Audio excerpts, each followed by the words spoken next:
comparing yourself to me.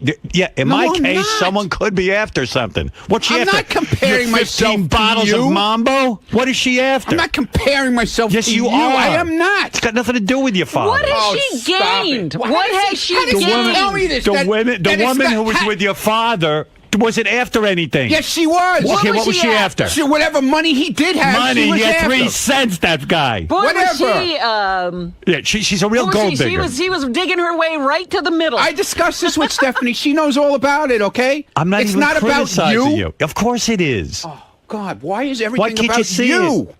Because you're putting yourself in my position. No, I'm not. What? What is she after? Dude, she could date a police officer and have the same thing. I'm telling you how I feel. She could date a pizza delivery guy. It's not about you. It's about what I saw my own man go through, and you keep telling me it's about you. Stick with me, and I'll show you every Rick's Cabaret. What has she gotten out of this? In other words, what could she get out of being with you? I don't know. Money? What has she been grasping at so far that you still have this feeling? She's a young, pretty girl. She could get a lot of richer guys than you. You're not exactly the richest guy on the planet. Is she pushing you to do something? No, absolutely not. Then it doesn't seem like she wants anything. So then why would you make this statement that... Because it's just something in my head, Howard. That's all it is. But that's not your situation. Of course she loves you. You're a limo driver. You're not David Arquette. I didn't say I was David. I didn't say that. Did I say that? In other words, you're a working man. You're a hard-working man. Yeah, okay. What is she going to get out of being with you? I don't know. It's just something in my head, okay? And she's hanging out so long to get it. He goes, I always question whether she really loves me. I think he thinks he's famous like me. That's Are you the only thing crazy? I can think. Right, Robin? Well, I'm trying to think. Does she go around telling everybody she's Ronnie's girlfriend? You know who I go out with? Doors open. Yeah, she goes, you know who I go out with? Ronnie the limo driver. You know what everyone's reaction is? So you're after his fame and wealth. Right. Oh, come on in. Let's close down the store because you're here. Yeah, Pretty Woman. Let's go on a Pretty Woman shopping spree. You got all that Ronnie money. Oh my God, Jesus! I can't. You ask me a question and I answer it, and it's not good enough for you. I don't know if you know this, but my boyfriend is verified on Twitter. Wow. Yeah. With 74,000 followers. Wow. I'm after his verification. You know, he's Stop verified. it, man. You know why? You don't even hear the question. Yeah, but I'm I trying hear you on the wrap-up show. trying to answer you. But it's a ridiculous answer. Well, that's my answer. It's not you. So it's got why is nothing she to with do you with if she doesn't love you? Call her and ask her. How many times have I said to her? Are you secretly rich? Yeah, I mean, maybe I am. Maybe I am. I know you he's don't know not. what I have. No, you don't know what I have. I do know. Yeah, you don't know. Believe me, I know. No. I've seen everything. Is he like a really wealthy guy who just decided, I'm going to drive a limo? I'm going to drive a limo, yes. You know what? I didn't want to tell you this. Go ahead. Ronnie's worth $7 billion. Right, exactly. That's why. Right. He's worried. Actually, I own all 23 Rick's clubs. Yeah. Nobody knows. Now well, you act like you do. Understand. Yeah. Now I understand. He probably told her that. Yeah, I didn't tell anybody anything of the sort. Now stop it. All right. I don't know why you don't get it through your head. It's just something that I have a feeling about. I'm sorry. God. And all you do is laugh. I got it. Okay? When you're under the gun, look, all you do is laugh. Ronnie, your perception is so off that it's just... Yeah, it's funny. I'm always wrong. I am always wrong. Your I know. perceptions are so out the window. Out the window. I'm fucking crazy. I can't even explain. I'm telling you, I'm fucking nuts. All right, goodbye. You're annoying.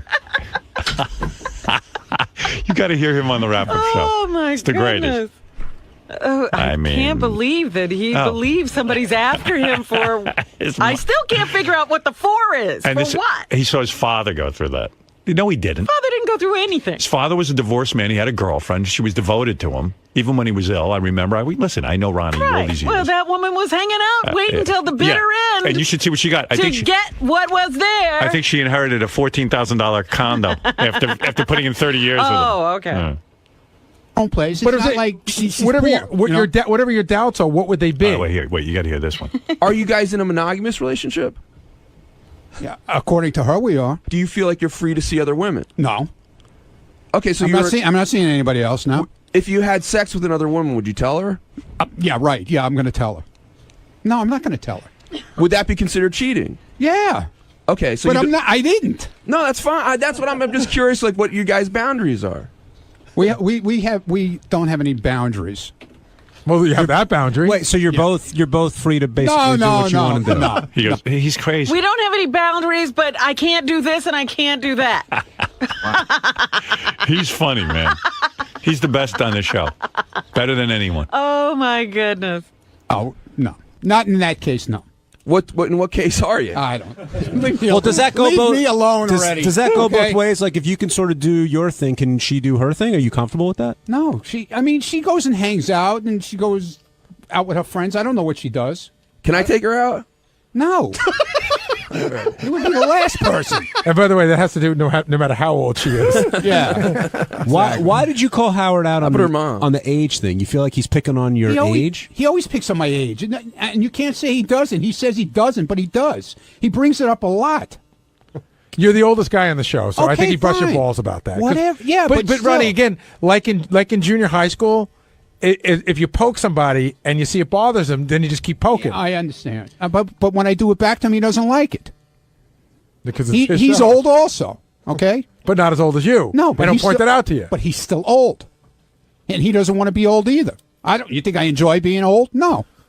I'm just living my life, whatever's left of it. I think okay? you're enjoying yourself very Yeah, much. I am. I had a great time in Florida. We had an awesome time.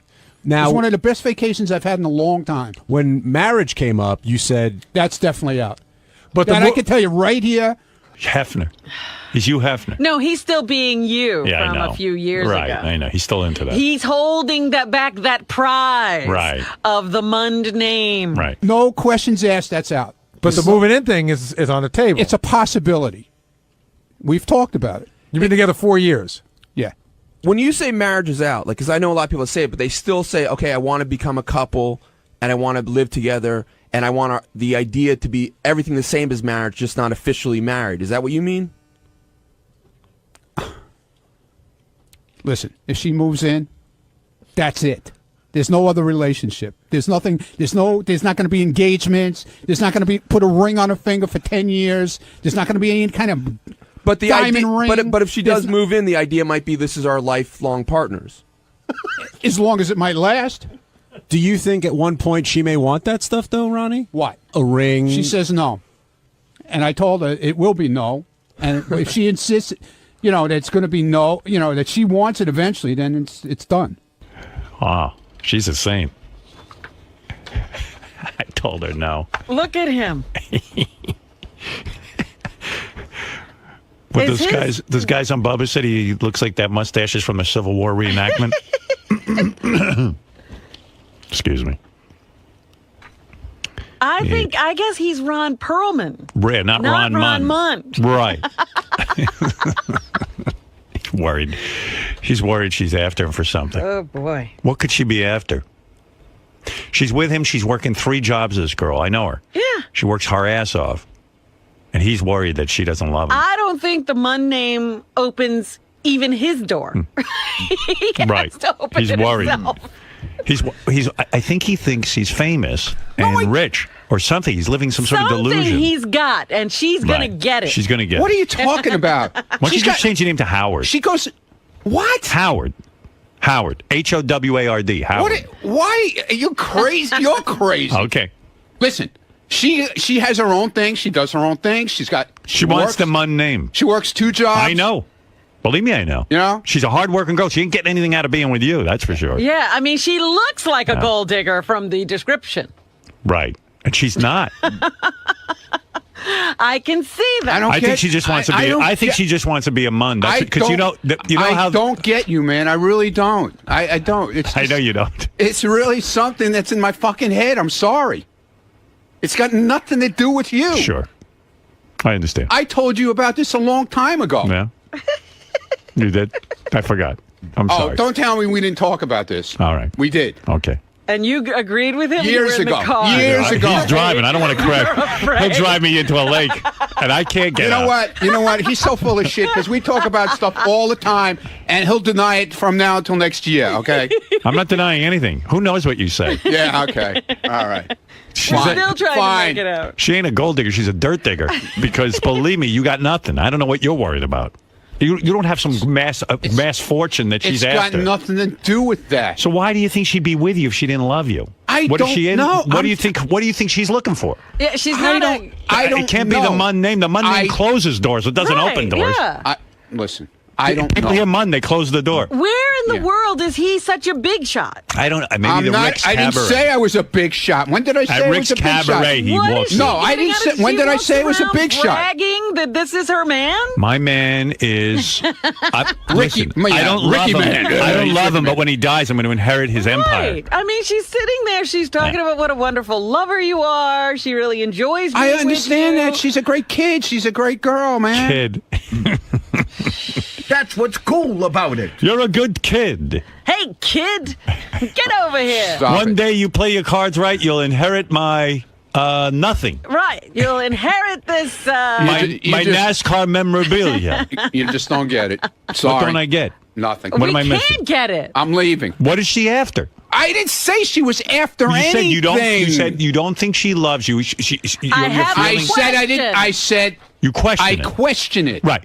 So what would she be after? When will you get I an didn't. answer? I didn't say she was after in anything. your fantasies, why is she there? Since she I doesn't don't love you. know. That's what I'm trying to I figure out wanna in my know head. what you think you've got that somebody's going to give I up don't- their entire life for. I didn't say that. All right. I didn't say that. I really got to know what. Yeah, what I'm you think depressed now. They're after. Maybe I should go take some. How what is many that? other women Let me are drink after? some of that shit. What did you drink? I want to How know. many I other want to drink women some. are after Ronnie? Nobody. Maybe did you copyright that phrase topless? To No, your I did PLD? not. No, I So didn't. she can't even inherit No, that. I didn't. I didn't. Because dating Ronnie is her stepping stone to nowhere. Topless. To topless. Who said she was is a stepping stone That's for what I'm anything? saying. This is what you're saying that this is what's It's going got- on. but it's got That nothing she to must do be with that. into you because of where she can get or No, what I she never can get. said that. I never said that. Did I ever say that? Yes, you said I have a question of why she's with me. Yeah, exactly. But I didn't say that she's into it for getting money or whatever. what would she be into I it don't for? know. What That- could she be into it oh for? my God, Well, man. he does have a lot of Twitter followers. Yeah, she's going to inherit all of them. Do you go everywhere and people go, "Hey, there's Ronnie, the limo driver"? I mean, maybe No, that's what she's it happens. It happens. It does happen after. when we're out. Right. So maybe that's what she's after. Yeah, in your mind. exactly. Right. Oh, okay. Well, that makes sense. She wants to be. Yeah. No, you're it's so not. famous. I didn't say that. I never Then said what could that. it be? Then how can you? I got even- nothing. It's, You got nothing. You That's got it. nothing. So why would she be after? All right. Listen. We all agree on that. All right. Thank you. Yeah, Thank before you. Nancy calls in and says she's sick of hearing me, let me go. You know the girl from yesterday? All right. All right. She doesn't like it. I'm You know, leaving. Ronnie has like over 600 Skull T-shirts. Maybe that's what she's after. Ah. Yeah. Good Lord. This is what I deal with all day. He drives me around. He's going to lock up the windows and drive me into a lake. And you're going to be laughing. Ron, Yo, do you regret saying stuff like that that's in your head because when it comes back like on the next day after the wrap-up No, show and you're I don't forced to care. defend what you... no. But when Howard breaks it down logistically, there's no reason to doubt her love or to... Say that again? When Howard breaks it down logically, Listen, you know, dude, it's like... dude, listen to me, okay? You're not in my head. You don't know what's going on. You don't know what's going on in my life. What's gone on years before, okay? You don't know. So you can't even ask me that question. But I'm saying when Howard breaks it down... I don't care what Howard. He's not my fucking psychiatrist.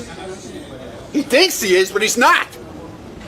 He thinks everything revolves around him. It doesn't. Other people have lives. They have shit. They have problems. Their own problems, not his. Okay? Why when Robin laughs does it drive you so nuts? I mean, everyone laughs on the show. Everyone laughs at each other. Fucking bald motherfucker is here now. Having a bad day, buddy? No. No, man. It just makes my Twitter followers go up. Oh, all right. You know? It's all Just keep hammer, man. Hammer. Go ahead. It's all part of your master plan? Yeah, my master plan. This is my master plan. Sal, please come with me. Oh, you can't come and bother him. But Ron, everyone busts balls. Everyone laughs at one another. Why would Everybody's fucking nuts here. Don't you understand that? Well, why does Robin's cackle really? It just goes right through you. Because she sits there and knifes people left and right, through the back, through the neck, and then when she's getting on the fucking, she's on the fire, all she does is sit there and laugh. She's got no answers. Listen to what went on this morning. Listen to the playback. All she did was laugh through the whole thing. She can't answer either.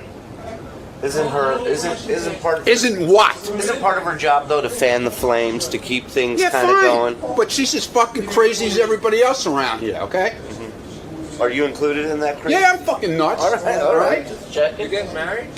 I'm not getting married. When did I say getting married? That's what these guys are saying. You told someone.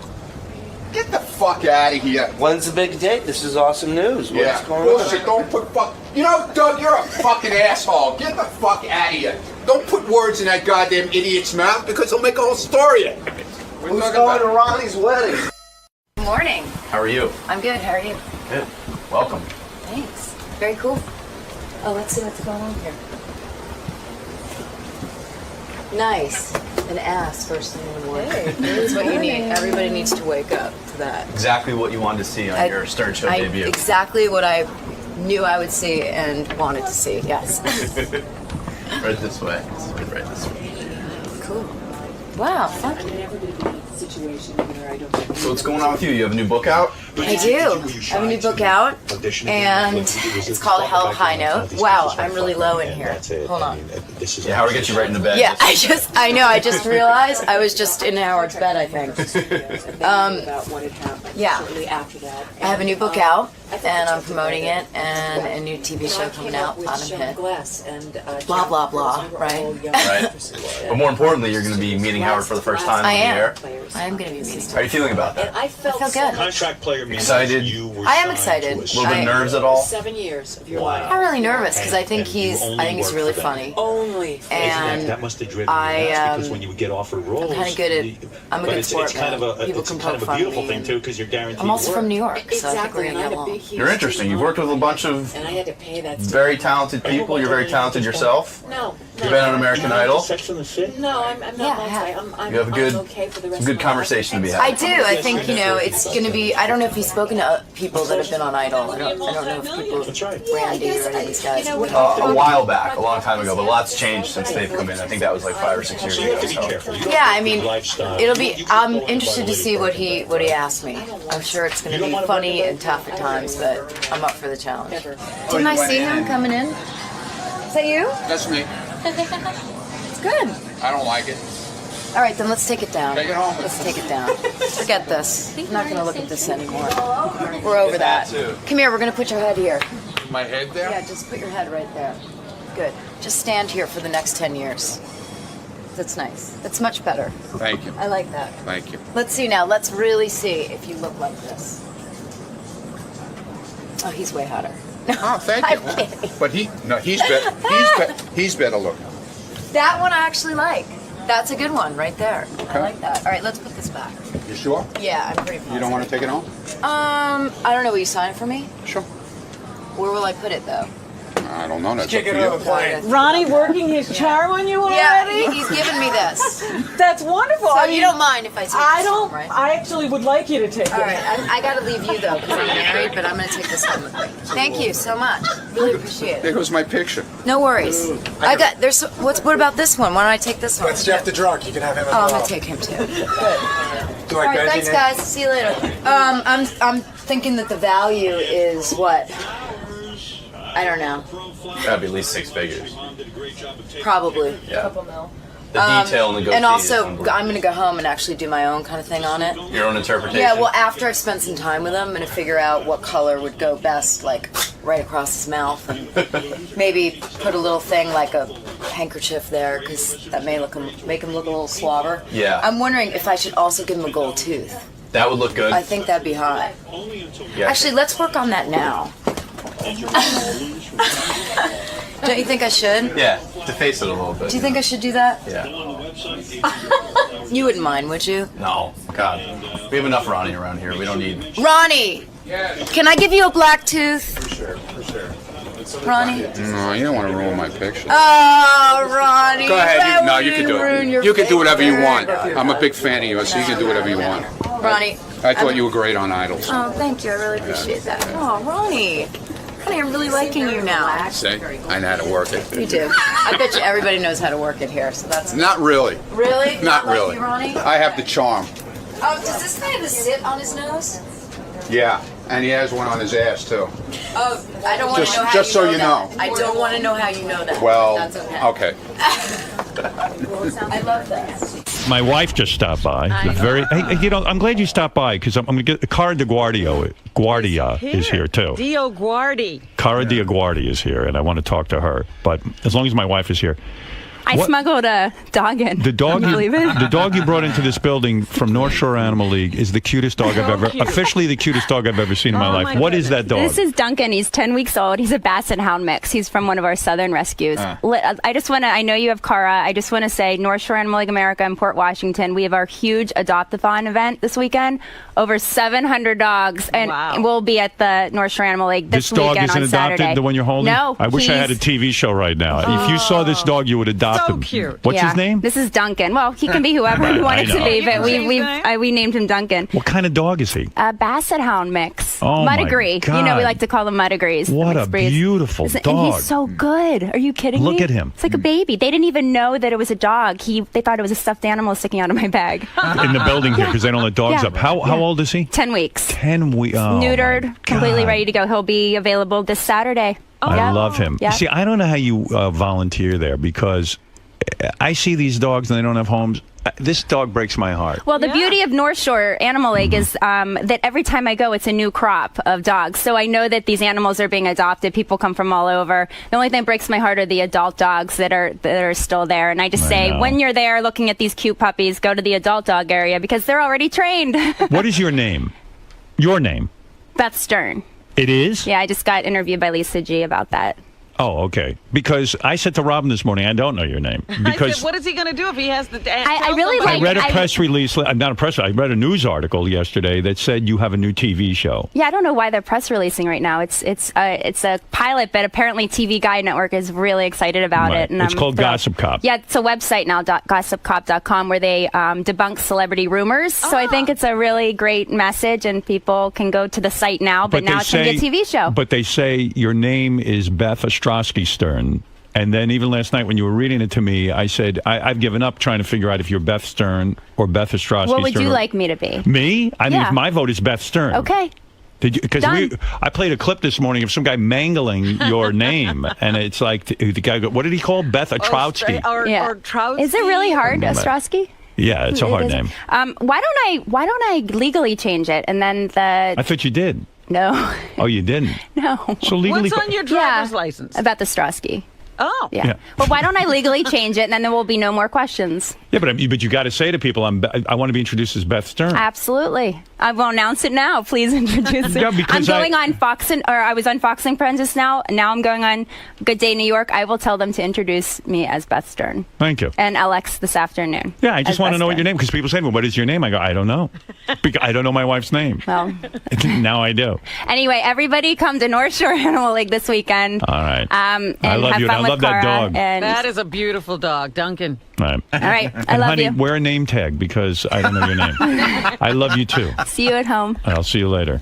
And she is one of the hottest Jewish women in the world, by the way. I don't know if you know that. When did you become that? There was an article that says she's on a list. Aren't you on a list that says you're the hottest Jewish woman? Yeah. Hey, take a picture of that dog and put it on Twitter. That is a great dog. If you see this dog, you will adopt this dog. Wow, what a dog. And feels good, too. I just gave her him a little pet. Right? Such a soft coat. I'm tempted to take that dog. I like him. That is a beautiful dog. You could not go wrong. We got a house full of pets, though. No, you don't. You got 2 cats and a dog. That's a house full of pets. That is not. Cara Guardi. Dio Guardi was on American Idol for 2 seasons. Yes. And I don't know what happened after that. To me, let me look at you. Cara, let me look at you. Put down the picture of Ronnie. No, let me look you over. Let me look you over, baby. Cara is dead. There is no Cara anymore. Cara? Cara. Is it Cara? It's that Cara. guy called me Cara. Cara. You're so Simon. annoying, Cara. Oh, that's It's Cara, man. Can I get my name back, please? You got a great body. When you took your clothes off on American Idol and you went into the bikini, and I know in your new book there's a whole chapter on it, because it was traumatic for you, right? But I got the impression at the time that you really wanted people to see how hot you were and how hot your body was, right? No, what it was they had this great idea, and they were like, all right, you remember Bikini Girl? We're going to have her back on the finale, and you're going to be in a bikini and come out, or you're going to be in a dress and come out singing, and then you'll show everyone. I loved it. I changed my whole opinion. It was a great idea, and I was like, oh my God, that's awesome. And then I was like, well, wait a minute, who's doing that? And they're like, you. I'm like, no, whoa, I don't even want to go to the freaking beach in my bathing suit. Okay? Is that true? I mean, here you are, the woman who wrote songs for years. You never got to be the person in the front. You never got to be the front person, so to speak. You'd write these songs for other people. They'd have huge hits. Suddenly, on American Idol, they want you in a bikini. You're going to be on the stage with everyone. I would think this is your dream. Really? I wet myself. Okay. What do you mean you wet yourself? I was so nervous. My manager was like, "Honey, do not wear a white bathing suit. You better wear a black one," because he knew that I was so incredibly nervous. And you peed in your bikini? Yes, a little tinkle. Is that true? Yes, I swear to God. It's so sexy. I could kill myself. Oh, really? You like that? Oh my God, that drives me nuts. God. Are you serious? That you couldn't even control your urine. That you peed all over your bikini. Was the bikini wet? Listen, it wasn't like a puddle. It wasn't like Was the bikini swimming. wet when you went A little up? bit, but what was worse is I had this dress on from Vera Wang, and the poor woman, she was like, "Okay, I need it back the day after." Right. And all I could think of is, all I could think of is she's going to get it, and there'll be a magnifying glass like CSI, and they're going to look down it, and she's going to be like, "Oh my God, this pig!" Tell me you defecated in your bikini, and I'll marry you right now. No, I didn't. You did not? That one I didn't. That would be so hot if you completely lost everything. That would, that would have been really interesting for Bikini Girl. Was American Idol the worst experience in the sense that, okay, you got to be famous, but you took a beating? I mean, you came in, and all of a sudden you're being scrutinized. Mm-hmm. Everyone's calling your name. I was doing it too. I mean, you were, everyone's like, get her off of there. They don't need a fourth judge. No, I totally. It was like I broke up the Beatles, and I think what was really frustrating for me is that I could never voice who I really was, and they didn't set it up so well. So people were like, they didn't introduce you properly. Who the hell is this girl? She's got like some teased hair. She looks like Paula's cousin. She's sitting there. And part of it was I was so incredible. I sat on the couch in the back of the studio. I got coffee for some of the artists at times. They'd walk in and go, "Honey, I need it black with milk." Right. So I was so behind the scenes. The weird, in a way, they could have orchestrated you coming on American Idol in a better way to make people like you and understand the need for you. Because if you really analyze it, more than Simon, more than Paula, more than Randy, you've actually written. How many hit songs have you written? When I say hit songs that have been on the top of the charts, a lot. Like 40, 50. I've sold songs of mine have sold over 159 million records. Wow. 159 million records. Songs that So if they had made that clear, like I didn't know anything about you. All of a sudden, I thought you were Paula's friend or something, or you were using you to keep Paula in line, which is the worst thing. That's almost to bring someone in and say, hey, she's here to get Paula in line. Look, it was not easy, I got to tell you. And I think the hardest part was when I did sometimes read the blogs. And they were pretty hard on me, but also at the same time when I'd watch the show, I'd be like, she is annoying, that person, because that person wasn't me.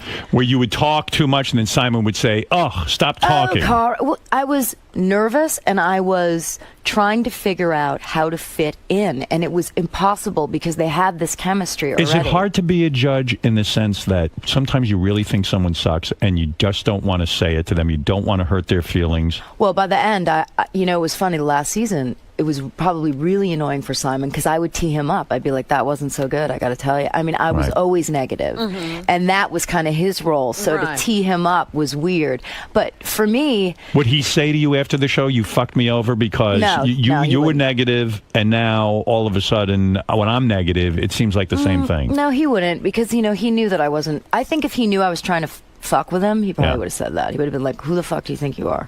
Was he the boss, so to speak? Was he the one in charge? I would say that he really ran the panel when he was there. And how did he get that role? I mean, didn't Randy get resentful of that? Randy plays it smart. He just kind of lays back and Randy's happy to be there. Randy's just a great guy. Randy is, Randy's like a teddy bear. He's just a doll. He's going to go along with whatever's happening. You don't great. like Simon, do you? I do like Simon. You I do. do. In the beginning, I thought he was way too hard on me. And how so? Well, when we'd be on the audition table and he'd be like, Cara, you're talking, and it was, I'm the kind of person that way too hard. Are you on camera or off camera? Well, kind of both, but I understood it. Listen, I understood the guy was the star. I got it. It's not like I was like going in my room and, calling my agent. It was like I got it. I was just trying to figure out how to adapt around him. He could have been more helpful is what you're saying, because he affects everyone's perception of you. Totally. And when he blows you off and he cuts you off and rolls his eyes while you're talking, you're doomed. But that's you know it. what? That's TV, so I got it. Like, that's who he is. That's his role. But by the ninth season, we started to, I think develop a respect for each other. Mm-hmm. And I have to say that I learned a lot from that guy. I learned a lot by watching him. So for that, I have to give him thanks. Explain to me as a songwriter how you make a living, because I don't understand it. You write the song, and then after you write the song and someone like Christina Aguilera sings your song, you get checks on a regular basis. You get, I mean, if you write big songs, we're talking millions of dollars. Wow. So You've written big songs. Yeah. And you have millions of dollars from it. And it's constant. In other words, I have friends who are in the music business, and they say, oh, the royalty checks just keep I'm taking 2 years off because the royalty checks come in. It's that big an amount, and how do you even know they're paying you the proper amount? How do you audit that? Well, first of all, I'm one of probably the only songwriters that own their own catalog forever, since the beginning. You own all your own music. I did, but I sold everything about 3 before I went on Idol. Mm-hmm. So when I was approached by Idol, I was almost like, I think I'm out of here. Yeah, I think I'm done now. Like, I'm just going to chill for a while. I had millionaire. In other words, you had enough. You have enough money that you could have said, "I'm done songwriting. I'm done working. This is it. I can play the rest of my life." Oh yeah, I mean, I made more from songs than I did from Idol. Of course. Yeah. I mean, from what you're saying, you're one of the most successful songwriters in the world, aren't you? I think people would say I was one of the Can you give us some successful. titles? Yeah. Well, here, wait. Here. Let me do this. I'll give you some titles. Why don't you do it? Here, I'll tell you. I'll give you some titles, and then I'm fascinated by this. I really am. How do you know they're paying you the proper amount of money when you're? Well, you check it, and I mean, when you check it, who do you check it with? I go to BMI. I go to performance rights societies, the record labels. I also. How could you really know that you're being paid properly? You really can't. Well, you audit them too. You do. Of course. And you've done You want to that. know this? I am the only person in the history of the music business that audited a company and they had overpaid me. Who was the company? I had to pay back the money. Who was the company? EMI. EMI. In other words, they'd sent you royalty checks. Yes. You checked. I had to send back money. Why did you tell them the truth? Could you have lied? And What do you mean? They found, because when they go through the books that you have to disclose. Yeah. Oh, Can you imagine? Have you ever audited and found that you were owed money?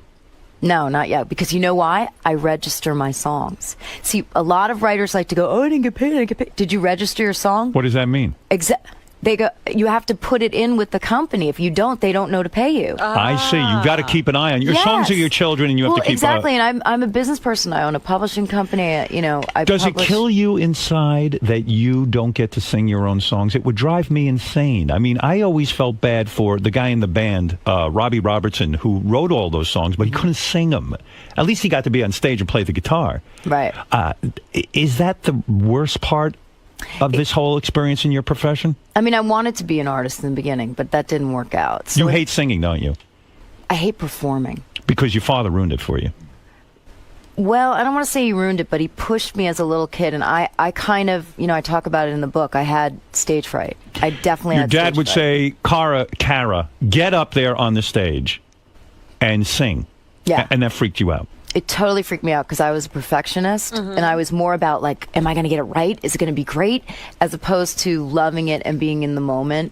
But I have to say, I thank my dad for that because it got me ready for American Idol. You make that good, that your father would force you up on a stage to sing. Well, when you're in front of 25 million people live, thank God I had that kind of experience. Did you ever go out and perform some of your own songs? Will you ever sing your own songs? Well, that's sort of how I got to writing the book, is I was doing these shows where I was singing the songs I co-written and telling the stories of Is how that what they you came did? to be. Because of American Idol, you probably said, hey, I could go out and do a little show and people will come hear me. Like Burt Bacharach Well, used to my do that. manager forced me to do it again. Burt Bacharach couldn't sing his own songs, but he became such a known personality as a songwriter that he could go out and people would say, okay, I'll maybe go see him. he can't sing it so great, but that's it. Are you a good singer? Ask me to sing one of my songs. All right. What's your biggest song that you ever wrote? What's your favorite? Well, I love Sober. Sober. That's the one Pink did, right? Yeah. So when she's on the radio singing that, and you obviously can sing, do you ever say, why didn't I just record that song? No, I say, thank God for that bitch. I love her. Really? You don't want the spotlight? No. Not like that. I love singing, I do, but... What do you mean you wrote that song? I mean, you wrote all right, the music? let me tell you what it was, all right, okay? let me tell you understand that, it. because this is important, you know, a hell of a high note gets into this. It says, you know, because there's been all this stuff in the press about all these things that I've been through, but why it discusses it is because every experience I've had and everything I've gone through has been put into my songs. So I had an eating disorder, okay? Yeah, okay. So we go to write Sober. You know, when you have an addiction... What do you mean you go to write Sober? Is that you mean you're with I get Pink? a call from Pink. You write together in a room. Exactly. So I get there, and to be honest with you, it was the second time we'd met. The first time was a bit awkward. I met her. She was at the end of this album, and her record label was like, "You need to go out and find a hit." Meanwhile, she had all the hits, and they were like, "Go meet this girl, Kara." And she's like, "Who's this bitch, Kara? Right. You know, I got to go meet someone now. I'm a big artist." So I met her, and it was a little awkward, and I thought, "Oh, I blew that. That's never going to happen." But she called a year later, and I went out to Malibu. Isn't it funny you think you blew it? She blew it. She needs you. She needs I don't know the if she songwriter. needs me. She's pretty damn good, I got to tell you. She's I amazing. think she's a very talented woman, and I like her music. She's writing a lot of her Wait, songs, she really does, so I'm going to tell you what And happened. I love that song, Sober. Well, so what happens is I go out there and I'm like, you know, let's talk about what happened last time. Because as women, you know, you never want to be in a room with a woman and there's some weird shit going on. So we cleared the air on that, and then we opened the bottle of wine. Right. And I am not a big drinker. Like one or two, and I'm up on the bar, man. Me too. I'm ready to go. Right. This girl, she can drink a lot more than me. So I try to keep up.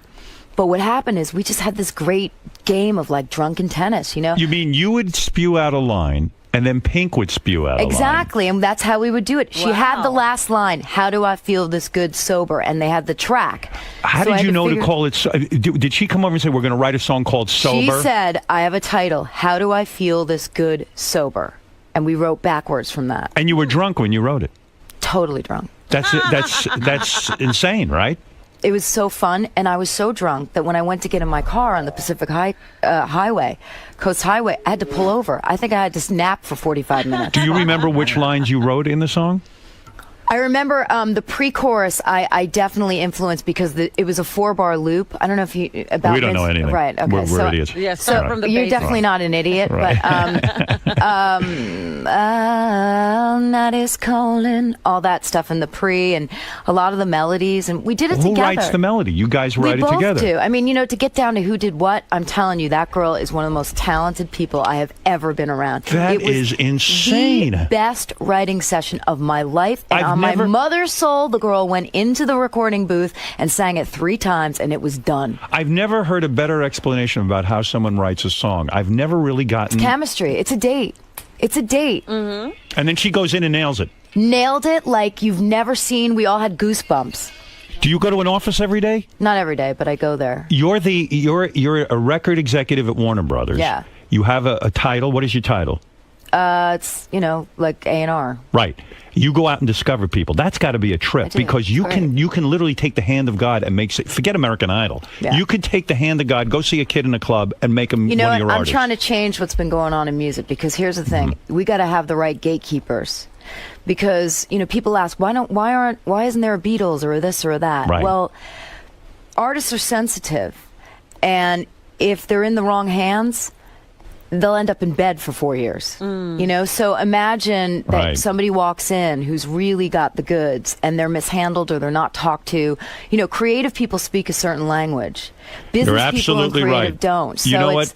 They respect me more than they would like some, you know, guy who really has never You're written a absolutely song or- right. You've written songs. You understand artists, because what you say is not bullshit. I have friends who are in the recording industry. They can't get out of bed in the morning. They get into such depressions. They feel so much. That's how come they can write songs. They That's- feel this intensity, don't they? They do, and that's, you know, that's partially what this book is about. It's, you know, you cannot write great songs unless you come from a place of truth. And when you talk about Pink, the reason she's so great is she comes from her truth. She's not ashamed of it, and she lets it out there. And she's inspired so many people, especially women. So you sat in the studio with her. She does this song, and you can smell a hit, can't you? I was, whether it was a hit or not, it was a life-changing experience for me. It went in my brain. I went, why would I ever go in the studio with someone who didn't inspire me? Now, after that magic happens, why does she say to you, let's go sit and write 10 more songs? Why is it just the one? Well,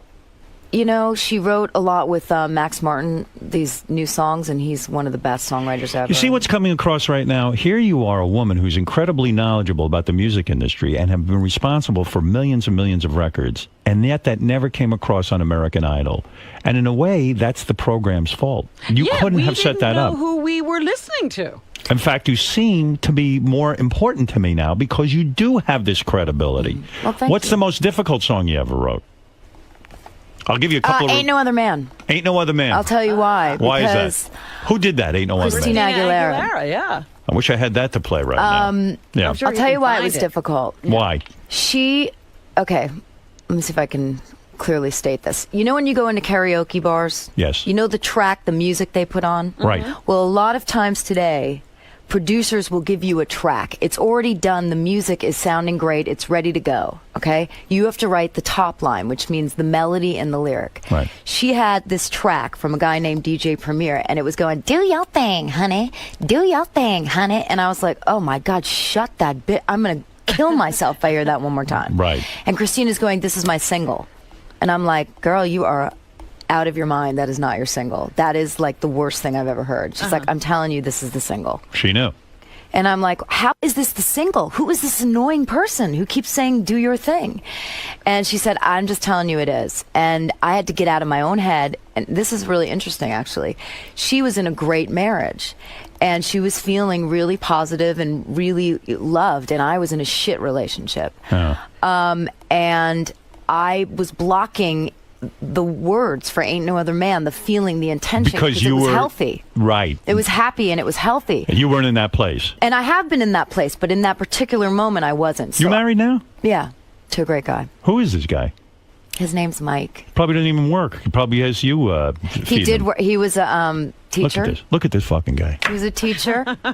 And He's a good let me guy. tell you, he totally works. He's operations. Operations? What is that? Well, Operations. in the house, we don't have any help. We don't have anything. Oh, so And he's... So I go, operations, I need you in the bathroom, and down the income, and he comes upstairs. Is it hard to respect a man who isn't powerful, who like you, who Dude, doesn't that guy have... is so powerful. Are you kidding? But you know what I mean. A man is defined by his job. Outwardly, you need a powerful Absolutely man? not. And You let don't me get tell you- resentful that he stays home and doesn't have to earn the money? I think he deserves a medal for dealing with me and my life. Seriously. Really? And doesn't he feel inadequate in some way? Because He is so supportive. He's so happy that do I'm you out give there him doing my cash thing. every week?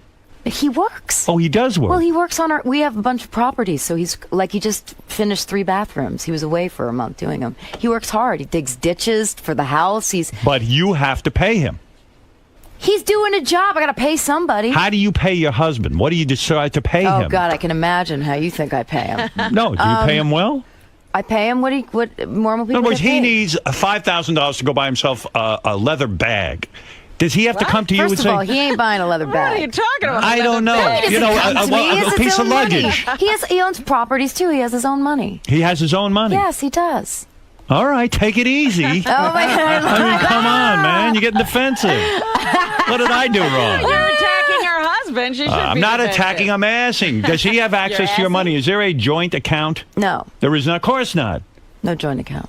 How long you been married? 2 years. You got kids? No, I'm trying. No one today can have Can't. kids. I know. I've been having a lot of sex, no kids. A lot Well, of that's sex. good and bad. Bunch of IVFs too. Oh, You've really? Don't do that. What am I supposed to do? So don't have a kid. Well, I may adopt. Yeah. Get a kid from Malawi. Me. A I think I'm Malawi. going to adopt Ronnie. Where did he go? And Ronnie left. He's looking to be adopted. He is. Oh, you did all the in vitro. You want that baby. I tried, yeah, but It's hard. it's really hard. What do you think it is? Maybe you exercise too much. No, I don't exercise too much. I think, honestly, trying to get pregnant when you're on a live TV show is impossible. So maybe you need to chill a Stress. little bit. Yeah. I did. I chilled. I gained some weight. went through the process of it again. And the in vitro is a very painful experience, isn't it? It's, you got to give yourself shots. In your asshole. Not in my asshole. How could you shoot into an asshole? You can't It's a hole. do that. Into your vagina? What? Stop it. Where do you shoot this stuff? Into your stomach. Oh my God. What? Stomach. Into your stomach. Yeah, right here. I just do it right see. here. Show me your stomach. No, I can't do that. Lift right up your now. dress. No, I'm not going to lift up my dress. You know you want to. Oh, God. Did it drive you crazy walking around Los Angeles all these years being this incredible songwriter, selling millions of records, and nobody knew your face? Nobody knew who you were?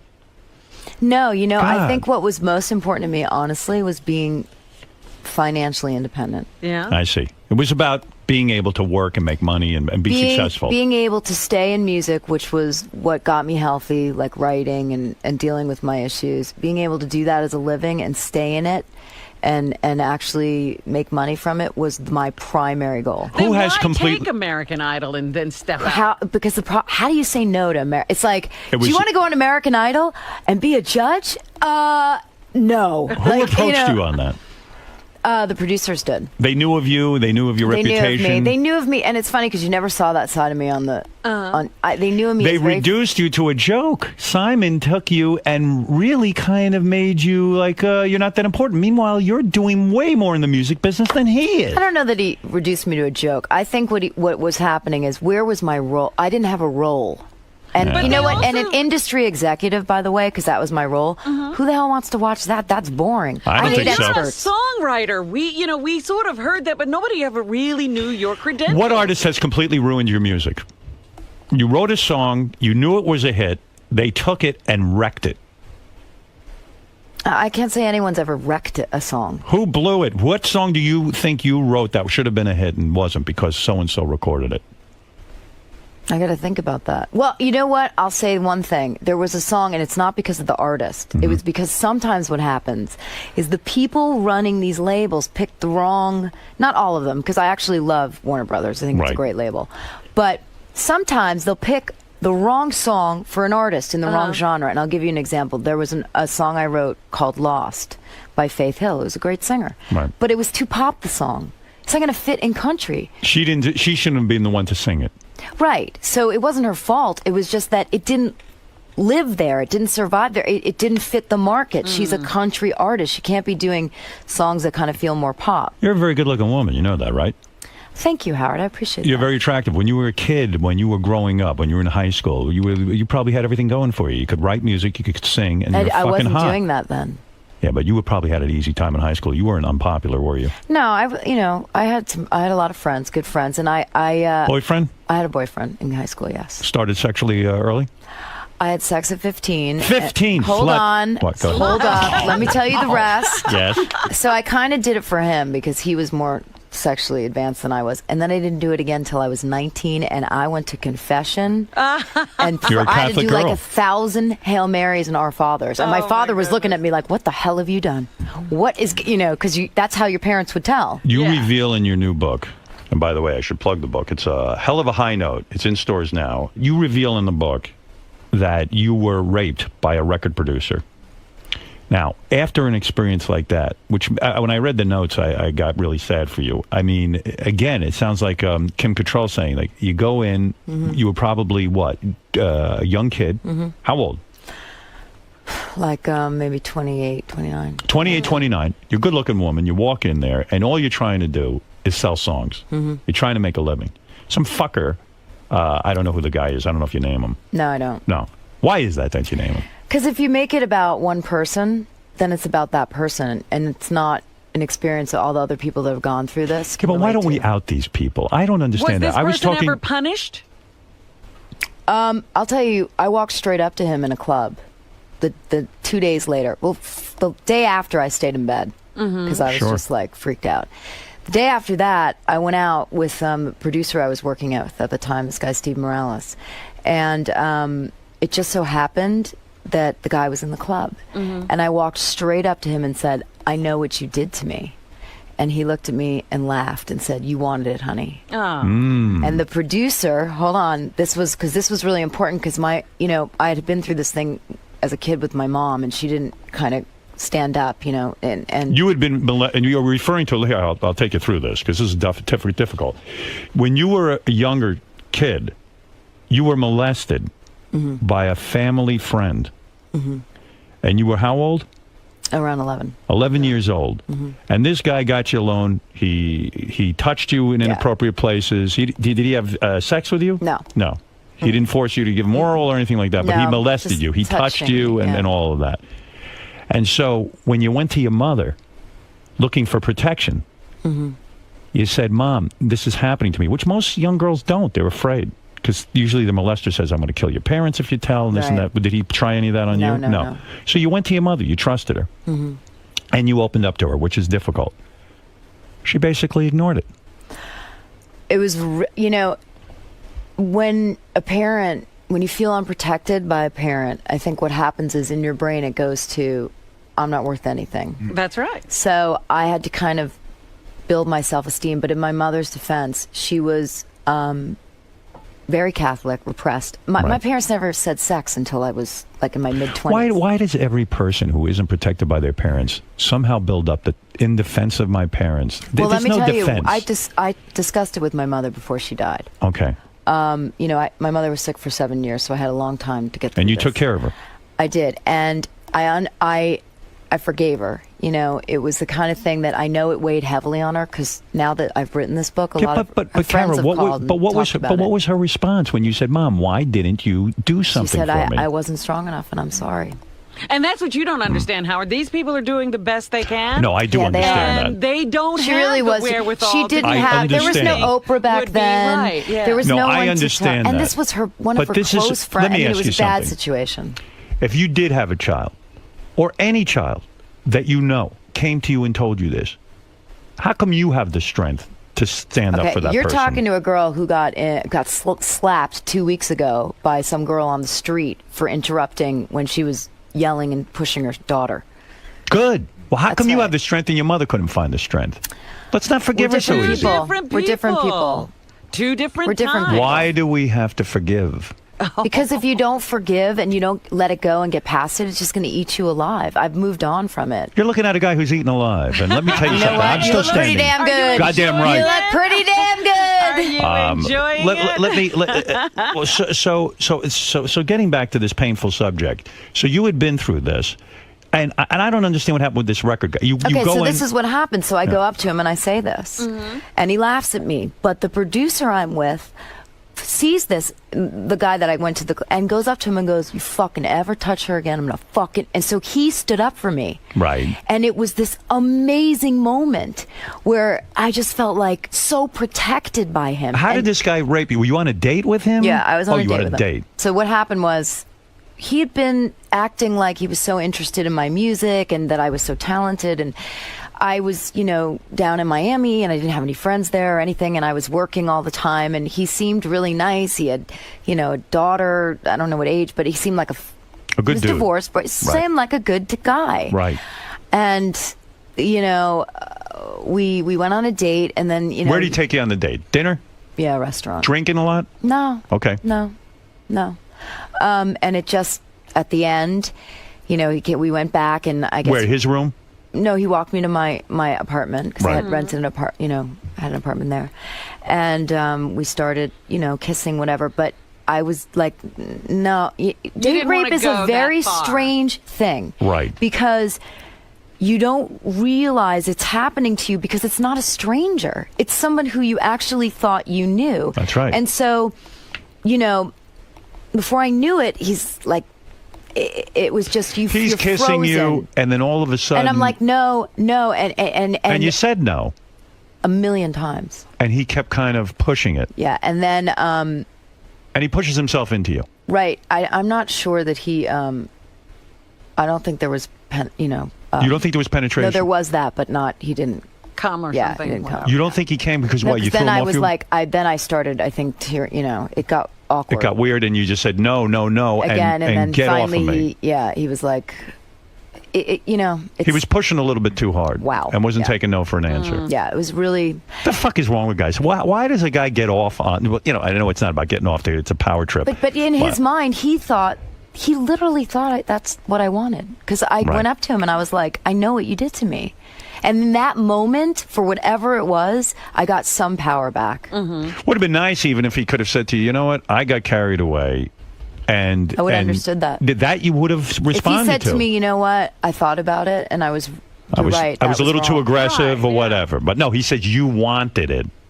Yeah, clearly you wanted it. And by the way, here's the thing. It's like, I really was, all I cared about was doing my job and getting my songs on records. I was like a scrapper. I mean, that's what I cared about. I did not care about. So I never had sex with any guy I ever met on the first date. The guy who yelled at him for you, did he try to have sex with you? No. Because that would have been my move. No, he didn't. I would have yelled at that guy. What about me? No, he didn't. I calculate everything. No. I'm going to yell for her, and I'm probably going to get in her pants tonight. Oh, my God. No, he totally How didn't. long did it take you to actually go on a date with a guy after something like that happens to you and actually trust a guy and get into bed with him? I think what happens is you get into the wrong relationships because it just reaffirms that I'm not worth any, that thing that I was coming back from. I had to, most of my career, I've been building back my self-esteem, coming back from where I was. And that's why I used all those things to write Walk Away, because I did get into a bad relationship.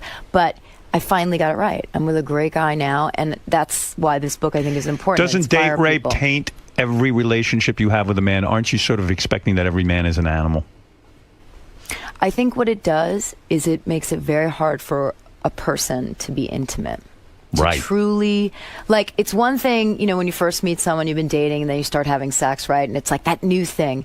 But once it becomes like something you've been doing with them, it's the intimacy that keeps you together. I love that challenge. I wish I had met you right after that. Really? Because I love the challenge of making someone feel trusting. That's the strangest thing you've ever heard. I've done it 3 or 4 times in my life. Really? Absolutely. I'm terrific at that. I'm a cleanup batter. Date after date rape. Many women have come to me after date rape and said, I'm talking with them. They tell me about it. And I go, now here's a challenge for me. Oh, my God, you're a sicko. I love it. I never knew that about you. I nurse women back to health. You do? I wish I could have nursed you. I'd known you. I wish I knew these women. I don't even know them. I know. Oh, God. The book is called A Hell of a High Note. It's in stores now. Carol will be signing copies of her book at the Book Review in Huntington, New York. This is a very important appearance, and you will get to see her.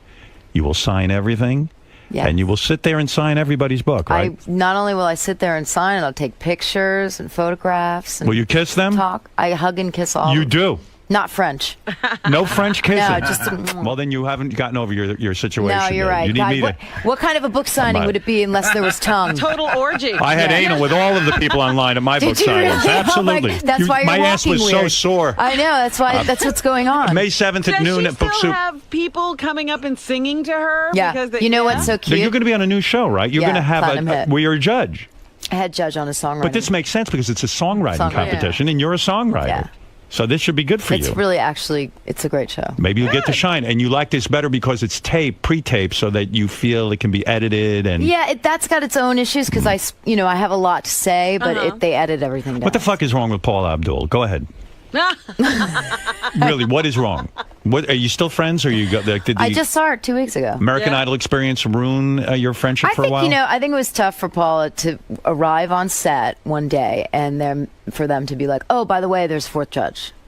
Like you were very close. This is interesting in your book. Your book makes a lot of interesting revelations. When you were hired for American Idol, Paula Abdul was already working there. She was a good friend of yours. The type of friends that you guys go over her house and hang out and all this other stuff. Not for years, but we'd spent a really close amount of time writing together. But you have to understand, friends like my friend from high school, whatever, that I still see, and then there's celebrity friends where you're friends for a minute and then they go off and they do their things. It's not the same. But she was insulted. She showed up the day on the set, she should have and been you insulted. were there. All of a sudden, there was a new judge, and really, she shouldn't have been any more insulted than the men. But she was, because she was a woman. You were the new woman judge. Well, I'm sure Randy was sort of like, "Hey, what's going on here, dog?" Why didn't they sit them down and tell them? What were they afraid of?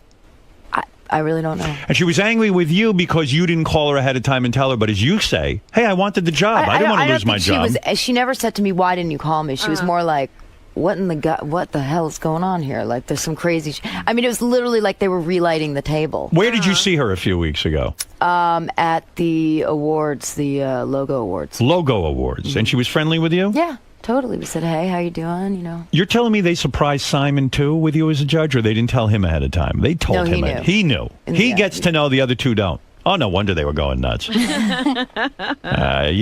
Paula is probably devastated. Her show went off the air. She was a judge. She was going to do it on her own, and now, boom, over. I think she's going to be on X Factor. Simon has said he wants her for X Factor. Oh, he does. Supposedly, the negotiations haven't started, but he definitely wants her. Do you believe that Paula Abdul has never been on drugs? I think she said that she's been not on like drugs like pot or coke. I think she said she's taken some pills for her back. Do you think she's loopy? I think that Paula is creative, and I think that, she's just, that's her energy. Sometimes. You don't think it's ayahuasca or any of this stuff? What's ayahuasca? You know full well what it is. I swear to You've God, never been to Peru and had an ayahuasca treatment? What? It is a leaf. It's an herb. An ayahuasca? That's right. I grew up, my parents said marijuana, so I don't know. Ayahuasca is the new thing now. But it does say in my book how I got, You got stoned at Paula Abdul's house, and she claimed the pot brownies you found in her refrigerator were put there by someone else. Do you believe that for a minute? I believe that 100%, and I'll tell you why. Why? Because they were frozen there, right? Nobody knew what the hell they were. The maid took them out to de-thaw them. And then she ate one and ended up in the hospital. I ate 6. I couldn't even walk. For 3 days, I missed Father's Day. My father's like, what the hell? You got to be in the music business with a bunch of drug addicts.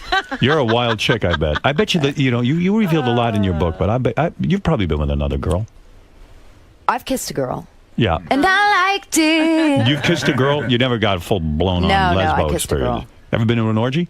No. Ever have 2 guys at the same time? Hell no. Nothing. What's the weirdest thing you ever did sexually? Anal. You said that. I didn't say that. You're not up for that? Oh, God. What was that? That's you clearing out. Oh, my God. It would be way louder than that. When you make love to a man, will you ever play with his buttocks? Oh, yeah. You will. You'll put a finger in there. You will, won't you? How dare you? You do? You have the most fun job, Robin. I do. Literally, this is the gig right here. I used to think it was Kelly and Regis, but now I'm thinking this is the gig. This is the gig. This is the gig. This is We're all the having a party. Can you make that sound again? No, not with that. That one. That's actually me. Oh, my God. That's like music to my ears. Sometimes do you ever say to yourself, I imagine it was really difficult in the beginning to get credibility as a songwriter. Like someone's going to go, who's this person? Why would I sit there and write a song with them? And also with a name like Diaguar. I mean, it's a nightmare. Cara Diaguar. How did you get your credibility? Did you have to write a song on your own first, and then when you have a hit song first, and then the people will write with you? Not just one hit song. You got to have a few. How many songs did you have to write before you actually got credibility, where people would turn to you to help them write? It was the Enrique Iglesias record that changed my life. Enrique Iglesias record? Oh, this cat, man. Forget it. What did he do to you? You know what he did to me in the Jingle Ball down here? No. What? So the first year after I write the scape, I said to him, he said, oh, I'm doing the Jingle Ball. Oh, yeah, Jingle Ball. In Madison Square Garden, everybody there. I'm like, oh, my God. He's like, you come. I'm like, great. Yeah. And we get there. He's like, you want to sing the backgrounds? I'm like, the backgrounds, you mean on stage? Yeah, you sing the backgrounds. You wrote the part. You could do it. I'm like, all right, great. But just cut the mic so no one hears me, because I don't remember all the parts. So I get up. I got a coat on, right? Like a big, bulky coat. I'm sitting there singing. Oh, next thing I know, these 2 people next to me that were wearing a jacket rip the jacket off. They're in skimpy little outfits, and they start salsaing, and I'm sitting there frozen in like a wool coat, not moving, and I'm like dying. I turn around, run off the stage, and the security guy goes, ma'am, what's going on here? And he quarantines me. He thought I was a Craze fan. Enrique gets off stage, and I'm like, Enrique, man, tell this guy what's up. I never saw her in my life. Oh, wow. I've never seen her in my life. And they threw you out? No, he finally said, but this guy's crazy. We'd be in the limo, and he'd say, stop it, you're hurting me. And the limo guy would turn around, and he'd go, she's hurting me. And he'd get out of the car to get me, and he'd jump in the front seat and drive away. When you just stood up to tell that story, we caught a panty shot? Really? We saw some panty. What? Show me. Show you panty? You're out of your Wait a mind, second. man. Get out of your You don't mind. have enough money for that. No, show me on camera. Let me see what happened. Oh, yeah. Like they caught something. Wait, they say they caught panty. Let me see. What are they talking What? about? Who said it? I don't know. If you guys call Panty, my checkbook. I'm writing a check 'cause I need that panty shot. All right, let's. The new book is called A Hell of a High Note. It's in stores now. A couple of quick phone calls, and then I'll let you out of here. Let's go to Rick. Rick in Pittsburgh. Go ahead. Hey, thanks, Howard. Carol, why do I suspect that you like to have your ass spanked during sex? Is that true? Why does he suspect that you like to be spanked? Are you? Oh my God! Did my husband call you? Yeah. Is that something you enjoy? Do you like rough sex? sex? You like to be choked? You like to be spanked? Anything going on there? There's Choked and spanked. Yes. Nothing wild with you. I mean, sometimes my hair pulled, I guess. Yeah. Are you highly orgasmic? I don't know what that means. Someone told me you like to be called anti-Semitic names while you're having sex. What? Is that true? You're out of your freaking mind. All right. Yes. The panty shot is ready. All right, What? let me see it. There, let What me see it. panty shot? Are you? Look, take a look at the camera. I mean, take a look at that monitor. Let's see. Whoa, I saw a little something. I don't know. Right You guys have a camera right up my panty. there. Not up your panties. It's right over there. Listen, it happened. You guys are a bunch of sickos, man. Are you joking? Well, it's not bad. At It's least not there's bad. not You look hot. cellulite or Oh, anything. yeah, there it is. Oh, now I see it. You're wearing white underwear, and it's sexy. Thank God I wore underwear. You're a very sexy woman, I'll tell you. Oh, really? Thank That's you. right. You can write about this in your next book. That I said you were I was sexy? No, that you had a panty shot. Paul, go ahead. Good morning. I wanted to see if you guys had watched the Voice show last night. I watched a little bit of it. I didn't see it. No. Was it good, Robin? It was interesting. All right. Yeah. Let's go to Tony. Tony, go ahead. Hi, thanks for taking my call. Cara, I just want to say I Googled you as soon as you appeared on the show, and I just thought it made for a much better experience. I really respected what you had to say. You mean when she was you on so American much. Idol? I really appreciate Absolutely. that. All right. I really Also, appreciate that. I have one other thing I want to say quickly. Did you try cough medicine for a replacement for IVF? No, I didn't. Cough medicine? Why? Cough How does- medicine. You really? want to look into that. Doctors won't tell you about it, but it doesn't make for great radio, so I won't go on. You're telling me that she can have a baby if she drinks cough medicine. Absolutely. I have a son. I have a son to prove it. Wow. And how do you learn about something like that? Was that just your discovery? A nurse told us while we were going through IVF. Our daughter is IVF. Our son is natural. Now It's cough medicine. Cough medicine. Well, get on the cough. I knew a guy, a disc jockey. Not only that, let's in get Detroit. some stock in halls. I knew a disc jockey in Detroit who was addicted to cough medicine, and boy, was he a mess. Was he fertile? Thank you, though, very much for that. Dennis, go. recommendation. You're not going to do it, are you? You're not going to start drinking cough medicine, or are you going to look into it? Well, first of all, I'm going to drink it because maybe it'll help me get some sleep tonight. Are you book tour is killing me. You're having a hard time with this book tour? No, it's just that being up, not so much sleep, but Time it's all right. changes and Yeah, were you ever a drug person? Never, no. Smoke weed, except for the I one have. time. Yeah, I mean, occasionally when I was younger. Not now. No. You like a cocktail here and there? Who the hell doesn't like a cocktail? Take it easy. Howard doesn't. No one's accusing you of being an alcoholic. You got liposuction, huh? Yeah, I did. You don't need it. But did you really need it? Well, that was the stupidest thing I ever did in my life. I don't know. I was in Paula's place, and I was, ridiculous, and looked in the L.A. Weekly and said, "Oh, I never liked my knees. I'm going to go do that." I mean, what a psycho! I didn't even know who the doctor was. I could have died. Right. It was so stupid. Well, just for your knees. You sucked the Knees fat out of your knees? and like right your hips? here, yeah. Why? You had cellulite? No, I had the last, I had eating issues, and I have to tell you, once I spent $5,000 to do this, my binge eating was never What is enough. binge eating? In other words, you starve yourself all day, you get home at night, and then you just It was gorge? there was a time in my life where I really I was trying to be something I wasn't. I went to Duke, I was going to be a lawyer, and that was not who I was. I was creative. No, you're a creative songwriter. Yeah, so I developed an eating disorder, and it was mostly you eat a lot of food and it numbs you out, I never threw up or anything like that. Never did the anorexic thing? But it got out of control where I'd wake up in the middle of the night and night binge. And Did you gain weight? yeah, oh yeah. A lot of weight.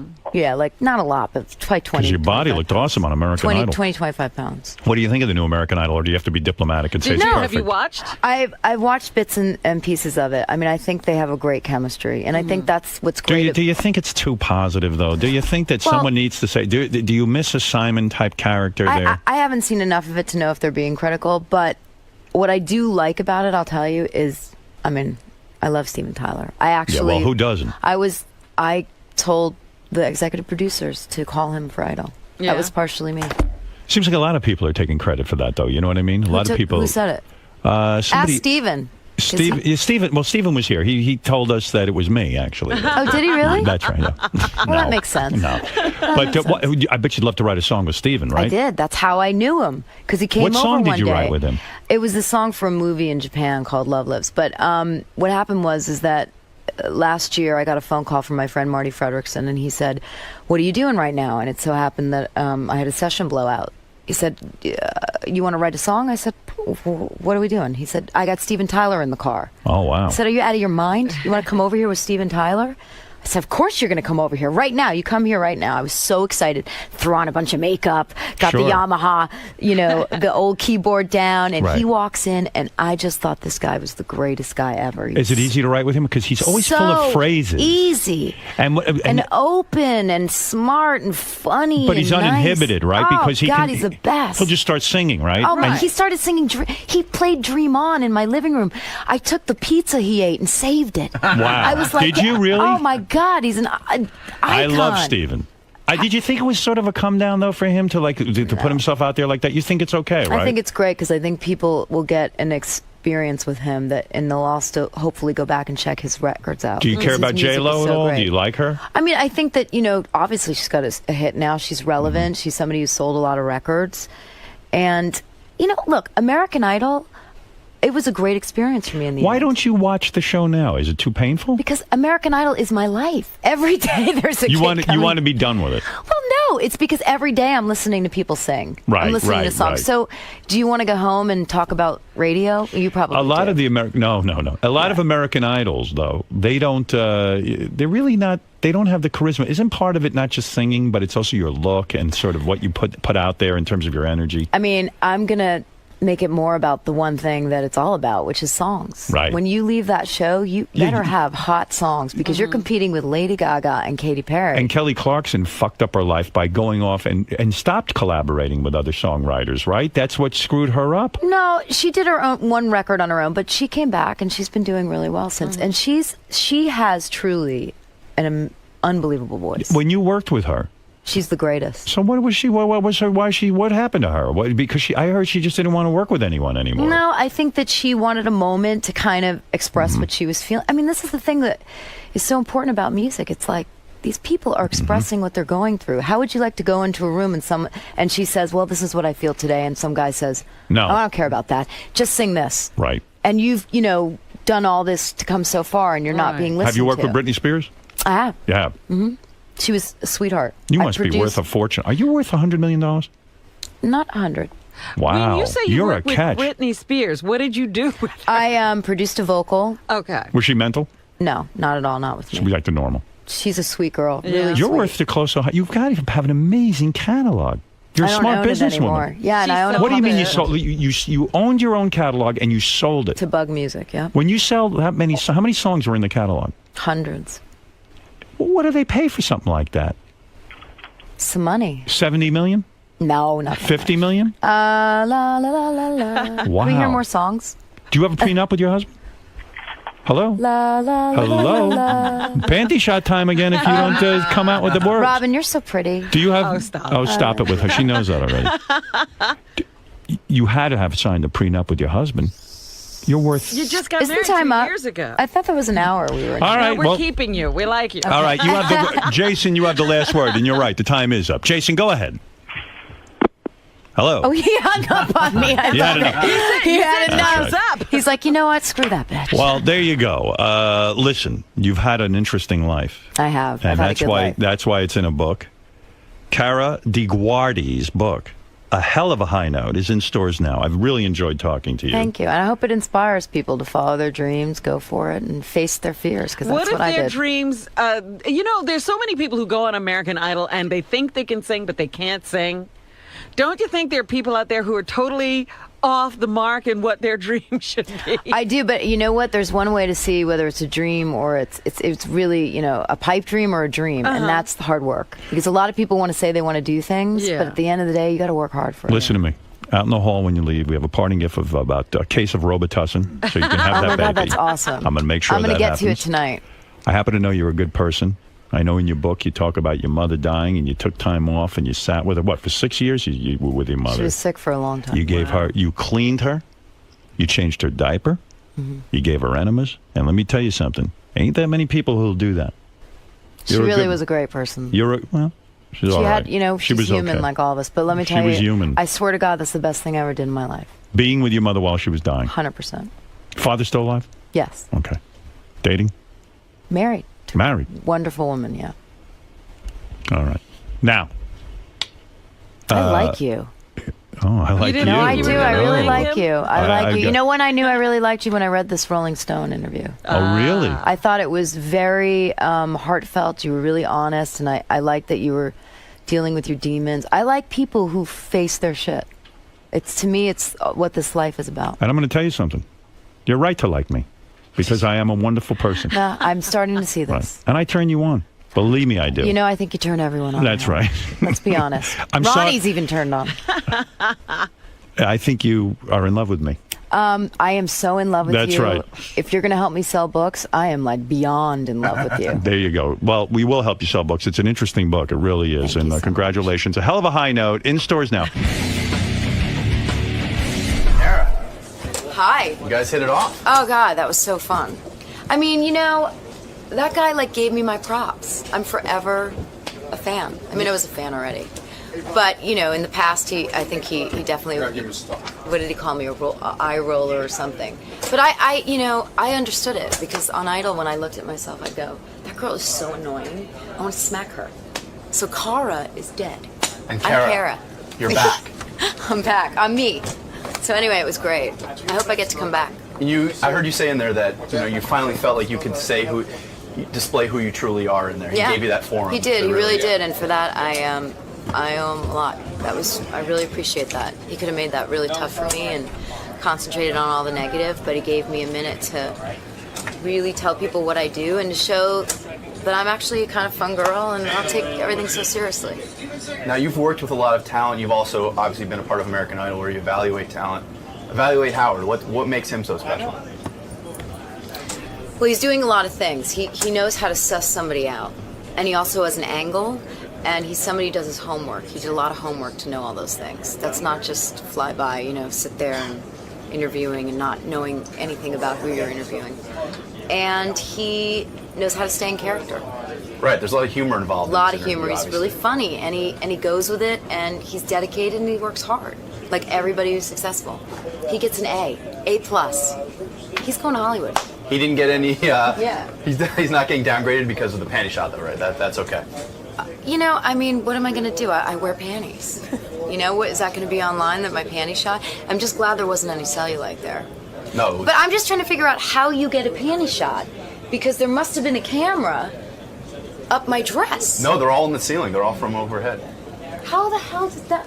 All right, I'm not that stupid, so I'm trying to figure out how that worked. But all right, whatever. They got a panty shot. Great. What am I going to do? So you'll be back, it seems. It seems like... if he wants me back, yeah. I think so. He's awesome. I had a great time. Cool. Thanks for stopping by, Thank Cara. you. He wants to make you hot chick of the week. Oh, that's... Are you serious? Why not? That's awesome.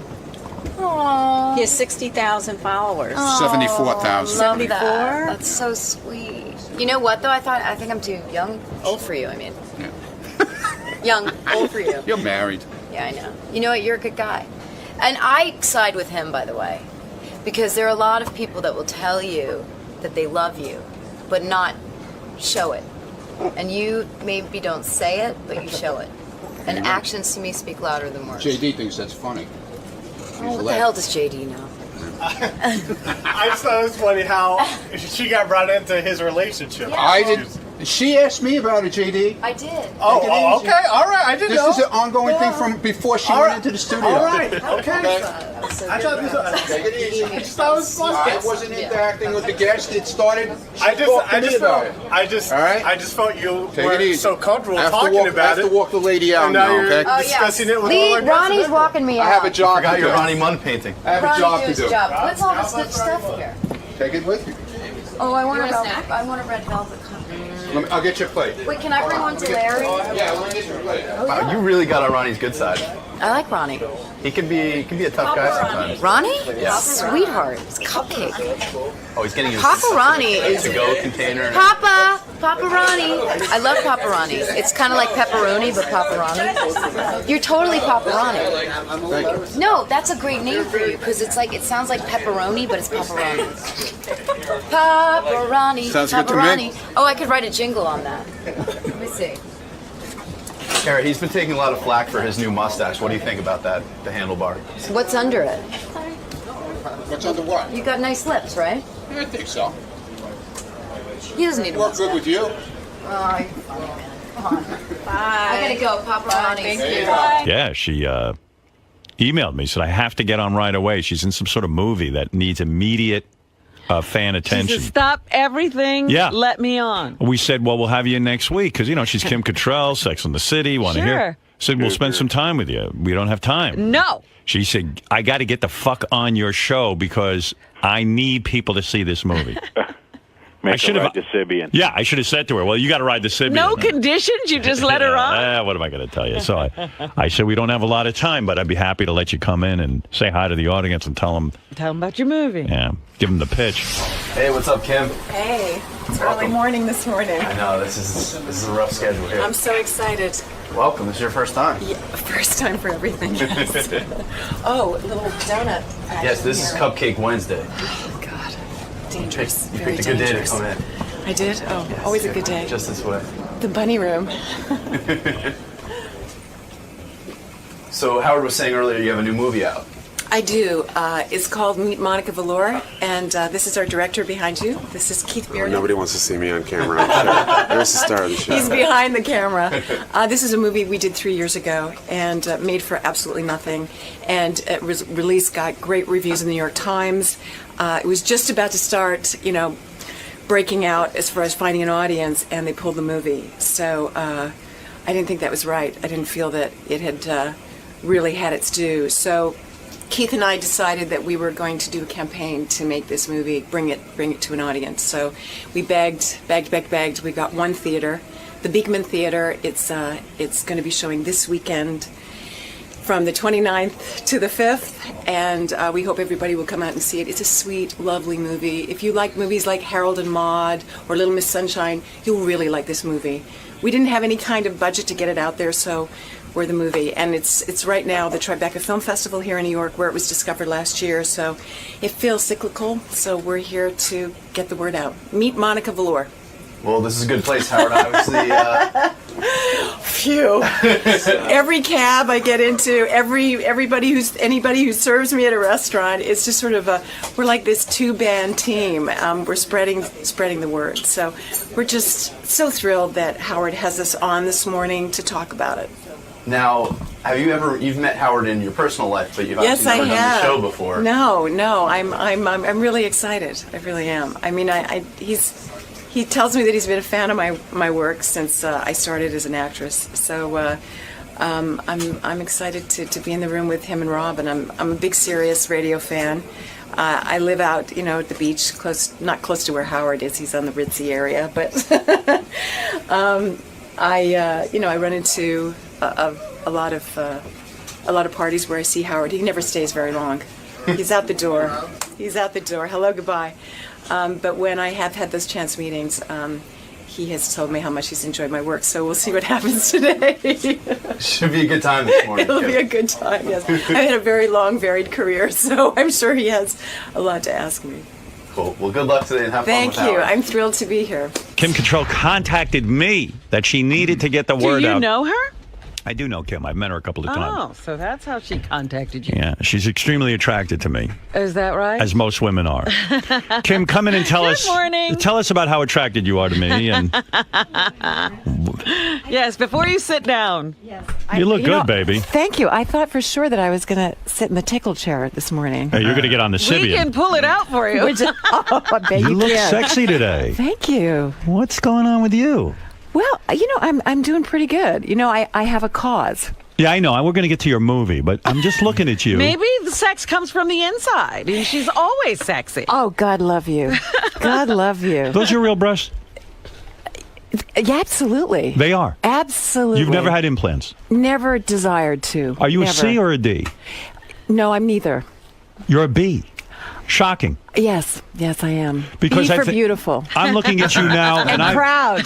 You know what's funny about you, Kim? I'm looking at you. You're a sex symbol, obviously. Thank But you, I'm Howard. looking at your chest, and I'm a man who knows something about bosoms. You appear to be a C or a D. No, and no, yet you Howard. fool the world. You know, recently my mother came to visit me, who's in her 80s. Right. And I have a little jacuzzi in. Of course you do. Yes, just a little one. Right. And I said, Mom, get in. And she said, No, I'm embarrassed. I said, No, go ahead. It's just you and me. And I saw my mother's breasts, and I have my mother's breasts, and they were sitting very high. So I thank my mother. At 80? At 82. Wow. And I have to say, if that I'm not frightened. I like your hair like this. I Thank like you. this shorter look. Thank you. It's attractive to me. When Sex and the City 2 opened in Tokyo, I just cut it all off. This is a good look for you. Thank I you. want you to keep your hair this length. And yours as well. Yeah. Shorter too. Shorter is better for me. As you get older, shorter is better. That's right. Yes. Believe me, I'm trying to find every trick in the book. Well, he had a lot of hair. Yeah. I had a lot to lose. You did have a lot of hair. Absolutely. You did. You know, when I think about you in Sex and the City, I think you wanted the same money as Sarah Jessica Parker. That's what held up the second movie. That's not true. It isn't true. No, it's not. Dispel that, then. I never asked for what Sarah got because Sarah was a producer.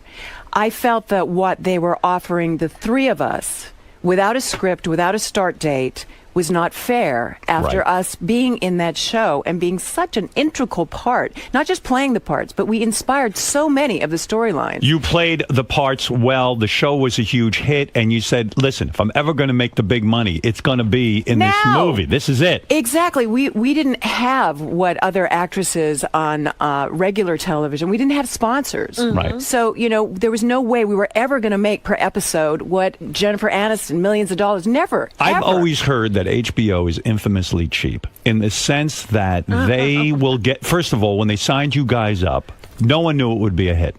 No one.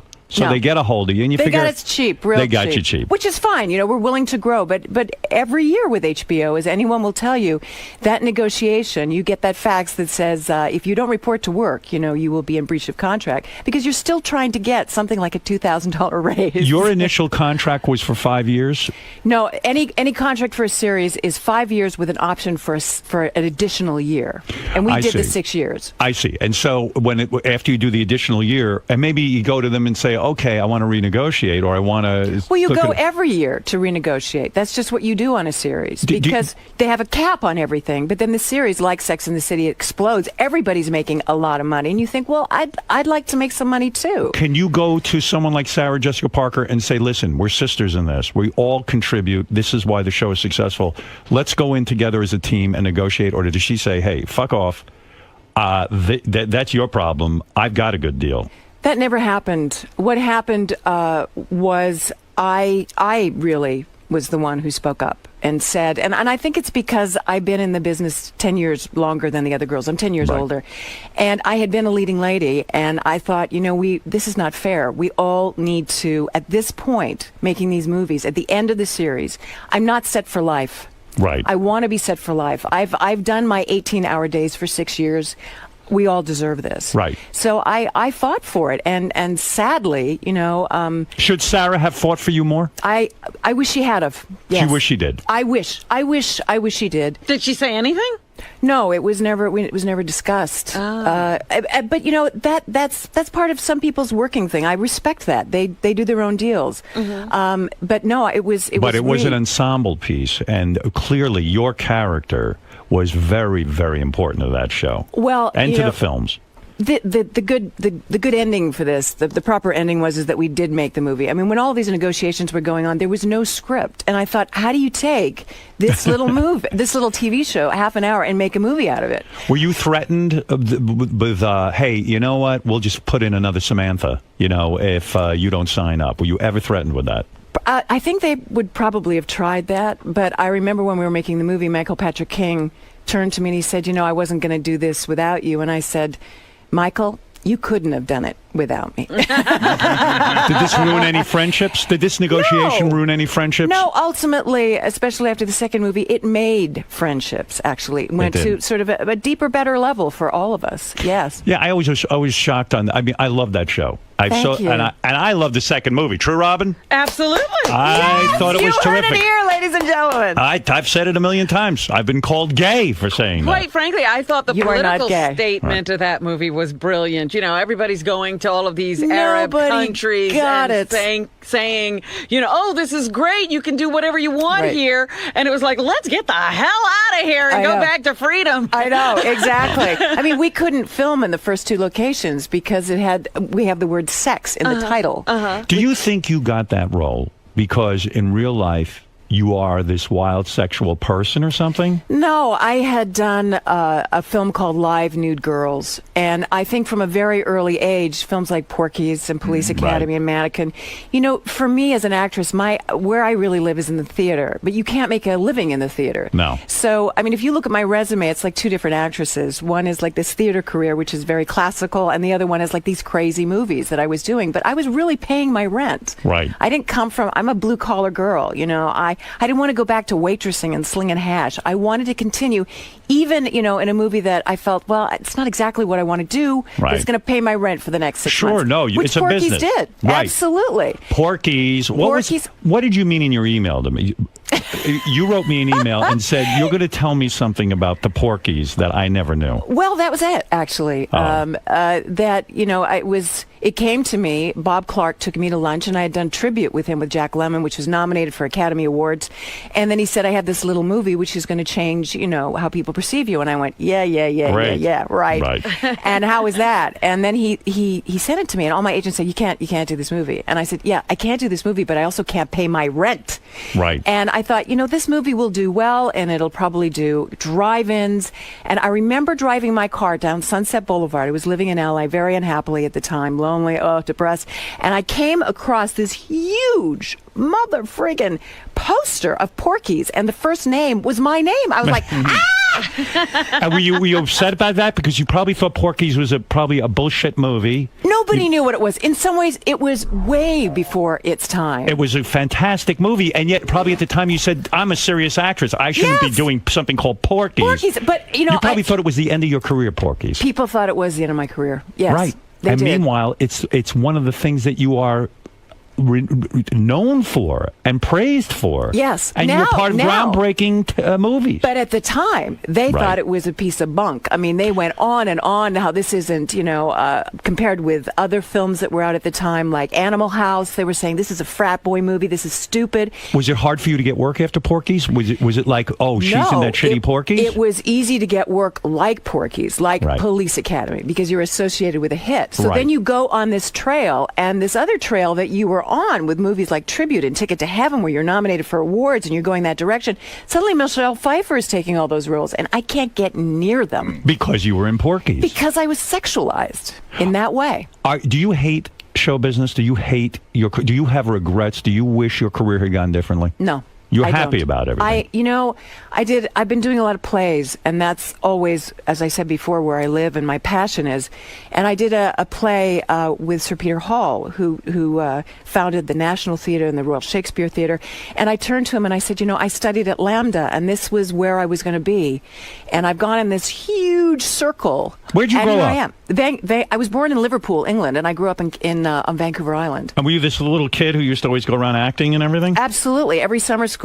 And then in 1968, we went back to Liverpool because my grandmother was very ill. Right. And I met a great aunt who was an elocution teacher. And that's when I started studying acting when I was 11. And I became sort of a protege. And I started And to you were work. hot, which helps, because if you don't not have at the 11, looks... I wasn't. I was a chubby little girl. But when did you start to blossom? Well, I feel right now, actually, is when I'm really come on. blossoming. When did you start to become the hot chick? Well, it was actually after Porky's. After Porky's? Yeah. That's not true. No, well, for me, it was. In high That's school, when you weren't hot? No, my sister was. And you were not hot? I remember in high school, Howard, I was like into the high jump. Yeah. And they used to put like these saw chips from the mill, because I grew up in Vancouver Island where there's a lot of sawmills and things, and they made this big mound that you could fall in when you cleared the bar, and they were clearing it, and they said, "Oh, this is Cherry Cottrell," which is my older sister, and they built a big mound, and I was behind this fence witnessing this, and they said, "This is her sister Kim," and they flattened it for you. For me. So you weren't the hot chick, but God, no. When you went out to Hollywood, didn't every guy try to bang you incessantly? No, I was very lonely in Los Angeles. Really? Yes, and to this day, it's difficult to get a date. Difficult to get a date, but listen, you've dated plenty. Don't paint yourself a wallflower. You were married 3 times, right? No, I've been married these twice guys- and once annulled. Once annulled. Yes. And the problem with these 3 marriages, to put it bluntly, is these guys didn't know how to fuck you. No, well, you know what happened? I worked too much. No. You were not satisfied sexually. No. I'm telling you, I worked too much. But why have you no said, time you for- have been quoted as saying that the sex was bad. No, I wrote a book, Howard, That's called right. Satisfaction, The Art of the Female Orgasm. I remember. It's a very good book. And in the book, it was quite naive of me at the time. I wrote this book to really distance myself from Samantha, to say, Right. this is my reality, and this is a character I play, but Right. this isn't what my experience has been. It has been, like many women, not fulfilling, really. So my first husband, was European. I was working a lot. It was very stressful. All kinds of personal, situations were involved. My second marriage was Wait a completely second. different. And he couldn't give it to you good enough, the European? It wasn't what you hope for. You never had an orgasm What with him? country was he from? He was Polish, Jewish, German. Oh, that's And you- not a good combination. And you never had good sex with him? It was. I don't. You see, what I think good sex is when a woman tells a man what she wants, and I don't just blame the man in these scenarios. I blame myself. Because I was All right. scared to ask. I was scared to say, I don't know. I was scared to say, can we try this? Right. You were afraid to say, listen, I'm not getting off on this. Maybe you could do this to me or do that to Exactly. me. You were afraid And to most ask for what women, you needed. I didn't know what I needed.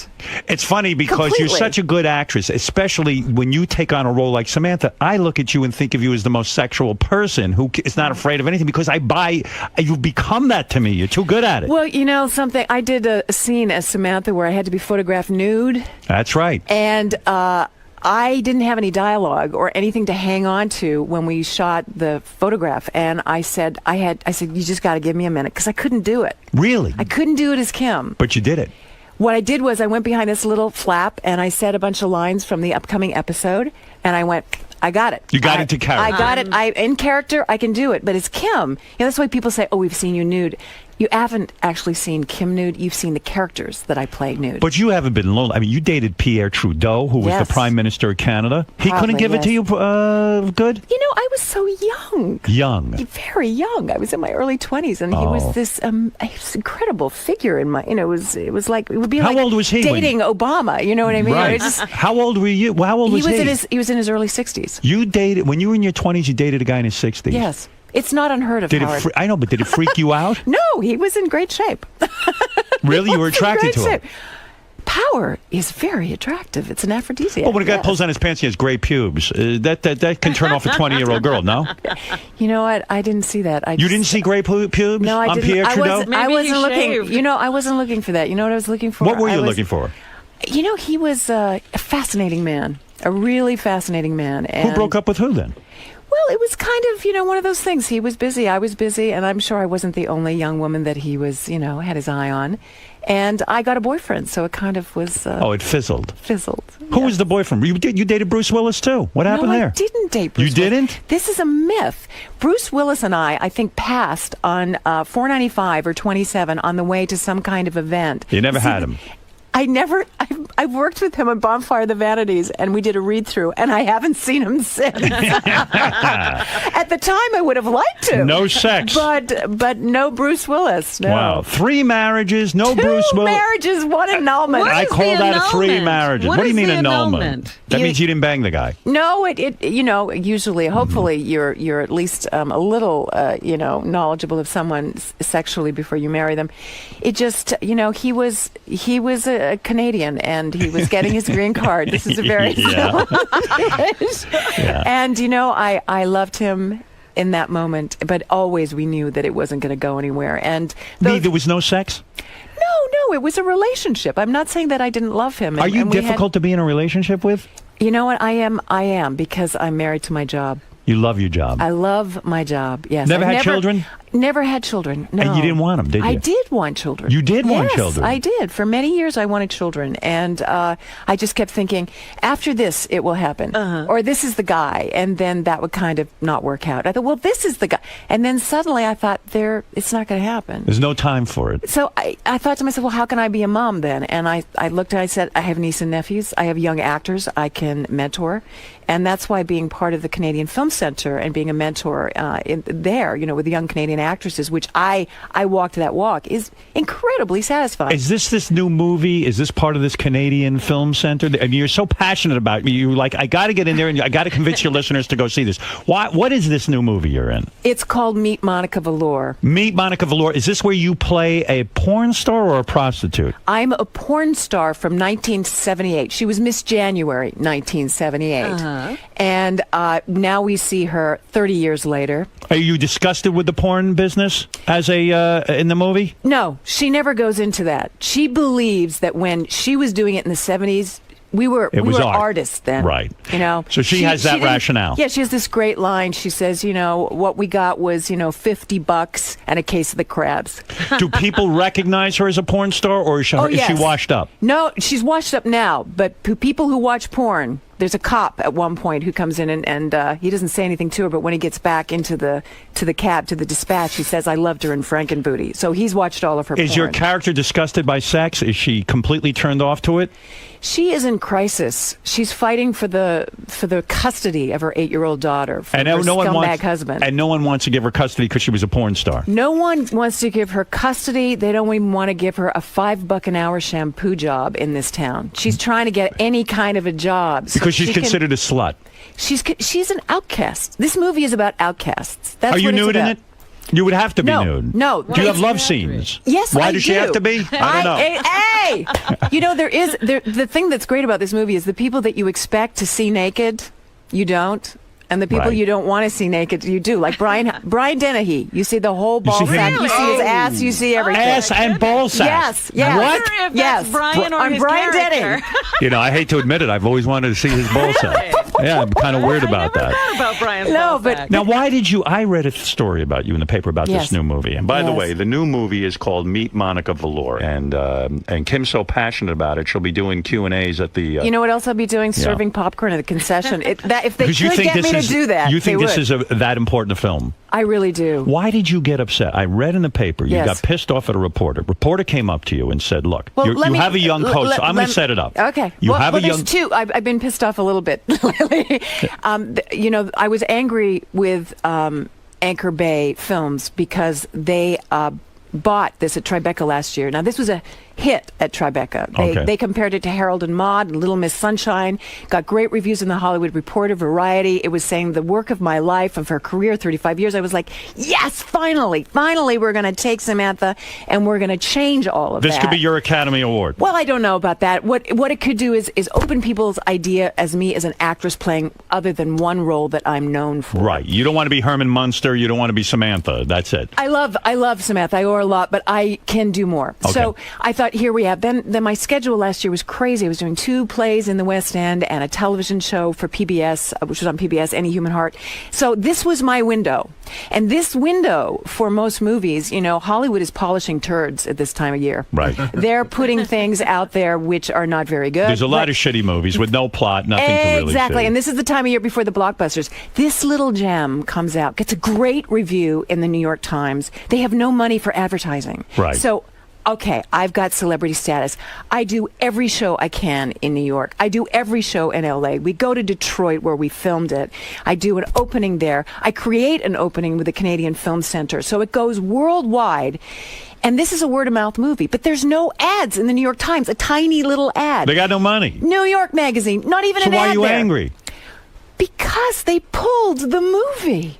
And they pulled the movie on a night where Friends of mine was in one movie in New York at the Clearview Cinema. You mean you're mad at the movie studio for pulling the movie out because they had no advertising money? No, they had no advertising, so nobody came. And just as they were starting to find an audience, and there's this website you can go to called The Numbers, and the day before they pulled it, we were up 192%, which if that had continued, which it would have through word of mouth, we would have become one of the top 10 independent American movies of that week. So they pulled the plug too early, is your complaint. Now, the other complaint I heard Now, was... let me finish. Go ahead. I called them and said, what can we do about this? I'll do anything. Please, another week. Finally, they said, it's not us, Anchor Bay, who are pulling it. It's the movie theaters, because the Tribeca Film Festival. I said, but who do I talk to? Who are the movie theater owners? So we've got you a theater. I said, okay, where is it?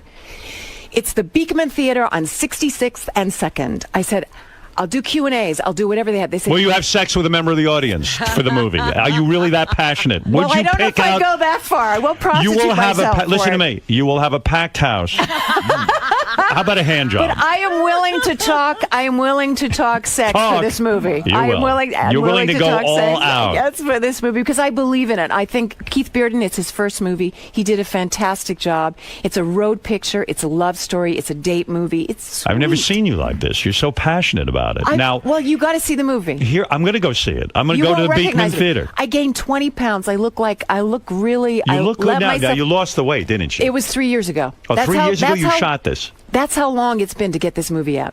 3 years. Did you freak out when you had to gain that weight? I loved it. You loved it. What did you do to gain 20 pounds? Did you eat like shitty pizza and I ate ice cream? everything. Everything. And I don't have a private chef. What happened to your body? Did you get a cellulite? Oh, yeah. You did? Well, every On the woman has tuchus? cellulite. You have cellulite? Every woman has cellulite. How does your ass look naked? I like my ass. It's nice. I like my No ass. dimples of cellulite. I'm sure there are, but my apartment is very well lit. When's the last time you got laid? Oh God. Robin has no cellulite. by the way. None. Absolutely not. None. We Zero. all do, don't we? Come on. Absolutely. I've seen anorexics with it. With cellulite. Yes, I You should have. see my ass. Holy cow. You should see Brian Denny's ass. That ain't nothing to look at. It's nothing to look at. I had cellulite in my 20s. So did I. So you're telling me... That I have cellulite. Yes. When is the last time you had sex, honestly? Oh my God. I can't remember. Well, wait a second. Let me tell you what I heard. I want to get to this. I read in the newspaper that Yes. when you shot this movie, Yes. I guess somehow the director and your young co-star Yes. said that you did a love scene or some scene where you're making out with him, and the rumor got started that he got a boner working with you. It's not true. And then a reporter asked you about it, and you blew up. And I said, "What's with Kim?" So they said, "Listen, the kid got a boner kissing her. I'd get a boner First of kissing all, you." Thank you, Howard. You're goddamn right. Thank you. No, that never happened. It really didn't happen. And this was, I'd flown in that day, and then I get this little reporter who's saying, "So tell me about, how Dusty and Keith said this." And, Keith and Dusty, this is their first big movie. They're so excited. Right. They don't know what to say or not to say in kind of a joking way. Right. And we had such a serious relationship. I mean, Keith cast me as this. He could have had really so many actresses because these plum roles in your 50s, they just don't write them. Right. And we rehearsed for weeks. I transformed myself. He had me stay and listen to people. I lower my voice an octave for this role. So All you're of these saying things. it trivializes everything? Absolutely. It trivializes the movie. It trivializes and people are just waiting for that hook. That same But night. listen to me. But Listen to me. Yes. My dear. Yes, Howard. That's a good story to get out there because to get people in the theater, if they know this kid is getting a boner during the love scene, so it's promotion. Why get upset? It's promotion. And you're a hot woman. The fact that you're a woman in her 50s and you're giving these kids boners. Oh, God. You should embrace that. I guess you're right. Of I course. guess you're right. I was having a moment. You're upset because you do such a good acting job. You don't want to trivialize that, No, I down to a don't. boner. I don't. You I don't? It's so much more than that. It really is. But And these- not that that isn't something. Right. But these Anytime young I'm punks, immensely- they get into bed with you and they get a boner. God bless you. Well, we never got into bed in the film, but the thing that's crazy about this experience and this job that I have is that I'm still learning. Are you denying that this kid got a boner? Is that what you're saying? I was Are you- No. You wouldn't know. He was a born again Christian when we worked. He's no longer a born again Christian. You ruined That it. ruined it? Yeah. No. I said to him, I think you might want to rethink the not ever having sex before you get married idea. Yeah. And he did, and he's out there dating now. But is. when I met him, he was just this. He's home taught. He's very naive. So if the kid says he got a boner, then it's probably true. But I it's don't the think he question as did. to whether he said it, Howard. I think he said it as a joke. Howard. Oh, you do? I do. He doesn't need to be joking on your time. is in other words. Not really. Okay, Not really. I understand. Not really. So you were sensitive about it. I was, because I think that film is so much more than that. I really do. I mean, it is about sex. It's about people who've been sexualized and marginalized, and they're outcasts. Can and you they relate find to this themselves character together. as an actress? When you got to Absolutely. Hollywood as a young woman, were you ever molested or attempted? Was there ever an attempt at molesting you Oh, my for God, a casting yes. couch thing? Yeah. Yes. That directors would throw you down on a couch and say, "Give me No, your." it wasn't as obvious as that. It was. I remember coming to Hollywood to test for Elia Kazan for The Last Tycoon. This was years ago, and a man called Sam Spiegel, who did films like On the Waterfront. He was a huge producer and incredibly gross, and he looked like a lizard, Right. And I remember coming to the Paramount lot. They flew me from Vancouver Island. I was so excited, and I just graduated from theater school. I'd done one film with Otto Preminger, a terrible film called Rosebud, and this was going to be my thing. I was meeting the great Elia Kazan, right? And I auditioned for him, and he went, "That's terrific. Now I want you to go in and audition for Sam Spiegel." So I auditioned for him, and he was sitting behind a huge desk, sort of like this, and he said, "Come here." And I thought, oh, well, I guess he wants to see my face to see if I, photograph well or something. I was literally 18 years old. Oh, God. And he came towards me, put his hands behind me, and pushed me towards him and tried to put his tongue in my mouth. And he was in his 70s at that point, and I literally went, "Bah, bah, bah, bah, bah," and I ran out of the room. And this was the Hollywood moment. I got into my car because my agent at the time had driven me to Paramount Studios. I didn't know how to drive at that time. I sat next to her and I told her what happened, and she said, "So what did you do?" Like, I didn't play into it. Oh my God, that makes me so sad. It makes me so sad too. I mean, I'm thinking of you as an 18-year-old girl. You're full of hope. Oh. You get your big audition. You go in there, and you're auditioning your heart out. And meanwhile, all this guy's thinking about, I'm going to jam my tongue down this chick's throat. And then an invitation to go up to San Francisco with him. Even after that. Even after that. And I just thought, you know what? I can't. What do you want to give up at that point? Because if it's all based on that, and you're 18 years old, it just looks bleak, doesn't it? It does. It does. How do you persevere through something like that? Well, I really categorized that as that person and thought that exists, and knowledge is power at any age, at any time in your life. And I thought, I'm never going to be in a situation where I don't have anybody with me. Mm-hmm. But were you shy to audition again? Like was the thought in the back of your mind, oh, these guys just want to fuck me and that's it? I mean, That's what it's all about. Yeah. No, I felt that I was a contract player at Universal Studios, and they knew about what had happened shortly after that, and I felt protected by the company. I came up with Sharon Glass and Jamie Lee Curtis. We were all young actresses at the Universal Studios, last contract players in the system. Right. And I felt so much. Contract player means you were signed to a studio For 7 years of your life. Yeah. And you only work for them. Only for them. Isn't that must have driven you nuts? Because when you would get offered roles, but it's kind of a beautiful thing too, because you're guaranteed work. Exactly. And I had a big, huge student loan over my head, and I had to pay that student loan. Are you a multimillionaire at this point? No. You're not? Even after Sex in the City? No, I'm not multi. I'm okay for the rest of my life if I'm smart. I'm going to guess your net worth is about $10 to $15 million. Am I close? Well, that would be a multi-millionaire. That's right. Yeah, I guess with my properties, yeah, I guess so. But I have mortgages, and I help. So you have to be careful. You don't live the lifestyle. No. You can't go in and buy the latest Birkin bag, right? I don't want to. You don't want a Birkin bag? No, I don't ever want a Birkin bag, ever. Does it bother you that Sarah Jessica Parker's 20 times more wealthy than you? You know what? I still got more left in me. Who knows what I can do? You do. You never look better. I swear to God. I don't know what you're doing. What are you doing? Abstinence. You're not getting operated on? I don't even think you're pulled back or anything. Are you? No. You don't have any Botox? Nothing? I have Botox right here. You do? I do, right You here. look terrific. Thank you. You look natural. You don't look Thank like one of you. these whacked out broads all pulled back with But the duck lips. That's very easy for you to say, Howard, but I have to say I have a lot of sympathy for women because where do we age in this country?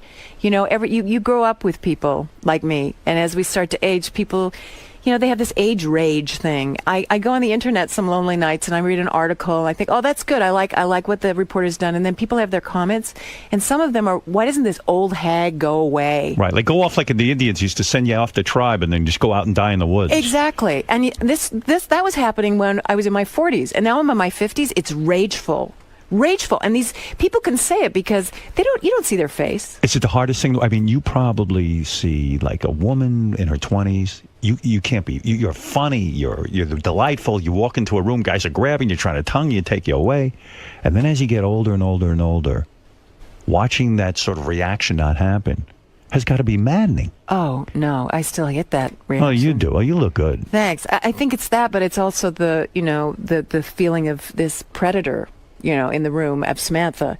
And after a while, people relax. But, you know, people are looking at my face to see if I've had work done. They're not listening to what I'm saying. Or they're thinking, I haven't heard a word you said. You know who you're looking like? Who? You look. I never realized you look like Michelle Pfeiffer. Oh, my God. Look at you. She just said all of her roles went to Michelle. Yeah. You know, you do, though. Yeah. No, we do. We do. She's got different lips than I do. She has like more of those open lips. So you haven't been with a man in a long time, huh? No, I've been single. I've been concentrating on my work. And when you say lonely nights, what do? You're on the computer all night? Sometimes I like to write. I like to read. That's what you're doing? I'm reading a great book right now by Michael Cunningham.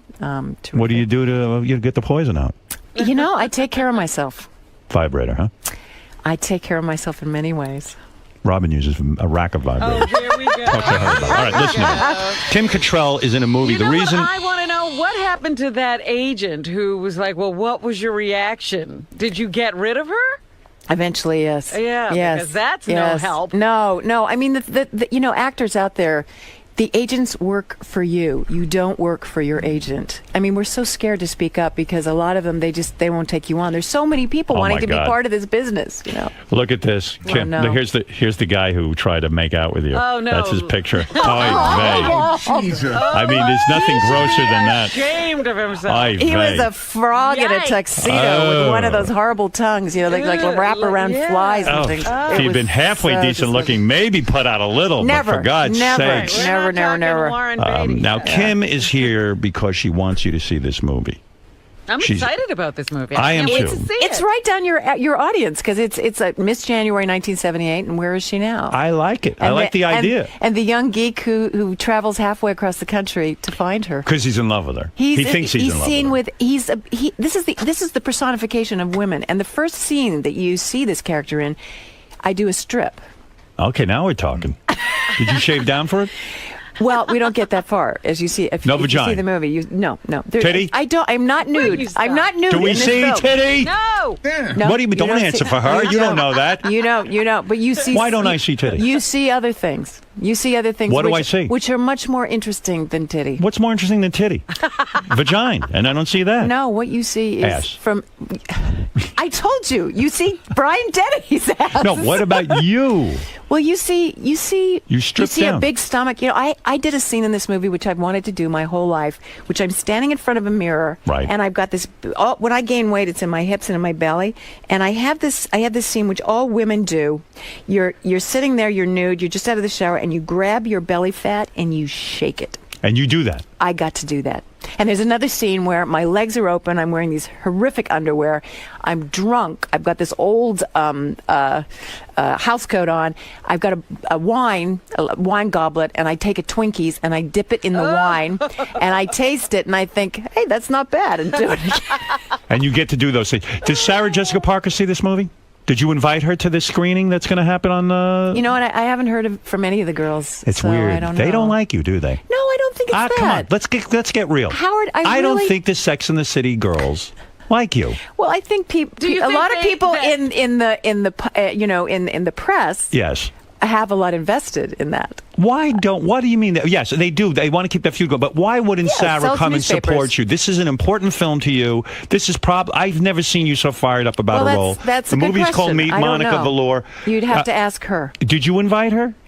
Well, invitations went out, and I said anybody and everybody who, is in New York at this time. Maybe she wasn't in town. And she didn't even call and say, I can't make it. Nobody called me. She doesn't like you. I don't know what it is. Of course. I don't know what it is. Did she is not supporting you. And what about the other two nutnicks? They didn't call either. Where are they? Well, one of them, Charlotte, the sweet one. She lives in L.A. Yeah. And I just And what haven't about heard from anybody. the other one who went lesbian? They have babies. They have lives. They're busy. Too busy for their friends. Too busy for the woman that made Sex in the City what it was. The woman that made them money. I'm not saying anything. Wow. What about the creator, Darren Stars? He's come to see the movie? No, not that I know of. No. What the hell is going on? I Boy, agree. show business is. They're all on to the next thing. Do you think it's you? No, I think it's just that people are busy, and now But we live. why don't they like you? I don't think it has to do with liking like me or you. not liking me. You know what it is? I think that movies come to people now. People don't go to movies. They're If very, Sarah very Jessica busy. Parker wrote you a note and said, I want you to come see my new movie, you would be there for her, wouldn't you? I was there for the Morgans movie. Yes, You were? Yeah. You Gladly, went. Gladly. And she wrote you and said, would you come? I would go. Yes, I support Sarah in everything she does. I think she's terrific. And, Sarah, this is not right what you're doing to this woman. Don't. All right, maybe you got your differences. She's not doing anything. She's not doing anything. She's busy. She's got her life. No, really. listen, she's not that busy. She got 20 nannies. Listen to me. You're a woman. You work together with her. Put aside the differences. Go out and Well, support. maybe she'll come to the Beekman and she'll see it. We've got a week. This is This is the important week. You got 1 week to make this movie work. And if people come out and support the movie, People like Sarah Jessica Phony. I mean, Parker. You're terrible. You're terrible. I mean, come on. I'm not terrible. Let's be honest. Let's be real. You work together. Let's support each other as actresses, as women. You heard it here.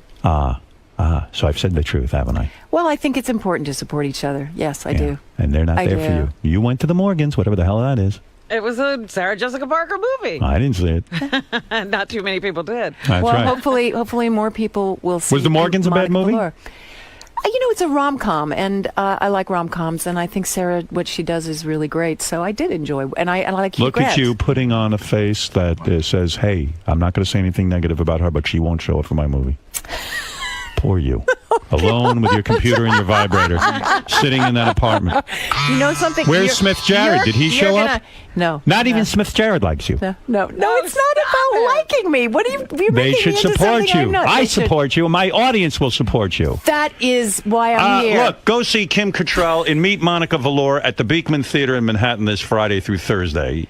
Kim is going to do pretty much anything you want at this Q&A. Q&As. At the 7 p.m. screening Friday, Saturday, and Sunday.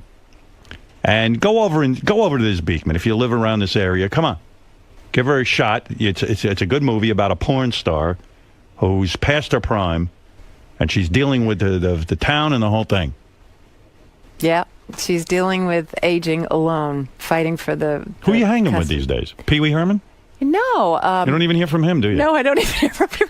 I'm sorry for you. I don't think you have a friend in the business. I do. Well, you must be a monster. Michael Stipe is a good friend of mine. Oh, Michael Stipe. Yeah, Ah. and I think he's terrific. And him you like? I think he's amazing. Really a talented man. And he came to see the movie What's the he second doing? day. What he is just he had doing? an album out. REM had just got like an amazing album. Really? Where they made a film for each song. They got different filmmakers, Sophia Cal and James Franco. They each made a film for each song. He's still creative. He's still doing movies. I mean, he did Being John Malkovich. I mean, he's a real he's an artist. I'm looking you over. I can't see how you don't have a man. It's That's crazy. they're terrified. No, I'm not terrified. But you're married. Oh, that's right. I wonder I'm not terrified. See, this is the problem. The That's older the you problem. get, they're either incredibly damaged or they're married. and Well, I'm damaged. both of those things. So I'm a double header. All right, listen to me. You've Yeah. said it all. We get the point. We like this idea of you in this movie.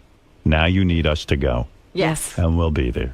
Believe me, we're not Sarah Jessica Parker or those other two. I love you. I don't even know the Howard names of Stern. the other two, honestly. I love you, I know Howard you Stern. and Sarah Jessica Parker. I don't know the other who are those other two. The other two are replaceable. You're not. Kristen Davis and Cynthia Nixon. Yeah, I'm surprised you know their names based on their support of you. Well, look, it doesn't seem to bother you, so it's not going to bother me. I have a lot of great people in my I life. wish you great things. I wish you know what I wish for you? Yes. A beautiful trip to Peru where they rub good and plenty all over you. I'm not kidding. And a beautiful ceremony. Thank you. I wish that for Thank you. you. See, Kim Cattrall, and I wish you happiness and success with this film. Yeah. Thank you. Thank you, Robin. Let me Means just a say, lot. see Kim Cattrall and Meet Monica Velour. That's the name of the movie, and it's going to be at the Beekman Theater. This is the make or break week for this movie. Let's go. It's in Manhattan this Friday through Thursday. This is it for. Listen, Kim needs you there.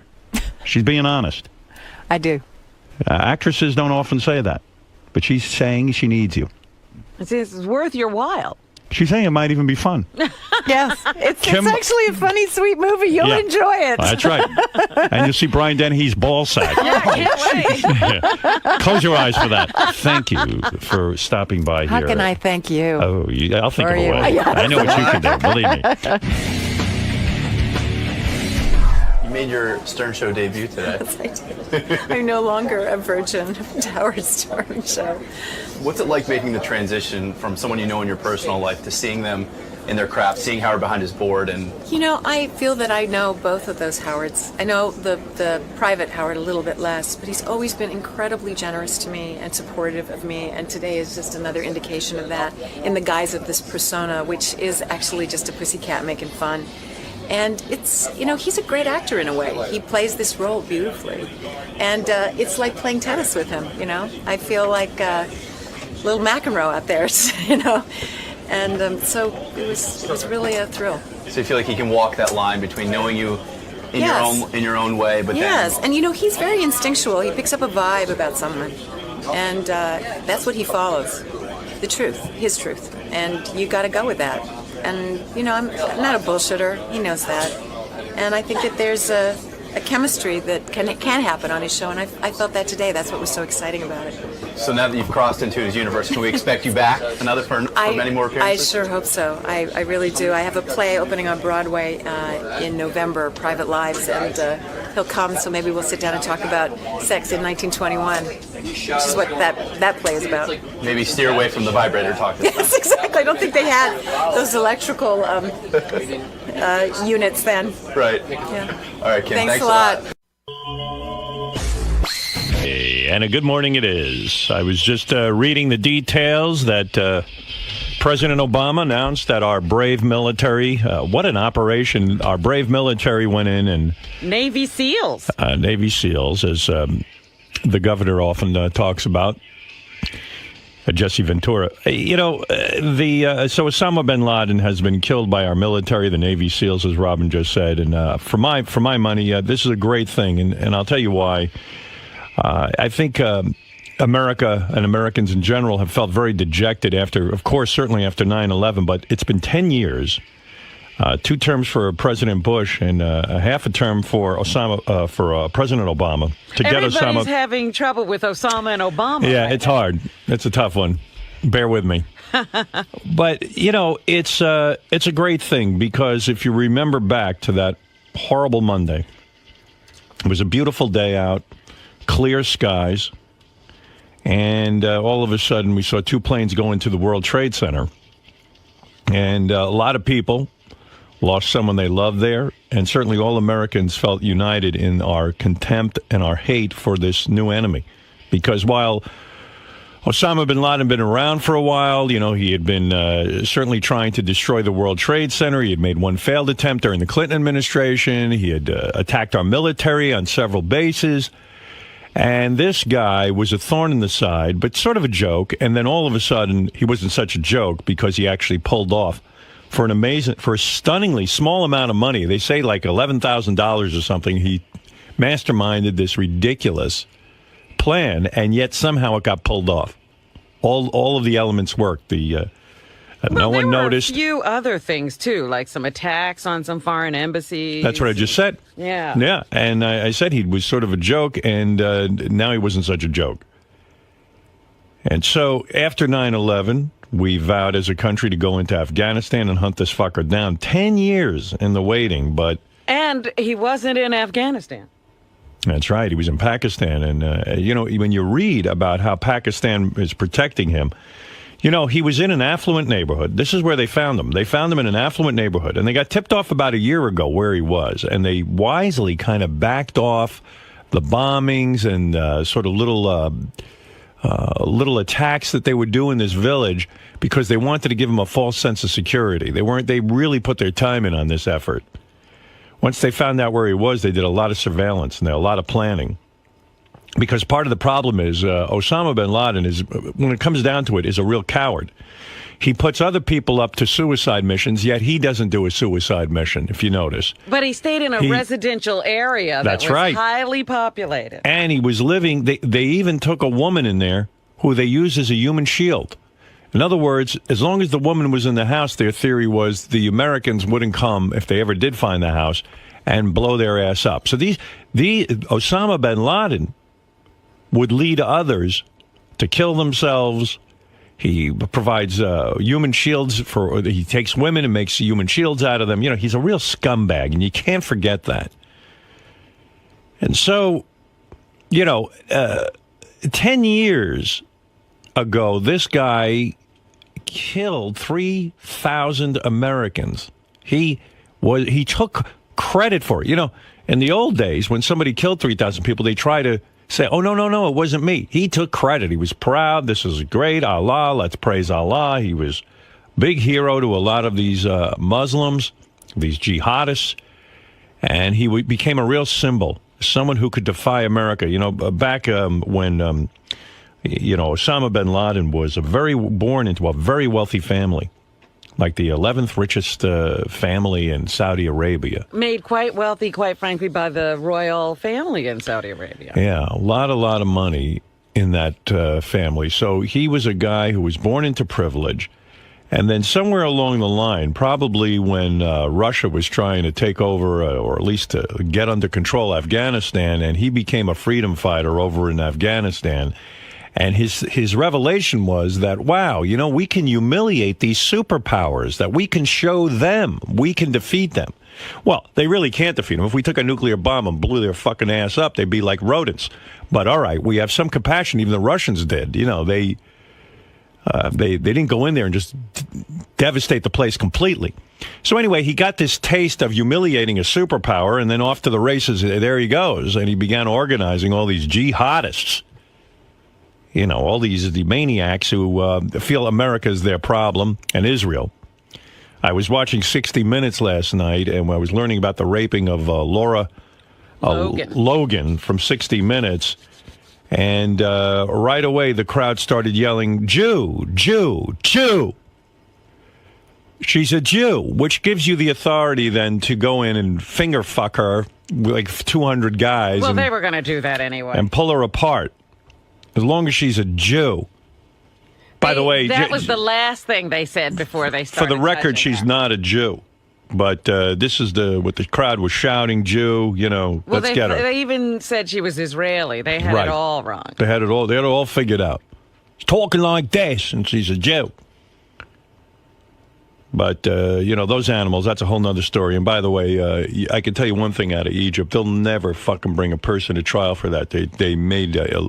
They alluded to the fact they might go ahead and try to hunt down the people who attacked Laura Logan. Good luck waiting for that one. How are they going to do that? Well, they got videotape, But they ain't going to... They all look the same. Right, they sure do.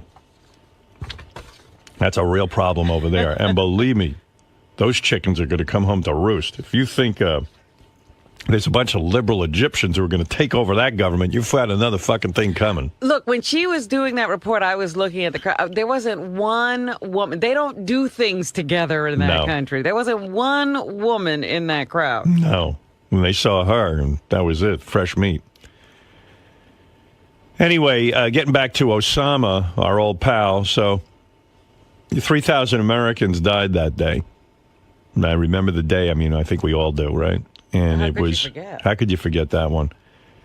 And so this guy was off to the races, big hero, big smile on his face, praising Allah all over the place. And, President Bush said, we're not going to rest till we get him. And I think it was with great dismay, he couldn't get his hands on this. But then you take a look at what was going on in Pakistan. Osama bin Laden lived in the biggest house in this neighborhood. It was considered an affluent neighborhood. They say his home, the one that he was just found in, is worth about $1 million. I didn't know there was one house in Pakistan worth $1 million, but what in the heck did he build it on? I don't know, but it was 6 times bigger than all the other homes, which doesn't sound like smart planning when you think about it, but okay. But he was so well protected. Very well protected. He had no internet, they say. No cell phones. No cell phones. They burned all their own garbage. They were paranoid about, I guess, someone seeing garbage with names on it. Who the hell knows what they were paranoid about? But they lived self-contained. But I think in this neighborhood, everybody pretty much knew who lived there. And he was protected. And they started watching the couriers, the messengers. That's how he communicated. You know, people had to come and take his directives to his henchmen. And that's what they were watching. Now, our military kept their eye on this guy, making sure it was his compound. And I told you, they backed off militarily in this area so that Osama bin Laden wouldn't get spooked. You know, they didn't want him moving from the area. They got their eye on him, right? But they still got to get into the compound. We know how that goes. You know, think back to Waco. It's a compound with weapons and the whole thing. Very thick, high walls. And they weren't going to let this guy get away. They finally got him located. If they kind of tipped him off or something weird happened where he got a tip-off that the military was there, he's going to vamoosky right in the middle of the night, you know. So think about our military and what an operation this is. Now, this was handled by a small group, as Robin said, Navy SEALs. And before sunrise, they come in on a helicopter and on ground forces, an elite group. They exchange, it's a gun battle. Osama bin Laden, according to reports, was firing a gun. And our military fucking shot him, killed him. Shot him in the head. Shot him in the head. Is that right? I didn't read that detail. Yeah, he was shot in the head. Shot in the head. You know the Bon Jovi song, Shot in the Head, and you're to blame, baby. So, this is a wonderful thing. Now you say, well, is the war on terror going to change? Probably not. I mean, although I tell you what, this says to these guys, if you're going to fuck with us, our president gave a brilliant speech, very wonderful speech, saying, look, he brought this to us. We didn't bring it to him, and now he got his payback. But this is good because we don't look impotent. It's a good sign that if you do fuck with us, you can end up with a bullet in your head, even 10 years later. Yeah, no matter how long it takes. That's right. It shows also that you do this. Look what happened in Afghanistan. He was routed out of there. You know, this is good. This is a real day to celebrate. And to celebrate our military. They're amazing. I don't know why this isn't a national holiday. It should be. We should be off today, Robin. We should. We should be in Times Square or at Ground Zero. Yeah, running up and down like those Egyptians. Sitting on lampposts. Right, without the raping of the women. Yeah. I'm declaring this a holiday as your leader. Robin, we can all leave. Let's go. Yeah, well, you know us. We're looking for any kind of holiday. But this is really, really a great day, and all Americans can be proud of our military. This is an amazing accomplishment because this guy was like a rat. He was hard to find in a nation of rats, and that Pakistan's full of them. It's hard to rout out one. Yeah, he wasn't very far from the capital. No, not at all. It's a nation of rats. And they were able to creep into the rat hole. They didn't tell the Pakistani government. This military operation, don't think this is one easy feat. Imagine if I said to you, okay, there's a rat with a white tipped nose I want you to find here in Manhattan. And you say, but Howard, there's so many rats in the sewers and the street. How are we going to find this guy? I go, don't tell me your problems. Just find him. Well, they found this particular rat, and they got him. And they did it with no civilian casualties. Yeah, precision. They took him right out. It's fantastic. I love that they buried him at sea. Everybody's saying, like, why did they rush the burial? Yeah, why did they, Robin? First of all, you don't want people having days to decide what to do about it. Right. Like, oh, we're going to go to the funeral, or we're going to do this, or we're going to do that. No, he's already in the ground at sea. And the reason at sea is you can't erect any monuments around his grave either. Right. I would love for all of the people who care about Osama bin Laden to go to his grave. Right, go visit him. You're right. And also, they can't, like if you bury him somewhere, then right away that becomes another martyrdom thing, But that's the memorial. Right. Now we're going to constantly enshrine him. Right, laying in state. Well, I guess they wanted proof, You get these people who don't believe President Obama was born in this country, and even though they've got a birth certificate. So I guess, people were saying, well, let us see this motherfucker. Like with Mussolini, they dragged him out on the street so everybody could take a piece of him. But, all right, look, I guess they got pictures or something. Who the hell knows what well, they got? Well, they have DNA evidence. They have a lot of things that they used to make sure they had Osama bin Laden. But, yeah, the whole idea of him having a funeral, right, that others, like his people getting a hold of him and all of that stuff, you don't want anybody lauding this guy or having the opportunity to martyr him. Throw him right out in the garbage. Stuff. Just put him out to sea. You go find him if you want to do all that. Right, yeah. Throw him in the garbage. Go out there and visit his grave. Well, he was a scumbag. I want to say a personal fuck you to this asshole. It's so great that your heart and lungs aren't working anymore, and you're no longer breathing the air that I breathe. You cock-sucking fuck. You fuck. And, this guy, I tell you. We live with the changes he wrought every day. That's right. If you travel anywhere, you're traveling courtesy of Osama bin Laden. Right. So it's a great day to rejoice. Feel free to, I don't know what, to jump up and down and scream. I'm glad to be alive. Absolutely. And think about these guys in the military. I went to see. Hopefully he's not. He was the symbol of terrorism. He was the great leader. Now that he's been brought down, maybe somebody will have the good sense to say, you know what, that's not a good idea to follow in his footsteps. That's right. It's symbolically, it's great.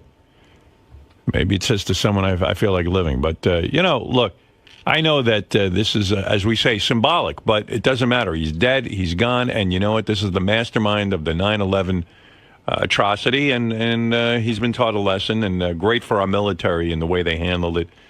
And think about, I was watching the movie Thor, and I think one of the reasons. Oh, you saw Thor? Yeah, and I'll give you my review. Okay. But I was watching the movie Thor, and the reason I love superhero movies.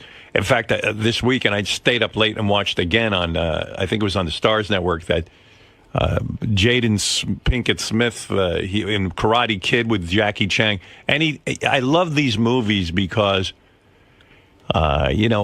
everyone in their mind wants a hero. You want to see the guy that gets superpowers. You want to see him win at the end.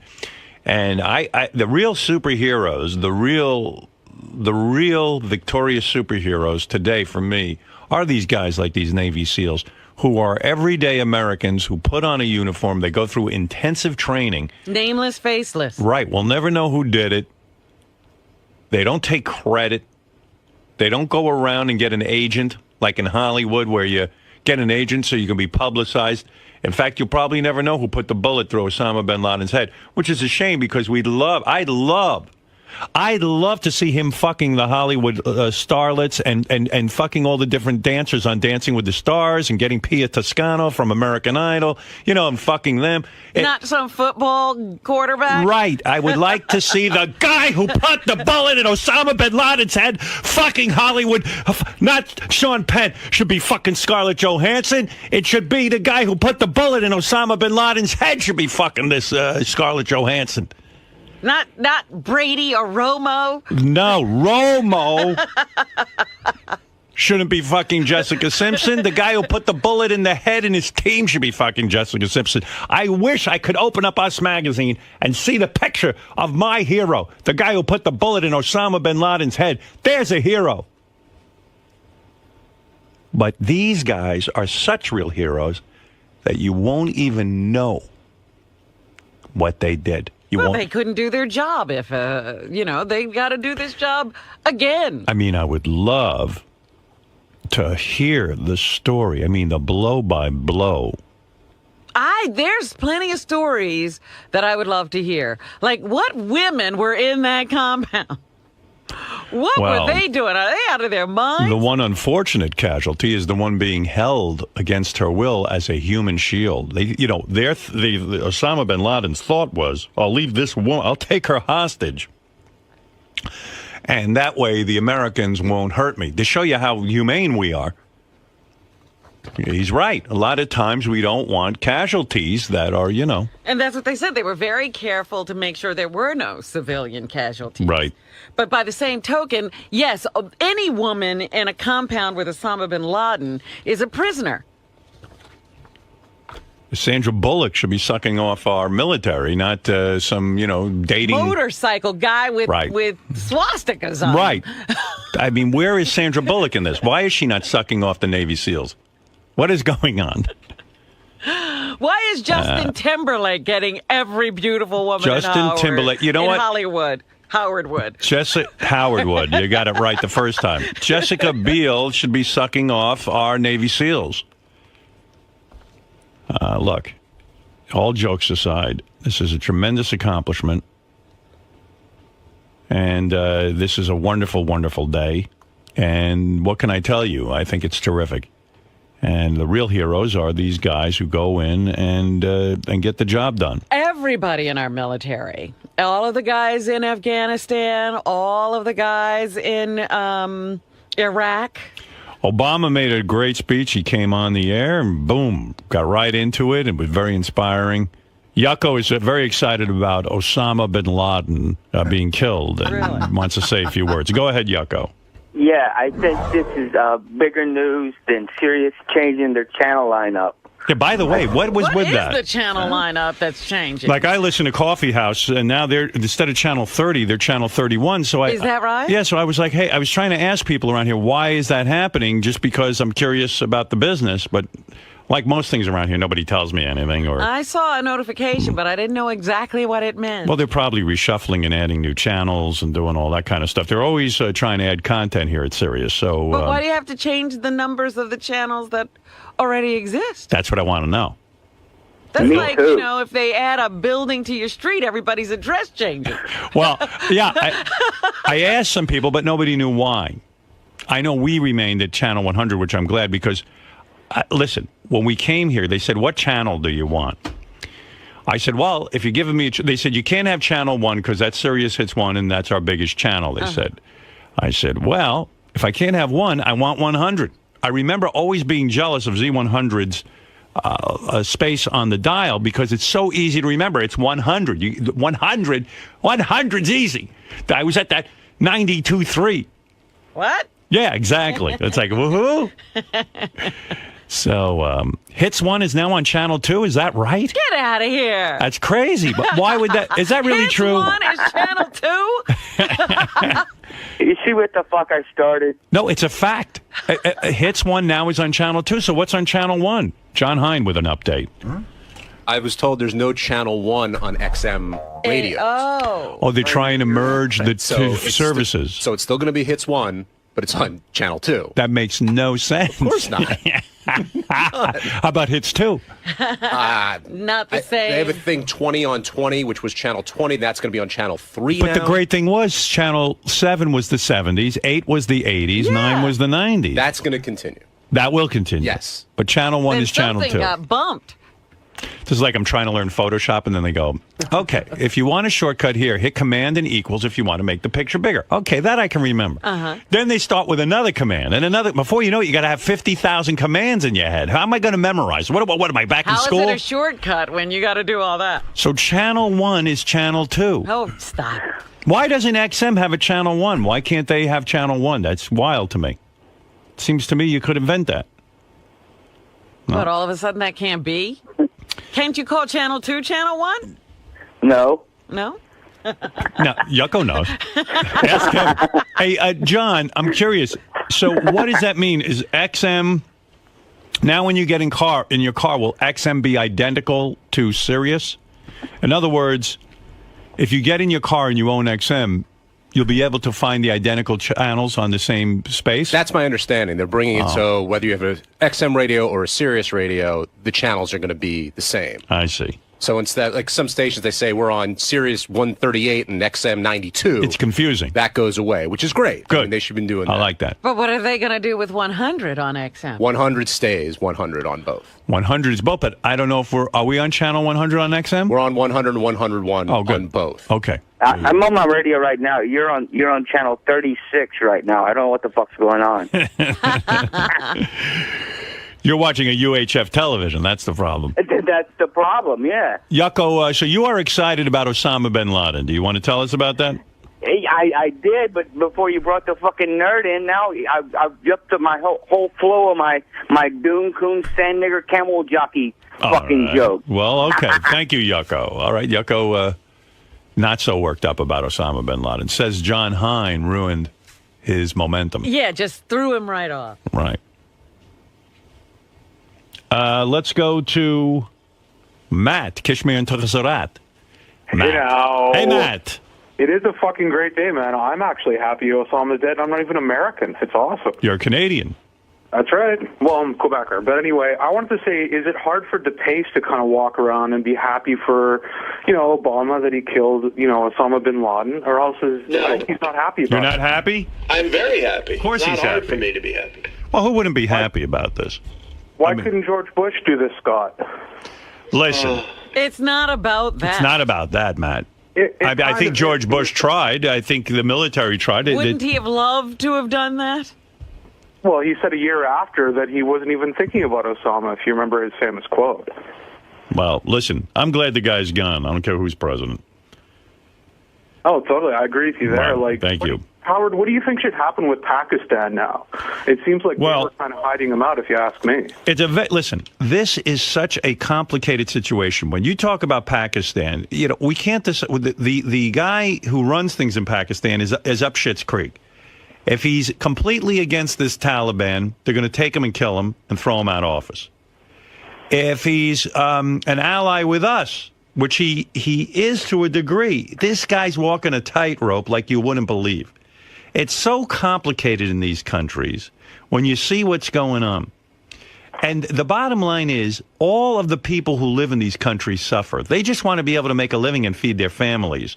They'll go with the Taliban, they'll go with the United States, they'll go with anybody, as long as they can walk out on their farm and grow a fucking piece of corn or some shit.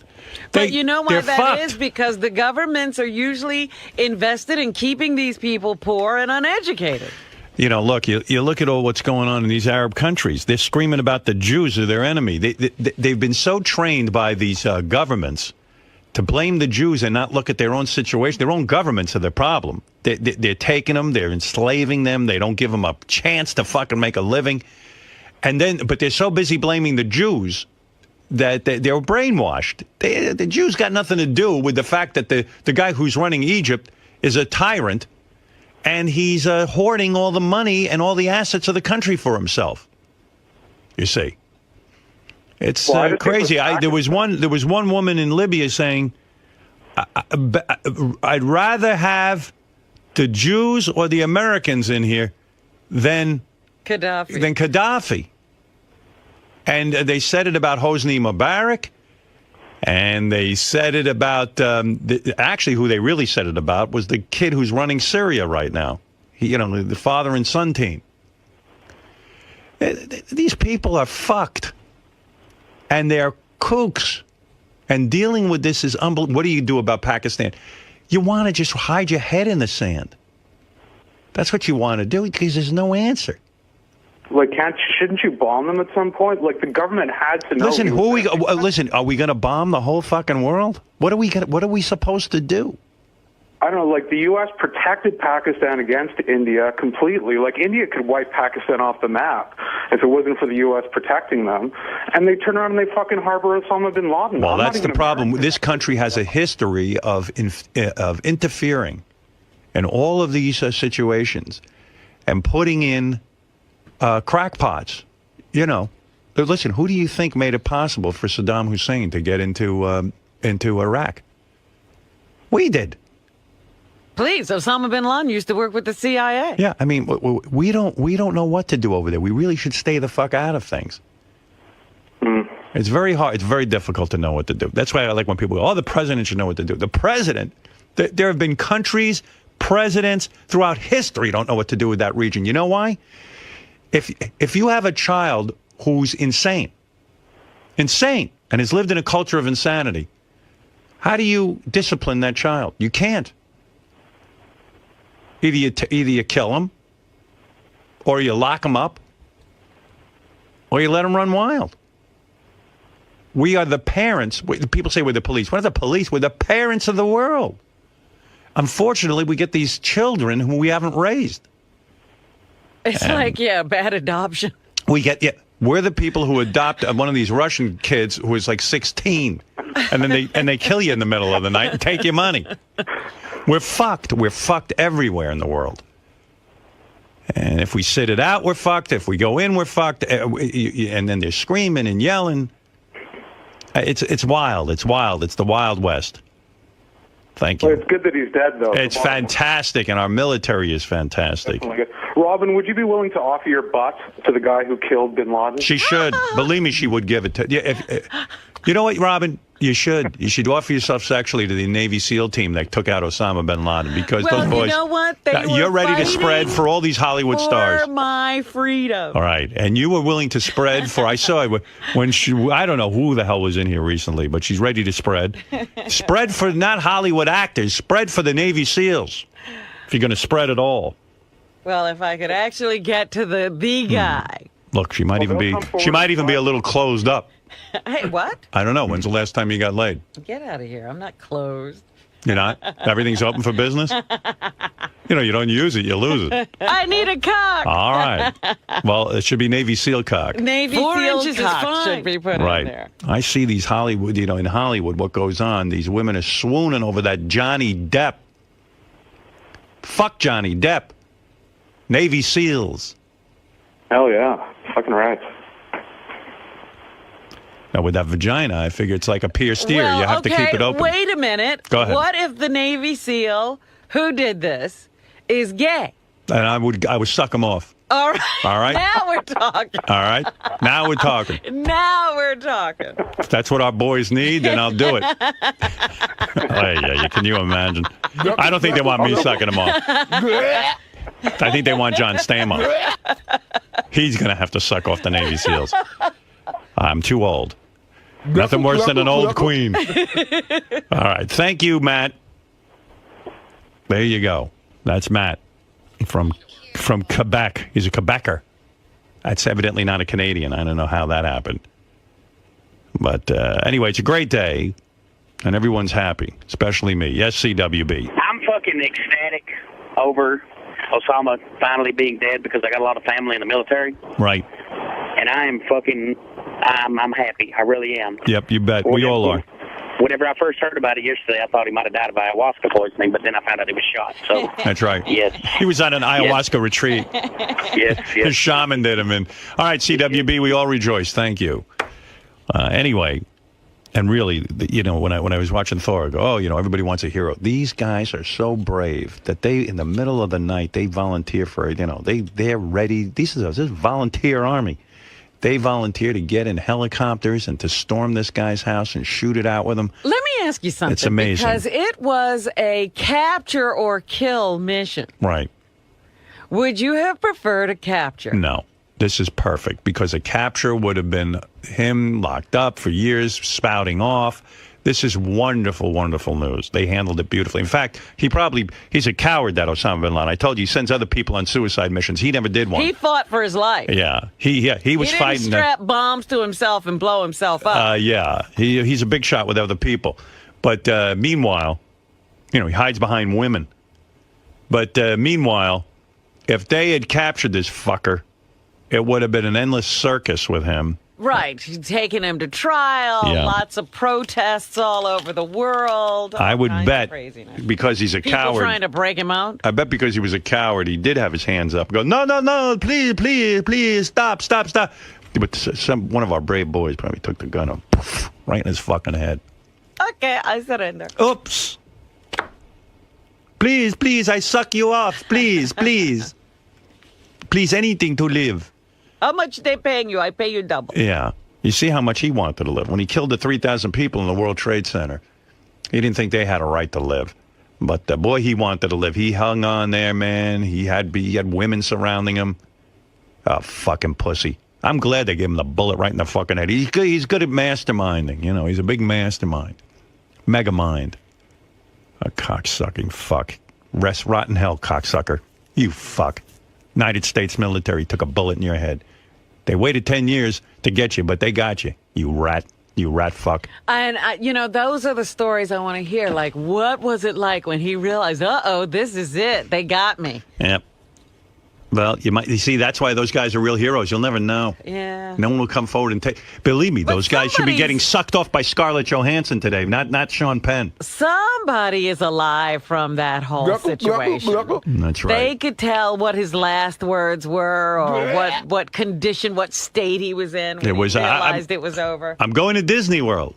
That was his last word. Fuck you! He thought they were videotaping him. I'm going to get my 75 virgins. Right. Who won Apprentice? We don't have internet. I don't know who won the crystal ball from Dancing with the Stars. Hey, you know who's on the phone? Hunter. He says he has details on the Bin Laden mission. Well, Hunter figures himself to be one of these special forces guys. Well, he is a special forces guy. He did 3 tours of duty in Afghanistan. Yeah, but then he came back all banged up and he was screaming and carrying on. Yeah, because he wanted to go back to Afghanistan. No, he didn't. Yes, he did. I don't think so. He's a real man. The last time we talked to him, he sounded like, I don't know what. Hey, Hunter. What's up, Howard? You were pissed. You wanted to go back to Afghanistan. Yeah, I wanted to go back, and now I'm pissed because I wasn't there when the shit went down, man. I'm really pissed. Yeah, could you imagine being the guy who got to put the bullet in Bin Laden? Said, I was saying this morning, Hunter. You know, it's insane. You know, it's like I bullshitted you guys. I couldn't tell you certain things. I'm out of the military now. And, it's like I had guys in my rifle sights, and there's nothing like that. The enemy, you look down your rifle and you see them, and then you just bang them out. I can't imagine being the dude that got Bin Laden. I can't even fucking imagine that shit. It just blows my mind. Close quarters, don't you think? Because they were inside his house. Well, it was... the information I got from my buddies, it was a compound. It was 31 miles outside of Islamabad, and they had 18-foot walls, barbed wire fences. JSOC was involved, and the Navy SEALs got them. As a matter of fact, they say that his compound was $1 million compound. Yeah, $1 million compound. Which shocked me because... That's gotta be huge in Pakistan. Well, it was six times... It was huge. 6 times the size of any of the other homes in that neighborhood. Yeah. So they all knew he was there, It's bullshit, because I did an interview with you. I looked on my records on 9/15/2009, and I said, what did I say? Bomb Pakistan. And I got in trouble for that. I got reprimanded by an admiral and a general, and they said, this is a direct order. You talk to the press, you talk to Howard, anybody, you'll be thrown in jail for the rest of the time you're in the Wounded Warrior program, all this stuff. So I couldn't talk to anyone. Well, I'll tell you what, called in. Hunter, I said on the air this morning that, this operation is so fantastic. And I said, this is why you got to praise the Navy SEALs, the whole military, what they do. Everybody. Everybody. Let me say a special praise to Hunter, because Hunter joined up after 9/11. He did. Now, I got to tell you something, Hunter. These guys, I said, are real superheroes, and I'll tell you why. They don't look for credit. They don't look for... we'll never even meet the guy who put the bullet through Bin Laden's they're quiet head. Professionals. They're the real deal. They're the real... Exactly. I wish I could be like that, It's like something I aspired to when I was a kid. Absolutely. I said, these are the real heroes. I said, instead of these girls all fucking these guys in Hollywood like... I said, Scarlett Johansson's fucking Sean Penn. She should be fucking the Navy SEALs. Am I right or am I wrong? These are the real heroes. Hunter would appreciate that. These are the real heroes. This is who women should look up to, these Navy SEALs. Look at these guys in the middle of the night.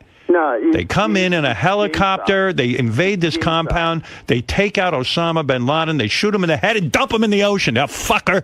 Yeah, well, it's, the dumping in the ocean is, it's because of our president, you wanted to honor, the whole Muslim thing, and you have to bury the dead within one day.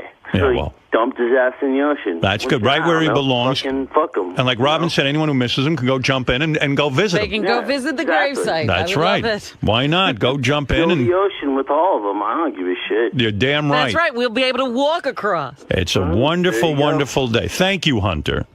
It's like, I would have called a while back, but they threatened me with all kinds of shit. Well, I'll tell you one thing, Hunter. You and every other guy who serves, I thank you from the bottom of my heart, because I see how brave you guys are. I wouldn't have the balls to do what you did. There's a lot of politics, and there's a lot of guys like me that want to fight and want to go out and kick ass and do all kinds of crazy shit, but there's dudes that just won't let him do it. It sucks. Well, thank you, Hunter. And I could never say that on the air, because you were in the military. Yeah. But he went there to get crazy. I said, I killed like one dude, with that bomb I sent off with your name on it. Right. Dude, we kicked so much ass. We did so much shit. It was awesome. What's the best shit? Hunter, what is the best shit you did over there?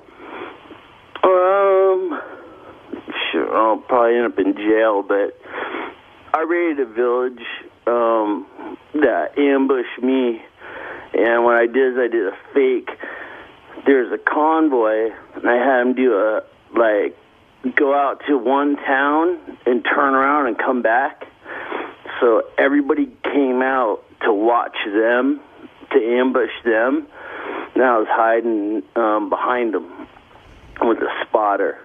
And I had a backpack with 1,600 rounds in it and a 240 Bravo with my M4 and a rocket launcher.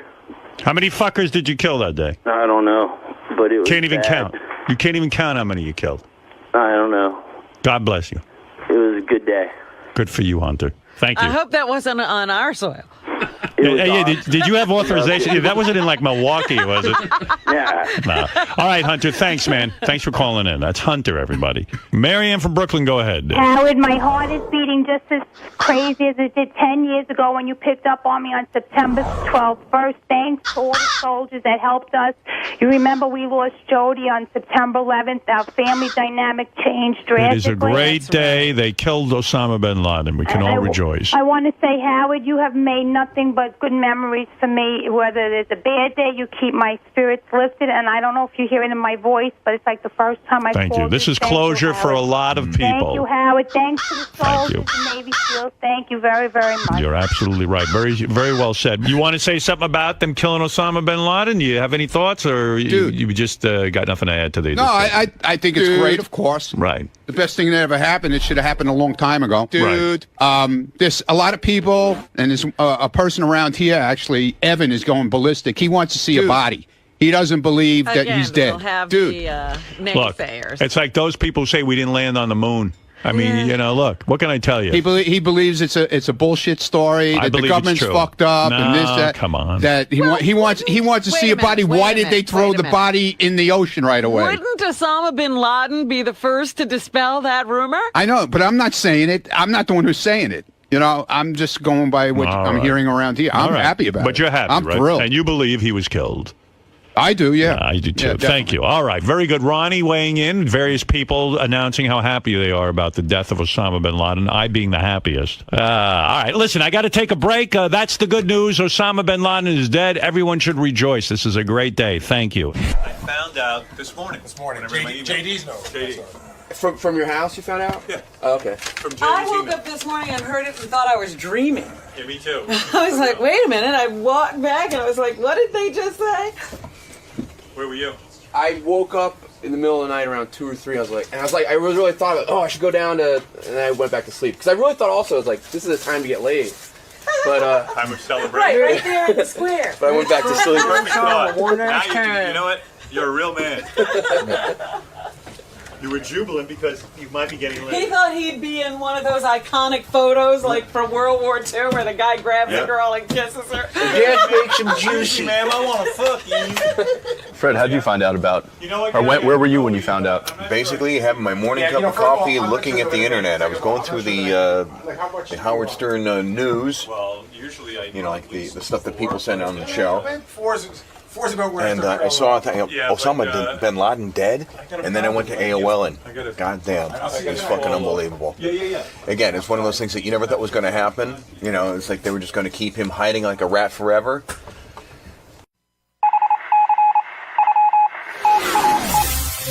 This is the best of the wrap-up show. A recap and behind-the-scenes look with John High and Gary Dell'Abate. The best of the wrap-up show begins now. On Monday's wrap-up show, Deb called in to defend me between the age difference of me and my girlfriend. She had an older boyfriend also. There was like a 20, 30-year difference between them. Unfortunately, her guy kicked off, and she's unhappy without him, but mine still got me. Then Ken called in from somewhere in the fucking future somewhere, and try to break my balls. But you wait and see what I did to him. Check it out.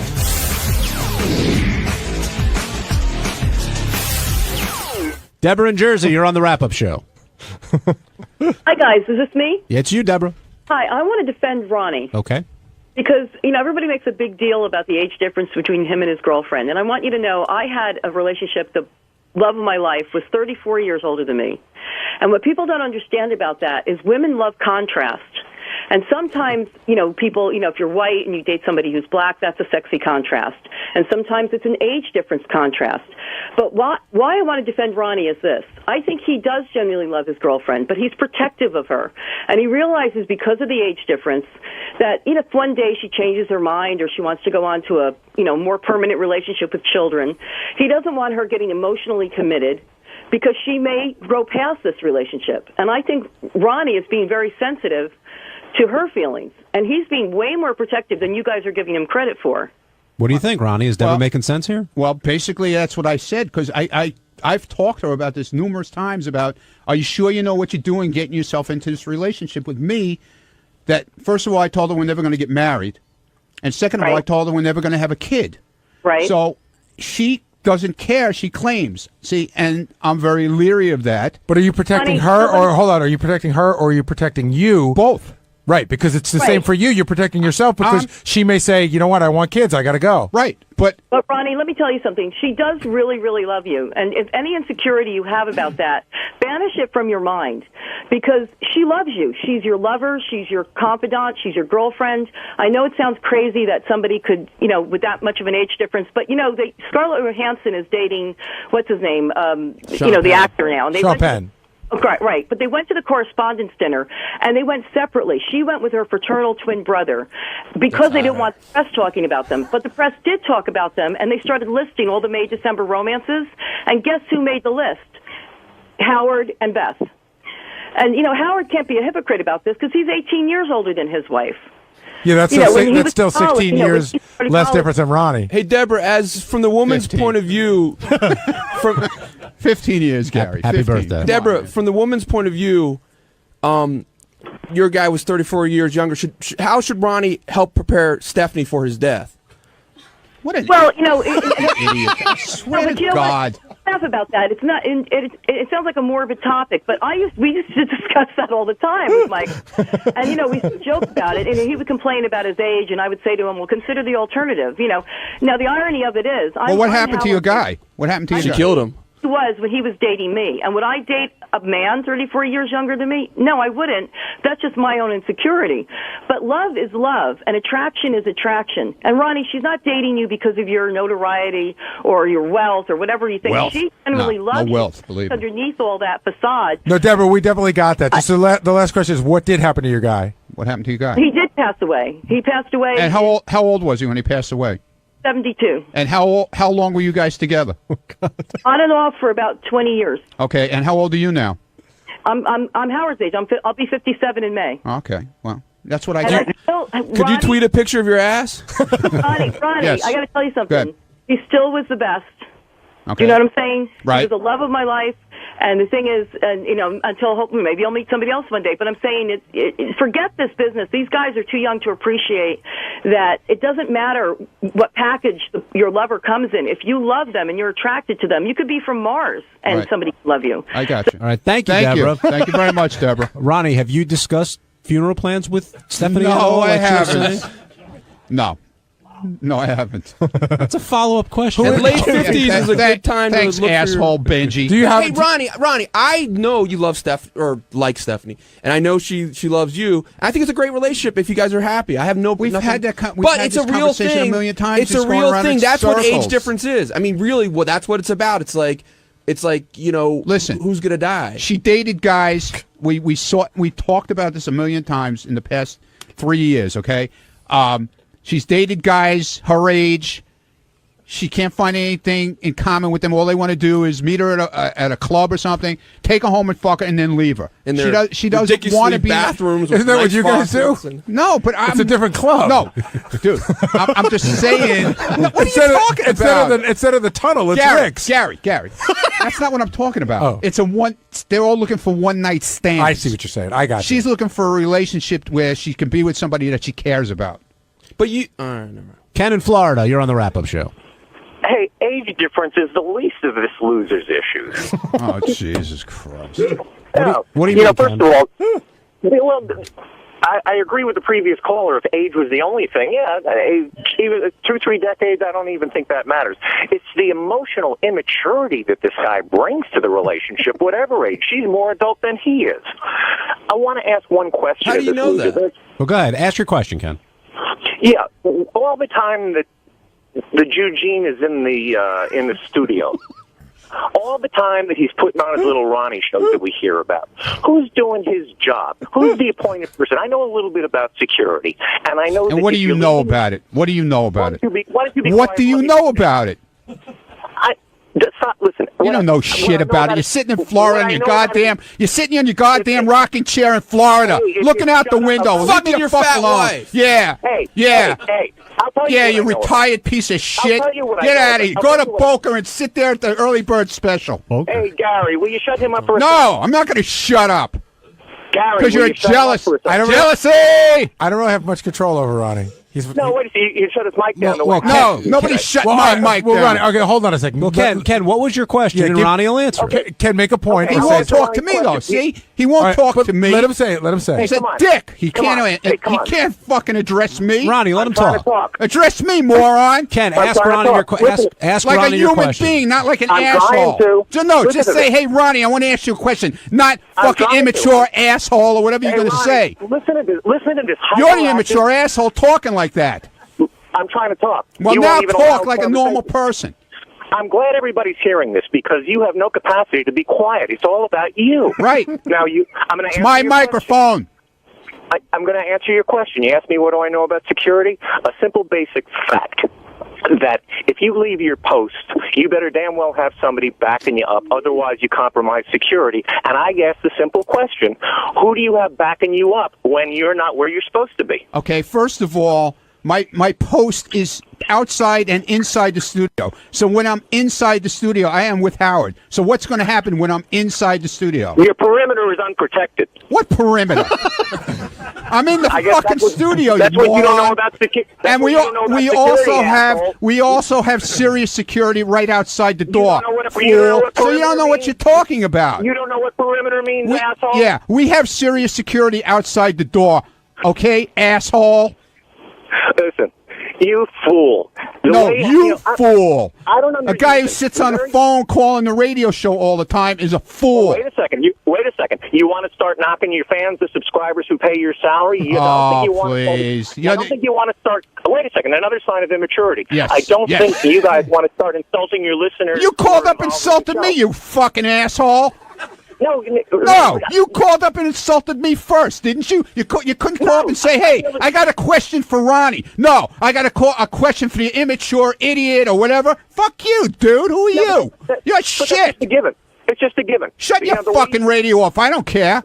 the way you deport yourself in public, Ronnie. Yes. The way you talk about. Yes. Hey, I'm talking to a guy here who likes fingers up his ass. Okay. Yeah, well, I guess you're not into sex. You like fucking taking it up the ass from guys. I'm not the one that said it. Yeah. I'm so glad everybody got to hear it. You're short. You got no. What do you got? What do you have? My work involves. Let's say work that got me as the runner-up in the Gary audiobook contest. Oh wow! Or whatever it's How I'm cool. just saying.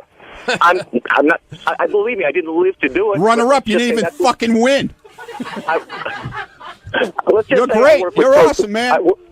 I work with Pro Tools a lot. So do you think that makes you better than Ronnie? Of course. No, not one bit. Well, I'm not the one that says better or worse. I just said that this guy is so emotionally immature. Listen, dude. Listen back to the tape. He doesn't even know how to handle a relationship. And the way he behaved on the show today, when Stern just let him ramble on and basically take control of the microphone, Gary, no disrespect to you and a little disrespect to Howard, but you guys can't moderate properly if you let this guy steamroll over people. Actually, when he was I got to tell you, when he was steamrolling over you, it was sort of funny. That's why we let it happen.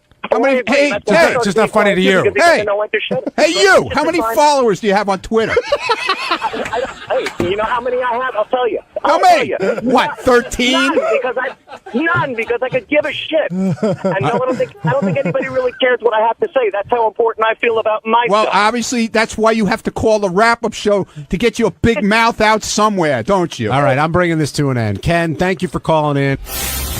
On Tuesday's wrap-up show, we're lucky to have two big guests, director Scott DePace and Robin Quivers from our show. And they got into a discussion about Obama, about Donald Trump, about torturing prisoners, and it got a little bit heated. It was interesting to watch. Here's what happened. There's been a lot of talk about bin Laden and what went down, and I asked Scott to come down to Pace because it seemed like everyone is sort of okay with now some of the methods that were used in order to get to the end. You know, the means justifies the end, or vice versa.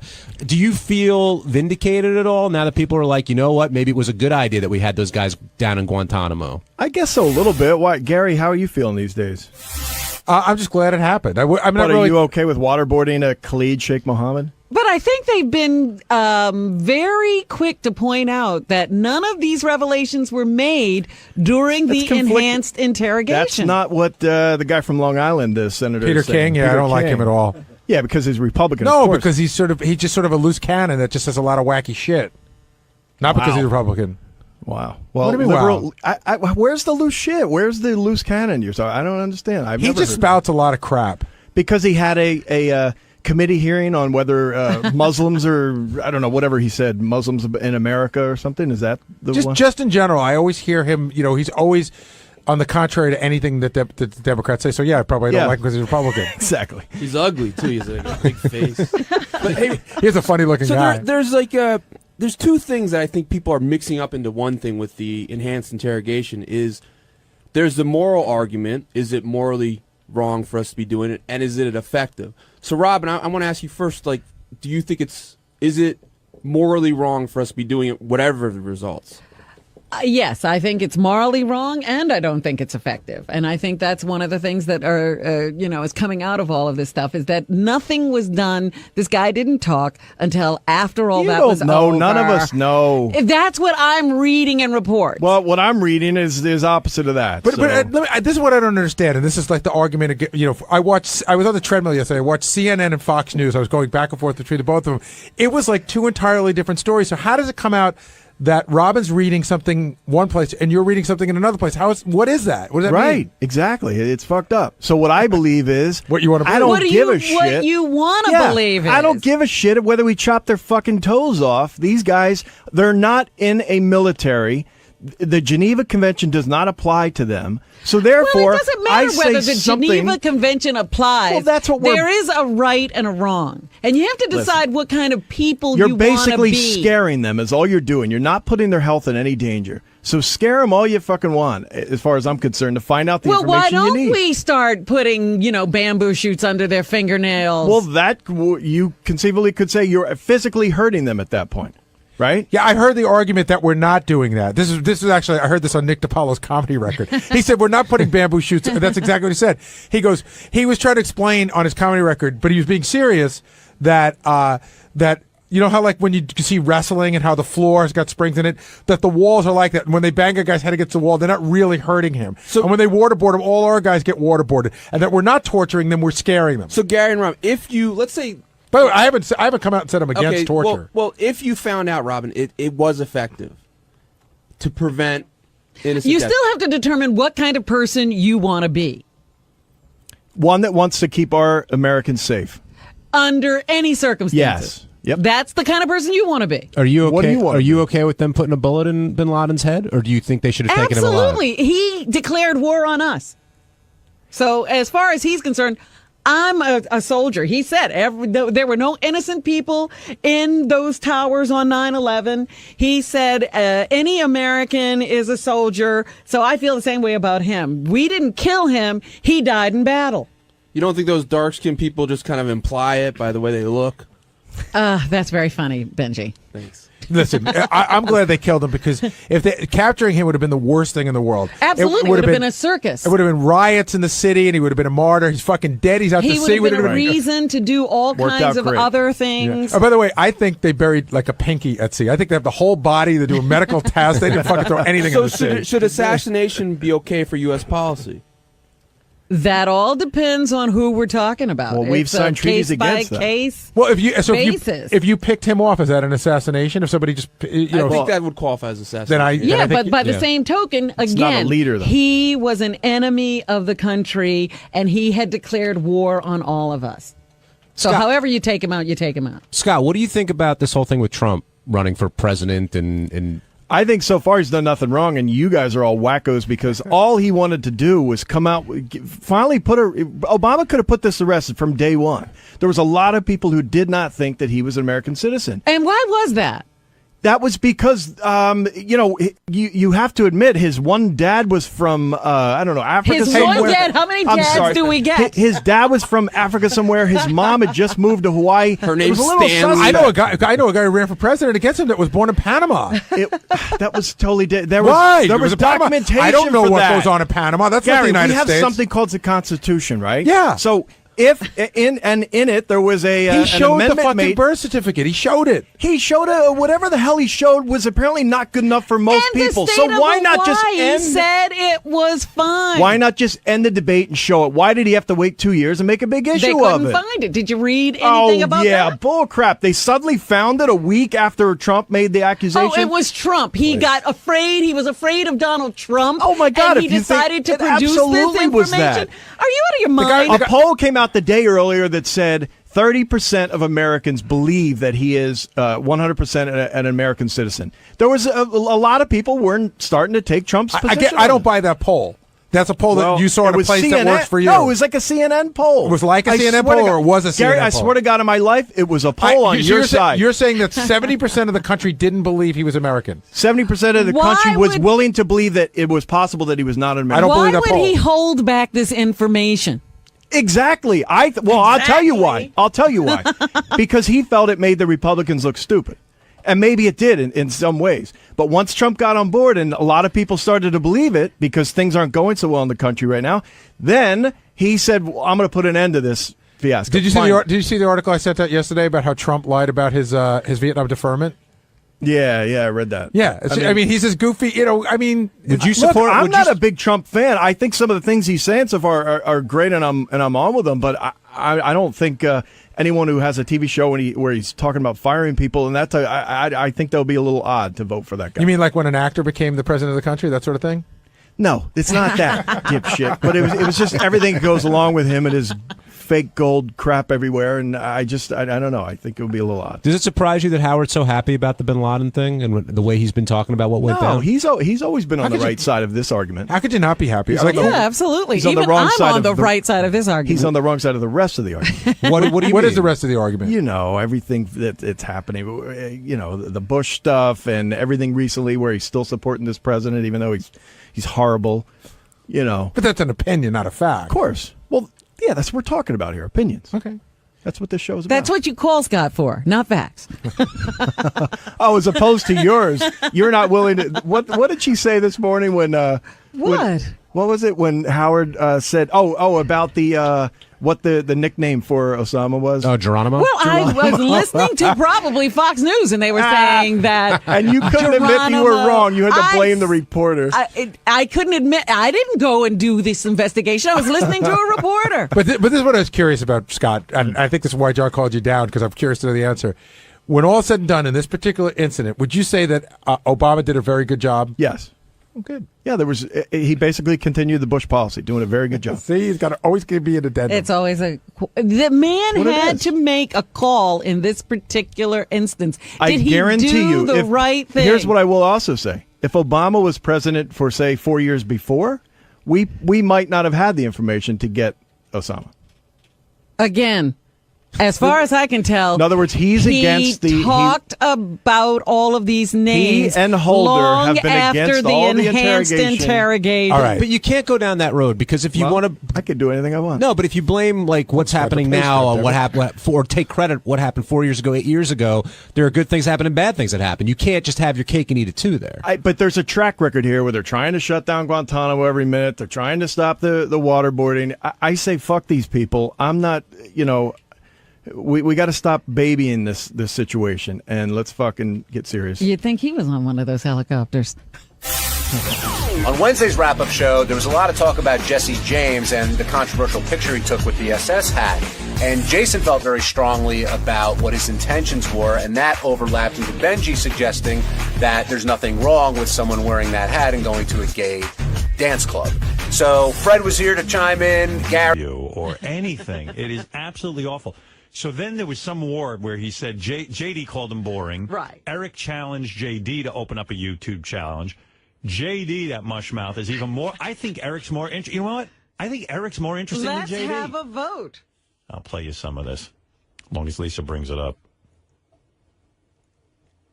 Here. Okay, here's Eric the Midget challenging JD. And also to end this,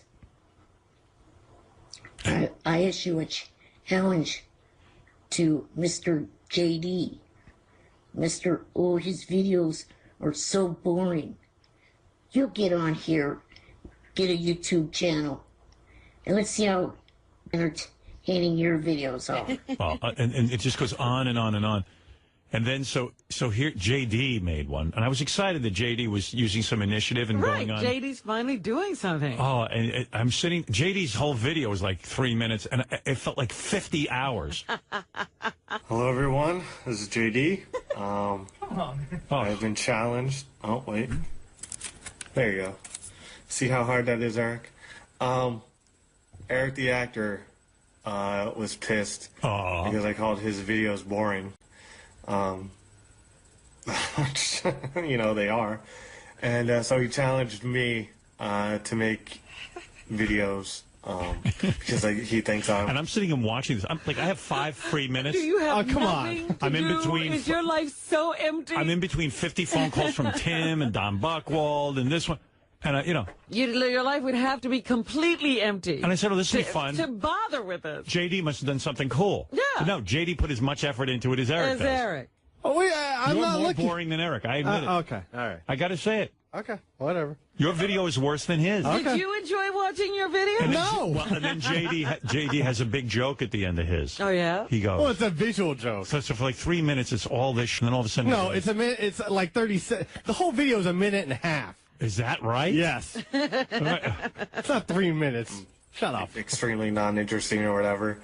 I'm not a performer. I'm not looking to, be an actor like other people.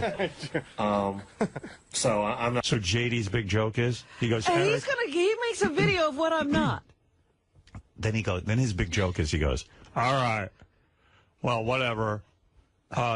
Eric says I'm boring. Well, here's my video, and I guarantee you it's more interesting. And then JD turns the camera around, and there's a big sign on the wall that says wet paint. So you're sitting there watching paint drying. And then he goes, oh, shut up, Robin. He goes, that was funny. I was like, and then he goes, this is more interesting than anything you do. Listen. I'm looking to make YouTube videos, but I have been challenged, and this is a challenge I think I can pretty much Who's more win. boring? Because Eric the Little Person is. And why won't you call him Eric the Midget? What do you think? Midgets really like the N-word? I know. I think little. I don't know. He's like Eric the little person. I didn't want to be funny. Eric the actor, whatever. I hate this. I should never Just have done stand this. there. Take your medicine. You can tell JD's really into this. I'm not really. Okay, this is his first attempt at actually putting something on tape. You know what I heard? He's finally a filmmaker. Want to hear something more heartbreaking? JD has a whole list of ideas for these on his phone. Oh, he's lovely. He's keeping a big list. I know what you're up to. What's in the list? He's keeping a big list on his phone of future videos that he's going to battle Eric the Midget with. Yeah. On YouTube? What's on your list? I don't want to say what's on my list. Come on. No. Why not? Because I'll save it for the videos if I decide to do them. Now you're going to now not you're do backing them? out 'cause Come I on. criticized No. Forget it. You're more boring than Eric. Oh, okay. Let me hear. I don't know. Very boring. And as a matter of fact, I'll show you something that is 10 times more interesting than anything Eric the Little Person has ever had to say. So this is where JD turns his computer around and you get to see the wet paint sign. Right. See? Go for yourself, Eric. There you Bye. go. So now, Eric the Midget, in an even more boring interview, responds. A more boring video responds. All right, this video is in response to JD's video. Two that idiots. He posted earlier. And by the way, JD, the camera, it's a fixed camera attached to the top of my laptop. So. Which makes no sense because Eric, you can never see Eric in his videos. You only see half his head. Yeah. So, of course, his camera is fixed to his computer, but he could adjust himself and raise his chair up. But Yeah, no. he can move. Or he can adjust the top of the laptop. Right. If it's a little lower, you He just won't kind of do tilt it in a little. So JD's criticism is actually accurate. No, he doesn't think so. JD, you could see on his video. And it's a real close shot of JD. Really? I was checking his teeth. I thought there was something in them, but he cleaned them at least. You brush your teeth, right? Yes. Yeah. Can't really do much about where the hell it's aimed. He can't do much. It's not adjustable, dumbass. Yeah, but you are, Eric. He loves to make excuses. Nothing is ever his fault. Yeah, right. Oh, yeah, and as far as your videos being entertaining, try again. Because, I think... By the way, I'm all involved in this. You're caught up in the war. I'm caught up in this big war between these two. JD and Eric the Midget. Donnie just skipped taking Ambien tonight and went to sleep watching that video. Oh, I got to back this up. So Eric's wait a minute. big We joke. stepped on his joke. Eric's big joke in the video is that Johnny Fratto, who takes Ambien, didn't need Ambien because of JD. Which, okay, funny. He says it 47 times in order to get a laugh. Wait. He was supposed to tonight and went to Wait, here, I'll start it again. try again. Because, I think Johnny just skipped taking Ambien tonight and went to sleep watching that video. He was supposed to call me, but he didn't call, so I'm figuring instead of taking Ambien, he watched your video and fell asleep. What a delivery. That's how boring your video We're on the joke 4 times already. are. They're replacements for Ambien. Another time. 5th time. Lunesta. Oh, and now it's a replacement for Ambien and Lunesta. Every one of those drugs. So anyone on Ambien or Lunesta, why don't you try weaning yourselves off of those 2 drugs and watch JD's video? It won't work. What a delivery. Almost put me to sleep. And then he goes into a long, boring review of the movie The Town. So on top of the response is a review? Oh, then there's a review of The Town. Remember the movie The Town? Yes, with Ben Affleck. Ben Affleck. Saturday night I watched the movie The Town. Some people asked me to review this. What people? Exactly. I thought it was a really good movie. I'd say that Jeremy Renner is looking at possibly his next. Oh. So then now in the Battle of Wits, JD made his second video, Oh. which is worse than Eric's.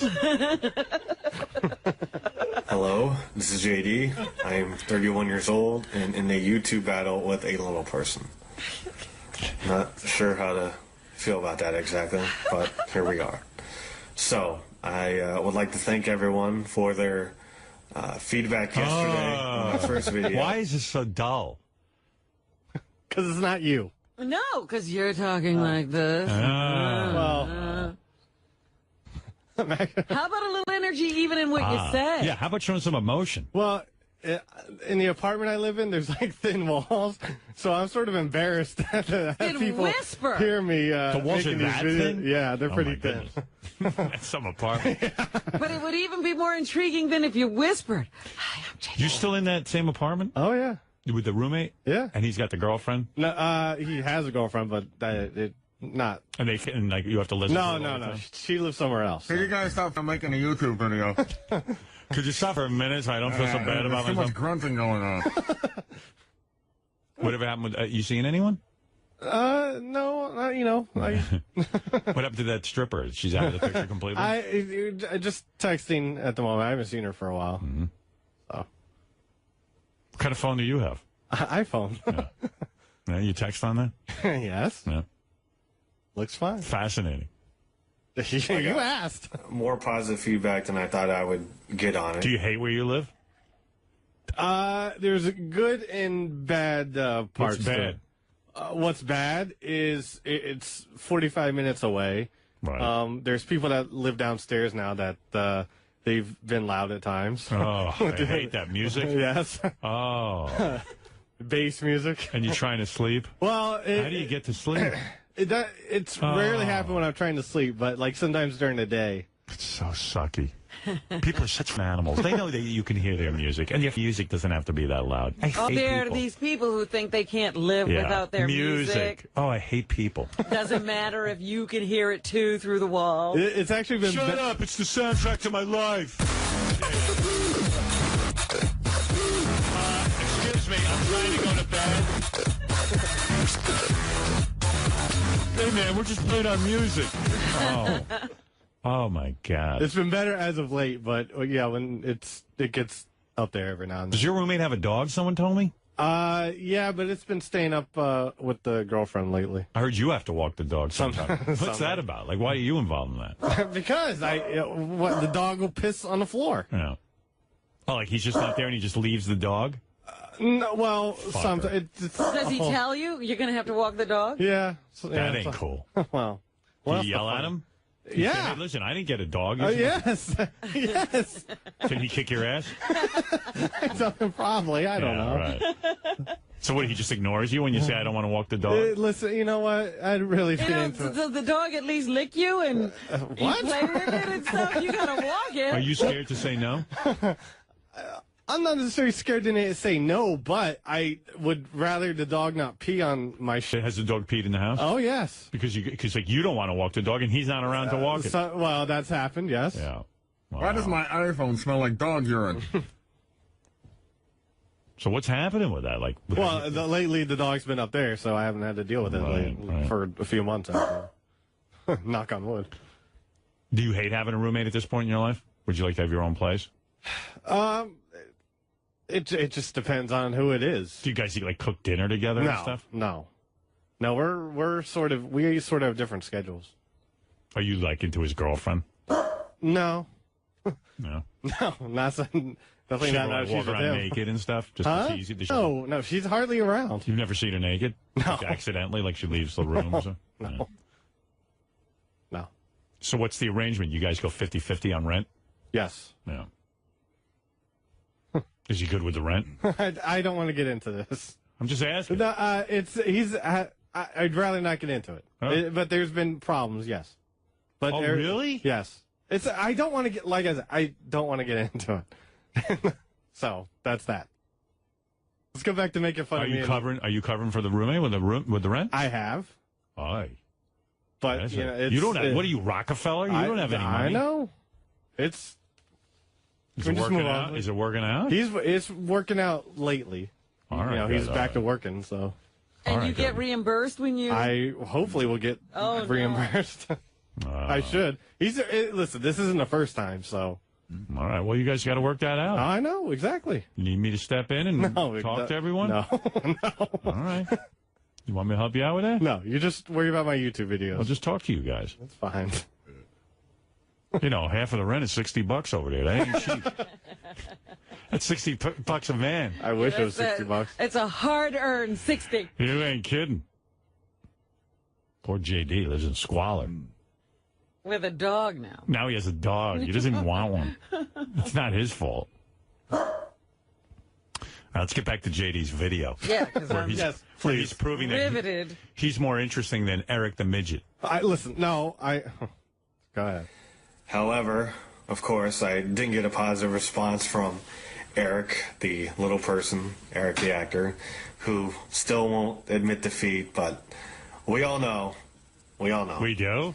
So, since I responded to his challenge in my first video... Where do you make these videos? In your apartment? Yes. Yeah. First video. In this video, I have a challenge for Eric. He wants to be called Eric the actor. Well, I want you to prove yourself as an actor. Oh, my God. I'm watching these things. I lasted about as far as... How about, some finger pointing, nothing. Something. You think you're so interesting? All right. I have a challenge.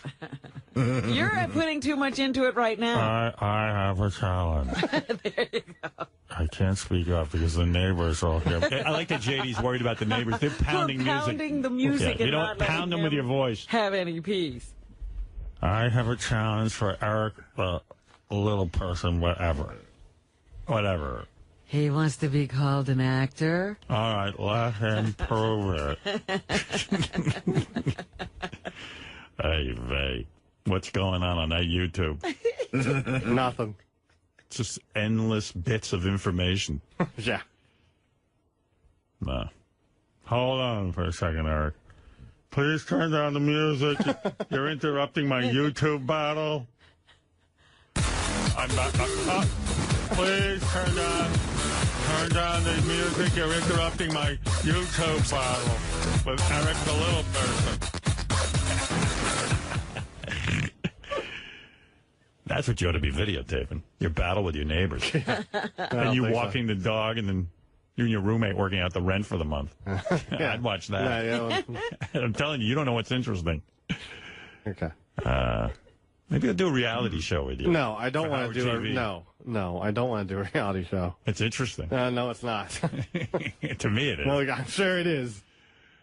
So what's next with the battle? Like, you're waiting for Eric's response? I'm waiting for Eric. I can't listen to your video because I it's so challenged him to do a monologue from to choose from 3 different movies to do a monologue from, and I'm waiting for him to do. Right. Okay, that sounds good. Oh, see, there you go. All right, I'm down with that. And clean up your office, man. Seriously. I know. No get done. All right, thank you. Oh, I mean, thank you, Howard. It's a pigsty in there. I know. Everything's just... So seriously, you'll be happier in there. Huh? What is all under your desk? I just... What is it? I don't know. There's different papers. Yeah, but you've had them there for like years. I know. You know what? If you threw everything out under there, you wouldn't miss a thing. I know. This is what I want you to do right now. I don't even want you to look at the stuff. Take a big, giant green garbage bag. I want to go through it. No. Howard. Listen to me, JD. Stop. It'll get done. Listen to me. Take a big green garbage bag, fill it up with everything under your desk, and don't even look. I have to look. Robin, look at the camera shot. Under come on, man. Let me see. Move the chair under the desk where the computer is. Look. Wait, you can't even see what's... Look at this. Oh. And you know what? He hasn't touched any of it in years. Does that phone work? And I was yes, reading... that phone works. Every book I read on organization says, if you haven't touched that stuff in a year... You don't know what it is. You don't need it. And look at all this. Just throw everything out. Everything, JD. Calm down. Seriously. Okay. Do it. There's nothing there you need. What do you think you're going to find? Because you know what you're going to do? You're going to go through it. You're going to go, here's that DVD. Just do it! Just do it. Throw it out. All right, goodbye. Just do Clean it! up. We're going to get rats. You know? Fred's got thrown in the board. You got. God knows what's. I bet you when you throw that out, you'll find baby rats in there. I'm not Baby kidding. rats. Yeah, I guarantee. Baby you. Nan. All right, thank you. Thank you. All right.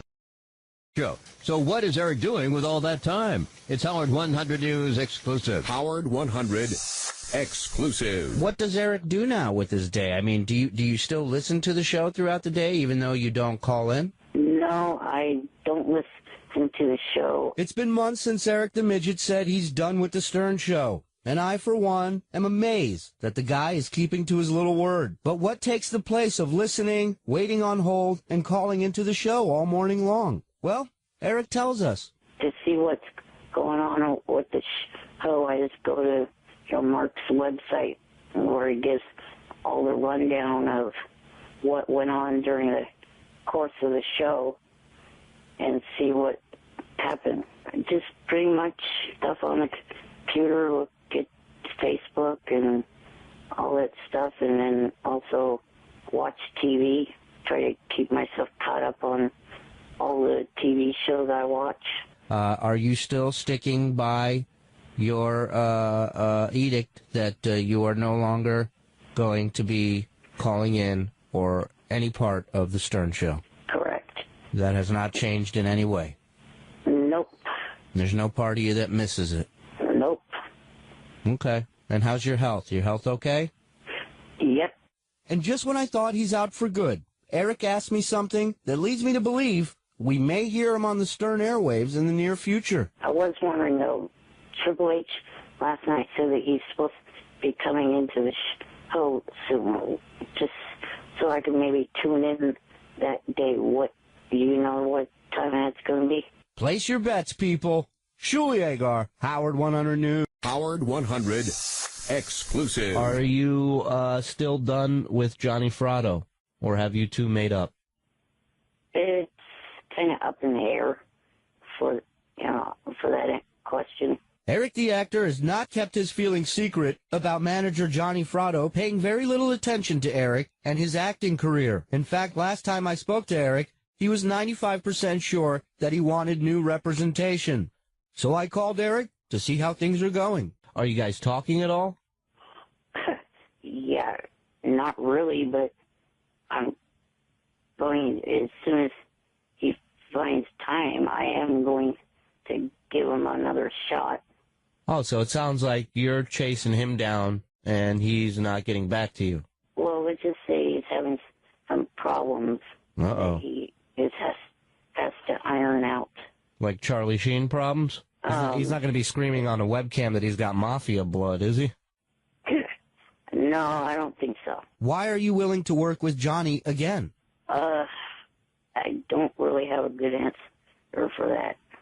Okay. Is it a friendship thing at this point? Yeah. So you don't want to bum out your friend? Right. Well, that's very nice of you. Now, let me ask you this. Since you're not dealing with Johnny as much as you used to, is this swaying you in any way to participate on some level with the show again? No. I don't know. I think he's buckling. Shalom, bitch! It's been a while since we learned what Eric the Midget has been up to. At last report, he'd withdrawn from appearances on The Stern Show and had closed out his online video rants. What could be next? It's Howard 100 News Behind the Scenes. Howard 100 News behind the scenes. Hello. Hey, Eric. How are you? I'm good, buddy. How you doing? Good. Eric the actor, back in the news again. Eric is no stranger when it comes to asking his fans to buy him things from his online wish list. It's like a midget registry, but Eric is running into some problems, and that's one thing he hasn't wished for. A little over a month ago, I noticed things going from the unpurchased to the purchased list. So you're saying a lot of stuff was purchased? Yeah, I guess, but I'm not sure because about 90% of that stuff that supposedly got purchased never showed up. And this midget actor has some theories as to what's going on. Maybe a worker of Amazon.com, knows who I am, and they're messing with me, moving, the stuff from unpurchased to purchased, and then it never shows up, or that no life having fans purchasing this stuff either for themselves or just purchasing it and then canceling it, and it never goes back to unpurchased. Eric has a message for you jokesters out there, so listen up. Or if you purchase something off my wish list, which there are still items on there, please stop screwing around with it. Actually make a legitimate purchase and send it to me. And how can people find this wish list of yours online? What do they need to do? I will post it on my Facebook page. Again, the link. What if there's people out there that are not on your Facebook page? Well, whomever is on the Facebook page, if you see it, please share it around to people that do not have access to my Facebook page. I have a wish list. It's got one thing on it. For Eric to come back on the Stern Show. Shuliagar, Howard 100 News. So Eric the Midget, of course, made a vow that he would never call in here again and be on the show. I have missed him as a result. Well, it's weird. I think he's now leaving multiple voicemails again with To Will. us? Well, he calls Will, and he keeps insisting that these voicemails have nothing to do with that he is not going to call into the show. But I think these But voicemails... why is he calling Will? Because he wants our voicemails to be played on the air. See? Oh, he doesn't want to appear in person. Right. But I think this is him jonesing to get back on the show. Obviously. What does he want? What He's arguing me about country music because I must have said on the air that country artists are secondary, and that first of all, their songs are horrible. Country songs for the most. I mean, there's Willie You Nelson. said that's the place you can still make money in music. Yeah, Willie Nelson's an exception. There are people who are in the country genre who are great, but for the most part, when you hear like Lady Antebellum and all these groups, I don't mean to single them out. I really don't even know their music, but. Yeah, actually, they used one of their songs on The Voice this past week, and it was good. Yeah, I know. That's what I was thinking. But for the most part, a lot of them are very mediocre. And I don't think they could have a musical career if there wasn't such a thing as country music. It's a very, very odd genre of music. So Eric heard me talking about this, and he loves country music, and he wants to defend it. But instead of keeping his mouth shut and saying, hey, I don't do that show anymore, he calls our voice message. So he still wants to have a voice. Right. So he just doesn't want to do it live and in person. Right. So this is no different than calling in. Before I start my rant about what you said, Howard, on May 26th, your last show, before your Memorial Week break. By the way, it's Memorial Day, not Memorial Week. Hey, I choose to celebrate. By the way, speaking of Memorial Week, because every day is Memorial Day for me. I thank those guys every day for serving, and I do. I literally say a prayer for those troops who are serving in the Who army. are you praying to? I just say, I just hope those guys will be safe. Okay. That's it. I do that, and I do a prayer to my feet. Huh? Well, if you didn't have your feet, you couldn't walk anywhere.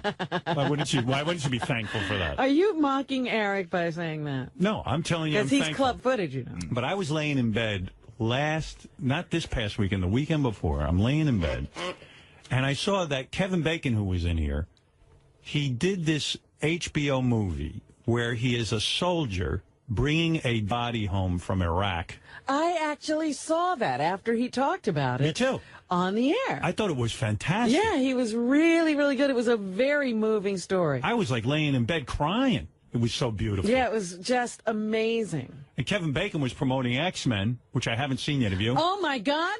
You haven't seen X-Men First Class yet? Hey, easy. I mean, being a huge X-Men fan. I just haven't had. You know what it or is? X-Men fan. I got to go on my own. I can't believe you haven't seen it. Beth doesn't want to see it, so I got to carve out some time. It is so good.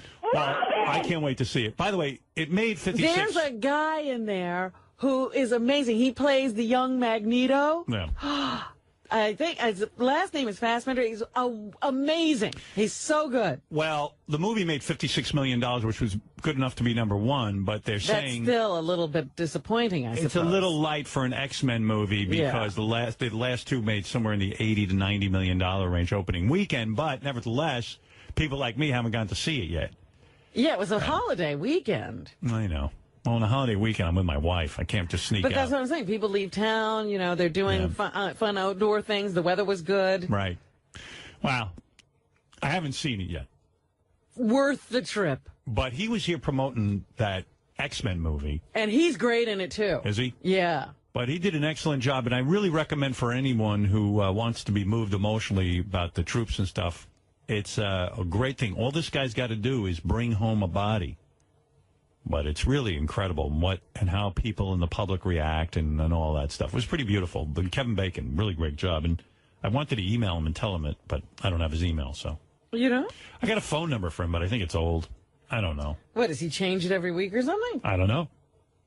I figure since Madoff made off with all his money. He can't afford a phone. I figured he had to have not had a phone for a while, and maybe when he got back up on his feet, he got a new phone. I don't know. And I was You think afraid. things got so bad? It's weird because most famous people I know, if I call them, they don't like to put their name on their voicemail, so you get one of those robot voices. Right, and you don't know if you've got the person or not. Yeah, and I don't feel like calling some guy, who I don't know, and leaving a message for Kevin Bacon, and hey, it's Howard Stern calling. Sometimes I feel like that, too. It's like, am I leaving a voicemail message to just some random person? Right. So I just bailed on the whole project. But anyway, maybe word will get to him how much I liked it. Yeah. I'm thinking of hiring one of those robot voices to leave my messages. That way my voice is never on their machine. It's like, this is a message from Howard Stern. But meanwhile... But then you're telling who you are. Yeah, but it'd be a robot voice. How could you prove it was really me? Anyway, let's get back to Eric the Midget, who I claim is still calling into the show because he's calling in a different way. That's all. Okay, here it goes. This is in no way an indication of me starting to call back to the show. This message and any other message that follows after it today is not indication that I'm coming back. You are back, genius. And by the way, this message was one of 6 messages from Eric that day. 6 long messages from Eric the Midget. Calling the show. With that said, now let me get on to what you said. You said that you think that country singers have mediocre voices. Okay, yes, everybody is entitled to their own opinion about anything and everything. But let me just say, your opinion is ignorant. Country singers do not have mediocre voices. Sorry to inform you of that and burst your bubble. Look what got him to call in. A dumb topic. Is he boring or what? It's so great. But can you imagine him sitting at home? He's reacting to the radio. But he Seething. can't call in. So Right. now he's got to wait till later in the day, call the voicemail, and Argue with it. calmly tell you his objections. Yeah. Hey, guys, you just wiped me out on the... The Kevin Bacon HBO movie is called Taking Chance. Right. As a matter of fact. I had my Eric the Midget message in pause, and then it all of a sudden flashed on the computer and went back to the beginning without me touching it. Well, too bad. And it's gone? They can't put that There, I have to... Well, there's 6 messages. I don't know how many of these you want to hear from. Well, let's see what else was on his mind. All right. Well, I think it's all country music. It's just constant... Oh, so this really bothered him Yeah. to the point that he kept calling back to say, and another thing. Not only is country music a trolling idiot. Oh, I see. Maybe it was one call, but 6 minutes long, and they broke it down into 6 clips. You're kidding. Yeah, because it just goes on and on and on. I don't know which it is. 6 different messages. Oh, it's 6 different ones. All right, here's message 2. Not only is country music a trolling 88% of all music sales. Well, it shows you how dumb that is. But you said that's the only area in the music business you can make money. Yeah, because they're so idiotic, they don't know they can download this for free. These country fans. For all genres. Genres. This fact, too. Ticket sales for concerts. I can tell he's itchy to get back on the air because now he started calling the Spice Radio channel here on Sirius. Yeah. I guess we must have given him a free subscription. Of course we did. I remember. because he seems to spend a lot of time. And now, I guess on Spice Radio, they have those different porn stars that he's in love with. Yeah. So they gave a chick to, I don't know what her name is. What's that chick's name on Spice Radio? Sunny Lane. Sunny Lane. Eric's in love with Sunny Lane. Uh-huh. So he heard her on there, and he started calling into her. So you can tell he's gearing up. He wants to call into shows. And if you want to hear, this is a 6-minute call to Sunny Lane from Eric the Midget. If you want to be bored to tears, this reminds me of how bad a radio caller he is, which is why I love him. I mean, this is a lesson in this is unbelievable. All the things you shouldn't do. Yeah, I mean, Sunny Lane, if she was a radio person at all, she would have hung up on him within 3 seconds. She goes into this long discussion with Eric the Midget, but you can tell he is just dying to get back on the air. All right, Eric, how are you doing? You got a question for me? Hi, Sonny, this is Eric. You know how it always takes Eric time. Right, it's like he's off satellite or something. I would have hung up already, just waiting for him. Hi, how you been? Good. You and I met at the Bunny Ranch a couple of years ago. Yeah, totally. The Bunny Ranch she ended up at because of me. But, she's been through like 500 men. Yeah. And he thinks that... Remember me? Well, he's hard to forget. but I mean, just by his voice, are you remembering him? You remember me. I don't know how many guys you serviced at the Bunny Ranch. I met you at the Bunny Ranch where you were, like, taking numbers. Yeah, I'm the guy with the blue eyes. No, you're the guy in the wheelchair. Hey, how you been, Eric? I've been good. How are you? I've been doing super good, staying busy, making movies. You know me, making things happen. Oh, okay. Yeah, my question... Okay. Never mind that. Let's get down to what the a great question. conversation. Oh, I mean, it gets better. It was, I noticed that there are these adult expos in different cities like L.A., Miami, New York. I was wondering why there isn't one of those expos in San Francisco. Eric has a way of asking questions that nobody's interested in. Yeah. I noticed there are adult expos in, and he lists 10 You know what cities. I was thinking about? He wasn't thinking about that. Is he thinking about that? Well, so what does he want to know? Why there isn't an one adult, in San Francisco. an adult near expo? him. Don't you know I'm in San Francisco? Well, there used to be some in... There's an answer for this. Why did you just go, listen, Eric, nobody cares? Look, I don't run the expos. Yeah, I'm just some girl. I work at the Bunny Ranch. I'm lucky to get a table there where I can sign autographs and put my leg up with no clothes on. I blow guys on film, and you're asking me about the marketing of the adult porn industry. San Francisco, and they used to hold it at the cow pasture there, the Cow Palace, and it was Yeah, I always guess a lot of the chicks didn't resent being called cows. so much fun. And then I guess they did some bad business with some people in the industry, so they shut down that show. But yeah, I mean, San Francisco used to be the spot. She apparently does know something about This is very detailed, this answer.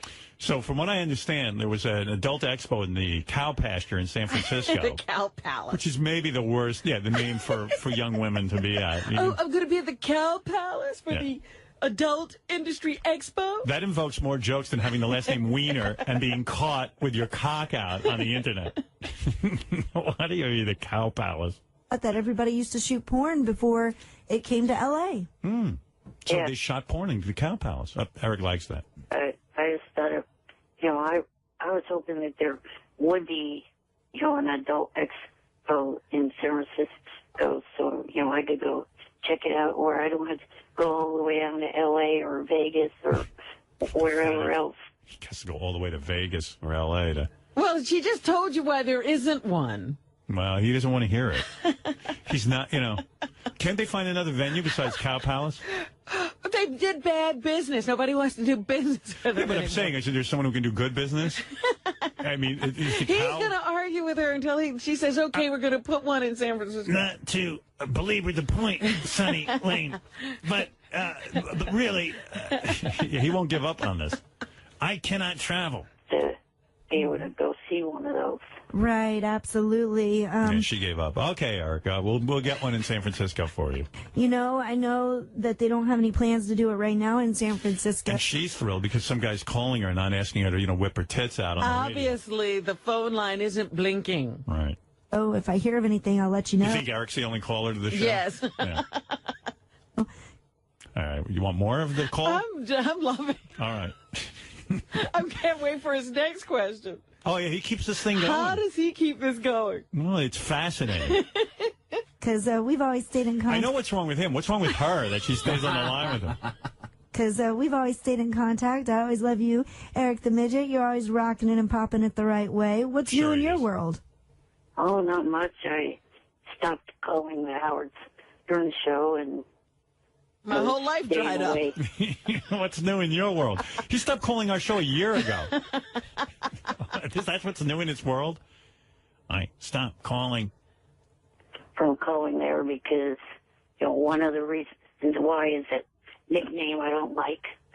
And, the fans of the show were just too verbally abusive towards me. And I just got tired of dealing with that for the last 8 years from calling there because, one of the reasons why is that nickname I don't like. And, the fans of the show were just too verbally abusive towards me. And I just got tired of dealing with that for the last 8 years. Yeah. I had to apologize that one time. They had me come on, and Rich wanted me to say some things I wasn't cool about. But what's that all about? But she just called him the nickname he hates. Yeah. I think she addresses that later on. Oh, good. I can't wait. Two rocket scientists. What did we do to her? Did we ever have her on the show? She was here, I guess, one of those times she was with Eric, maybe. Oh. And we wanted her to say something? She wasn't comfortable? Rich, whoever Rich is. Who's Rich? Some guy from the Bunny Ranch, I guess. Oh, I thought it was one of our guys. No, I don't think so. Rich wanted me to say some things I wasn't comfortable with. Yeah, we wanted Eric to come in, and they were supposed to tell us all about their date or whatever. And Eric then wanted to be... Oh, you mean he's banged Sandy? I think she might have been one of the people who entertained him there. Oh.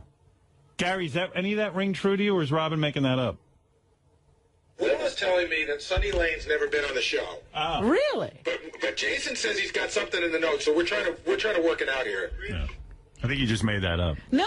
Well, I know some girls were here. I don't remember their names. Yeah, it wasn't Sonny Lane. Sonny Lane has not been on the show. Yeah. She didn't have the pleasure of Eric. Oh, the poor thing. But what did I want to know what it is we forced her to say? But why? How does she know Eric then? She knows of him. I guess she was at the Bunny Ranch at the same time he was down there. Or something. I don't know. This is Eric's world. This is what I'm talking about. How does anyone put this on the radio? Maybe satellite radio should be banned. It's too much. It's awful. It gives everyone an opportunity to be on the air. She shouldn't have a show. This shouldn't be on the air. But I would have to say, Let's get back to my first topic. Why are there not more adult expos in San Francisco? And as a follow-up, what do you think of the new 925 area code in San Francisco? Well, Eric, I'm glad you asked that. All right, so what are they talking about? Eric isn't doing the Howard Stern show anymore, and she was uncomfortable. She was uncomfortable because Rich made her say some things she didn't want to say when she was on. She doesn't explain who Rich is. Yeah, it's crazy, it's that, but you are a good person, and, those people are missing out on a good person. And how does she know he's a good person? And that's their loss. She's a fan. He's a fan of hers. Oh. Yep. That's right.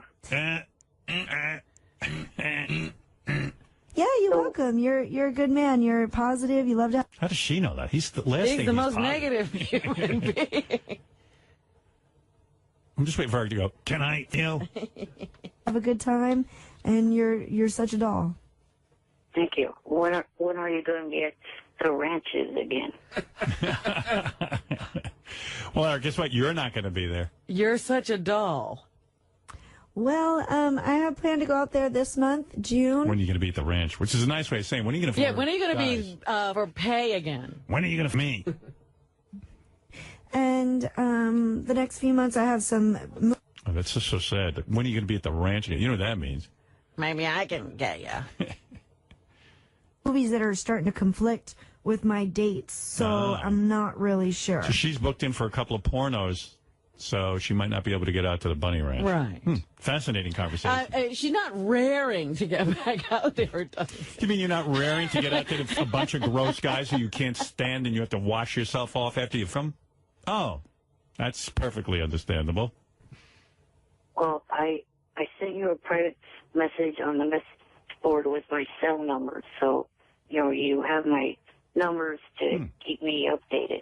Oh, cool. You can always just email me at sunnylanelive.com. If any... Honey, I won't be calling you. You mean you don't think she'll be calling Eric to keep him updated? Just go on my website like all the others. Yeah, because maybe I'll date you exclusively for a whole Tuesday. What? We were trying to get her to come on the show. Yeah. Because she's managed by her parents, and we wanted her and her parents to come out together. Oh, okay. So who's Rick who wanted her to We sing? think it's a guy that works at the bunny ranch. Oh, I see. Yeah, we had nothing to do with that. I don't know what they're talking about. Anybody ever wants to get a hold of me directly, just email me at sunnylanelive.com. Okay. That's the place to get me. Okay, I'll do that. Yeah. Yeah, I'm sure you will. Then it comes directly to me. And I make sure not like you calling him on the phone. Yeah. Not so direct. Yeah, I don't think she's going to pick up the phone and call you, Eric, to update you. I miss Eric. It's more direct if you email her. Anyway, the conversation continues, and you know me, I love Eric. I think Eric hardly responds. At some point, he just fades on these conversations. Wait. So you joined the new Spice Radio? Yeah, it's good. Yeah, you like it, huh? It's dirty. Very dirty. It's very dirty. You love it. That's a good thing. Well, I'm glad you called in, Eric. Thank you. This is like JD talking to his mom. A lot of silent spots. She's like, yeah, you love it. It's dirty. Yeah. Yeah, very dirty. So now he's leaving us. Well, I like I said, there's 6 long-winded voicemails about country music and why it's good. A lecture On country music. I mean, it's just endless. I listen to them during the commercials, and I sit and debate whether to play them or not because they are very long-winded, and I love them, but I know a lot of fans are like, please don't play that stuff. I know. It's boring. Everybody must be missing Eric by this point. Come on. Insulting country music things like that, you forget one thing. You have fans in the country music business. So what? And you're also a fan of some singers that have... What am I, Lady Gaga, and I have to, please all my fans? I don't give a if I have country music fans. Tell them to turn off if they can't handle it. What am I going to do? Beg them to listen? Eric's really warped. But you have to remember, he's telling you how to do radio. Yeah, you have to remember, you have fans who love country. Yeah, if I worried about that, I wouldn't offend anybody. What do I care? If I have fans who love country music, God bless them. The genre of music that they started out into country music. The name's Jewel. The funny thing is that we love to just play these in the office. They just play them. Everyone goes numb. Yeah. No one even hears what he's saying. It's like people are walking around. They're talking while he's talking. They're just playing in the background because everyone feels obligated to listen to these in case there's a gem. And there's no gem in there. Just drones on and on and on. Ring a bell with you and also Sheryl Crow. Both of them have joined the ranks of the country music artists. Both of them have put out... Yeah, you notice their biggest hits were as pop singers. Right, and we don't know what they're doing as country artists. We don't care. Country CDs, or released country songs. Also, Darius Rucker released Hero Hootie and the Blowfish. Yeah, that was a good move. But this goes... So that's message... We're just in the middle of message 3. There's 4, 5, and 6. So, another thing that you said... that when you picture country artists or country fans, you picture people hats that want to lynch any colored person that they see. How is that an accurate thing? This is so sad. Yeah. Because he's arguing with the radio. Yeah. So my basic assumption is that Eric is calling the show. But this is like what you're doing to him. He can only listen to you on the radio, and you can't hear him responding. Right. And you can't respond to him directly. And so when he calls in his arguments, you can't talk back to him. Right. But I am talking back to him. But this is what he does at home. Right. Wow. Hey, Brad, you're on the air. Good to hear his voice. Yeah, good to hear Eric the Midget. Hey, Howard. You got to play that phone clip of Carrie Underwood talking to Eric. It's freaking hilarious. She's talking about a Smurf cock. You know what I'm talking about? Yeah. That's a classic. That's who I originally thought when you guys were talking about Sonny Lane. I almost thought for a second that's who he was talking to, but no, that's I remember. That's quite a call when Eric believes he's speaking with his hero, Carrie Underwood, and they get into some really nutty sex. That's a long one, though. You want to hear it again? It's a good one. Good afternoon. Hi, Eric. It's Will. Hey, Will. Do you have a minute now? You think you could talk to her? Sure. All right, I just got to get her three-way. I just got to call her management real quick, all right? Hold on 1 second. Hi, Dave? Yeah, is Carrie available now to talk to Eric? Oh, okay. Hold on 1 sec. Eric, can you hear me? Yes. All right, I'm going to get Carrie on the line right now. Hello. How are you? I'm great. How are you? Is this Eric? Yes. Hi, it's Carrie. What's happening? Oh, not much. I sent you the roses to the East Rutherford, New Jersey arena. Yes. I got them yesterday. Thank you so much for that. That was really, really sweet of you. You're welcome. Can I ask you a question? Sure. Do you like dancing? It's not that easy being in a wheelchair.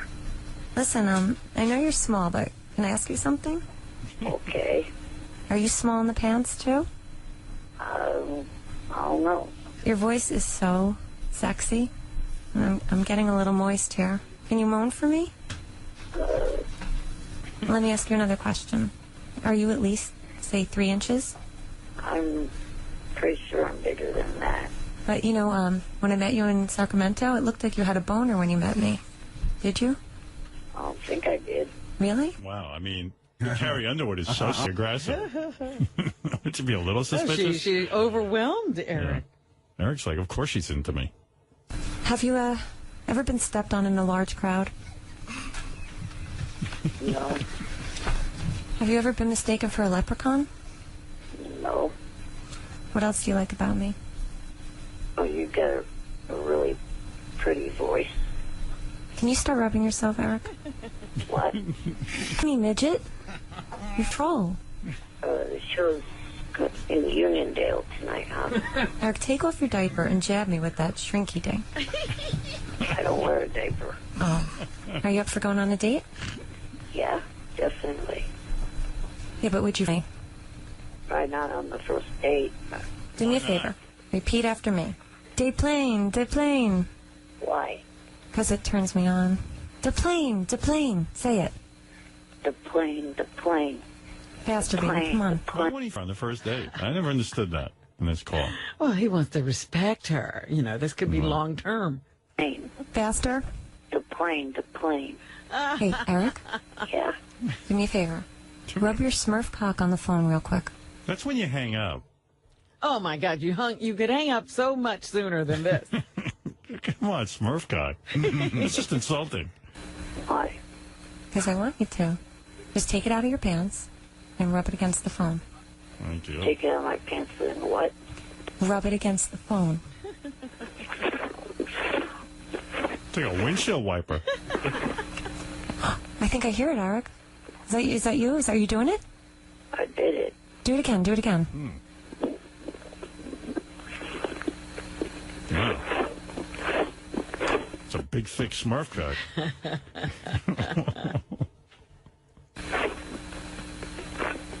Harder and faster. I just put it back in my pants. Take it back out. Yeah, what's the big deal? That's not his cock. No, he's rubbing the outside of his pants if he's doing anything. He can't get his pants off that quick. I think he lied to Carrie Underwood. Does the phone smell like dwarf cock? Huh? Don't you guys have sound check in 25 or? Did you make a mess in your underoos yet, Eric? I wear regular underwear. Oh, okay. Talk dirty to me, please. Say you want to f me.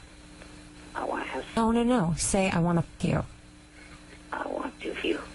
Louder and faster. Come on. I want to you. Faster. Come on. I want to you. Well, look. I have to do an air check. I'll have my manager team call you later. Okay. Bye-bye. Bye. Wow, that was dirty. Oh, that's hysterical. Was she doing an air check? Something, yeah. Air check. Air check. Wow. I see. Oh, this is kind of weird. Johnny Fratto and Eric the Midget are on the phone. They want to negotiate Eric's return to the show. So Eric will be listening in as we talk to Johnny? I Is don't that know. what's going to happen? Johnny, how does this negotiation work? I got dice waiting, so I can't do a full negotiation. I can line it up for tomorrow, however. Whatever you want to do, Howard. Is Eric on the phone right now? Eric is on the phone right now. But Eric is not speaking. He won't speak. Eric, you should speak, Eric. Right? I'm here. Oh, hello there. Eric, I don't want to say I told you so, but I'm gonna. I told you you'd be back on the show. Are you going to say this and get him to, hold out a little longer because you're going to remind him that he said he'd never be I just on wanted an apology because I was right. Eric, remember when you said to me, there's no way I'm returning to the show? Do you remember that? I'm not. Well, it says Well, here you're here now. You're on the show. Johnny called in. I'm on the phone with Johnny. Oh, Yeah, but- God, help I me. didn't He's dial- doing that third-party I thing didn't dial again. But I didn't dial the damn number myself. But Eric, you're negotiating to come back on the show. Yes, that you are doing. I mean, come on. You are fucking doing that. Have you missed us? Not. So why would I'm you? not. I'm not Mr. Cackling ass getting things wrong like Sofia Vergara playing a voice on the Smurfs. She's one of the live action actors, you dumb. Who cares? He's very upset about that, Robin, that he really wants a disclaimer on that or something. Well, he just corrected it. Eric, why are you so into the Smurf movie? Because I used to collect them as a kid and watch the cartoon like a lot of people my age. And you seem to know everything about the Smurf movie. That, for example, Sofia Vergara will be live action. Because I've watched I think I've watched all of the trailers that have been put online. I see. If I would have known this, I would have built a whole fucking Smurf village at that Comic-Con.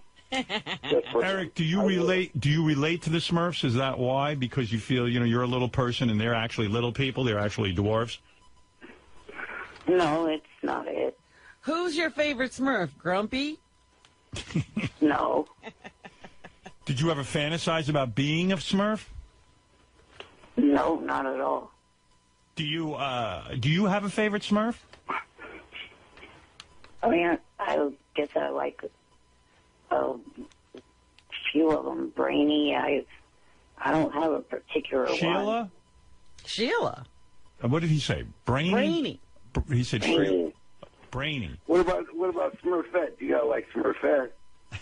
Oh, yeah. One broad, the only girl there. He didn't want to tell us he liked Smurfette. He used to be hot for a blue girl. Eric, did you ever beat off to Smurfette?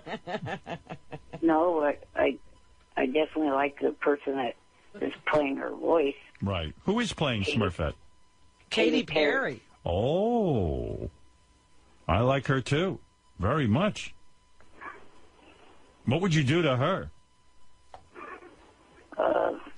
Maybe motorboat. I don't know. Yep. Motorboat? Yeah, that's where you put your head in between her titties and go, that's a motorboat, Robin. That's guy talk. Wow. Hey, Eric, We had it nailed down to the three people: Neil Patrick Harris, or with Sophia, where Sofia Vergara. Don't you think if Eric motorboated Katy Perry, it could kill him? it would be a good way to die. How you feeling, Eric, by the way? I know you were having some health issues. How you feeling? I'm good. Good. Well, I don't know what this, I don't know what the negotiation entails for you to come back on the show. Yeah, why are we negotiating? I'm just happy that I was right, that you are, in fact, looking to come back on the show. Not really. Well, then why are you calling? Or why is Johnny calling? What's the negotiation? Well, he wanted to go to the L.A. red carpet premiere for Spurs, but there is no L.A. Red carpet premiere for Spurs. So then why is he calling? Why does he want to negotiate? Well, now we got it marked down to 3, either Sophia Vergara or whatever her name is, the other broad you mentioned, or Neil Patrick Harris. He wants to do an interview. He wants to do an interview with one of them. But why call me? I mean, Eric says he doesn't miss me. He doesn't miss the show. He doesn't like me. He doesn't need it. Why would I do that for him? Well, he does miss you, obviously, because if he didn't miss you, he wouldn't be on the phone right now. But he says he doesn't miss me. Well, you got to think of everything Eric says is opposite. Right. You know, like Bizarro world. Like, you know what I'm saying? Is that true, Eric? You do really miss me? You just are afraid to admit it? Now, be honest. Well, you yourself, maybe a little, but the abuse that I take from the fans and shit like that, I don't miss that one fucking bit. But, Eric, aren't you really... Or the long hours on hold, either. Yeah, well, Eric, don't you sort of miss the... I mean, I know the fans give you a hard time, but isn't it nice when you have all that interaction with fans and the fact that anyone cares? I would even if they're negative, at least there's a lot of activity around you. There must have been some positives. Yeah. There was lots of positives. Remember when he was on Fringe? I now watch that show. Yeah. I mean, because of you. Because of me. Remember when he got to the Bunny Ranch? All the good times? Hey, there it is, because of you. Right. And Howard didn't even watch Fringe. Once he saw you on there, he loves the show now. Right. All right, it should be very smirky. I'll tell you what, Johnny, let me arrange with Gary a time so Eric's not on hold. And we'll, so we can get you right on and we'll arrange for this negotiation. I'm ready. All Eric, right. are you ready? Yes. Eric, he's ready. All right. I even heard that Neil Patrick Harris tweeted you a question of why I wasn't at the New York premiere. Is that right? I didn't know that. Well, let's see. I know Neil Patrick Harris. I could perhaps arrange this if there's something in it for me as well. We will talk. Eric will motorboat him. Oh. Oh, hell no. Eric, Neil Patrick Harris is gay. Are you attracted to him in any way? No, because I'm straight. Okay. All right. When we do get Eric and Johnny on the phone next time, I'm going to play Eric's terrible voicemail message to Johnny where he demanded money from Johnny. Demanded money? Yeah. Oh, yeah. What was that all about? Oh, it was crazy. If I play this for you, you see a very different side of Eric. Yeah? He can be very, very tough on people. Yes. It's a very upsetting phone call. Unbelievable. Very, very upsetting. All right, well, we'll get to this because I got Dice waiting, and he's a scheduled guest. Speech impediment man wants to say one quick word. Go ahead. Hey, I don't want Eric back on the show. He's an obnoxious, ungrateful Well, I'll tell you what. I am not necessarily going to be easy in the negotiations. They could break down. We're good negotiators now. I think Eric is really getting it together now. Is he highly motivated to come back? Highly motivated. Tell Eric the only way you'll let him back on is if he flies with balloons. All right, speech impediment man. Thank you, Captain Jenks. Go ahead, please. Hey, I wanted to welcome Eric back with open arms. I really missed him. There you go. What do you think of that, Eric? Don't count your chickens too quickly. All right. Debbie, the pet lady, what do you have to say? Yes, Debbie. Am I on the air? Yes. You know what? I can relate to a lot what Eric had to say, okay? Yeah. With the paid here on this stupid show, okay? You don't give a shit nobody here on this show, okay? You put us on a phone like a piece of the shit we are, and then you don't even give a shit about certain people like that Shelley, okay? I didn't want to go into it right now. I don't know what the fuck I'm going to say here right now. I'm really just pissed off with everybody, okay? All right. Thank you, Debbie. Goodbye. Goodbye. I think there's something she's got to get off her chest. I don't know. All right, Johnny and Eric, we will arrange a time, and I'll be able to spend some time with you and go through these intense negotiations. You got it. I don't even know how there's a negotiation to be had. There isn't, but it's supposed to be fun anyway. All right. Thank you, Johnny. And thank you, All right, Eric. guys. Good to hear from you, and I still say I'm right. Eric is back on the show. Well, I have to say that it's good to hear your voice. I was worried about you. Right. All right, Eric, thank you. All right, guys. I don't hear from Eric. I think he hung up. No, I'm still here. All right. Thank you, Eric. Right, guys. All right. Talk to you later. All right. Well, Dice Clay.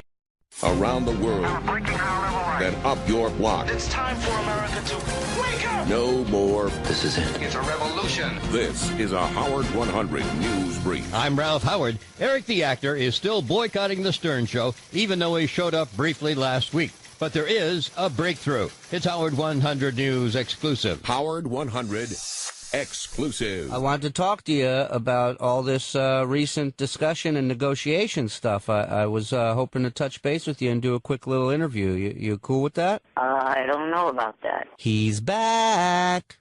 Eric the actor may not be announcing his return to the Stern Show anytime soon, but he has returned to this reporter. And I had to ask Eric right off the bat why he went from saying there's nothing that could ever get him to come back to the Stern Show to where he is now, willing to negotiate his return.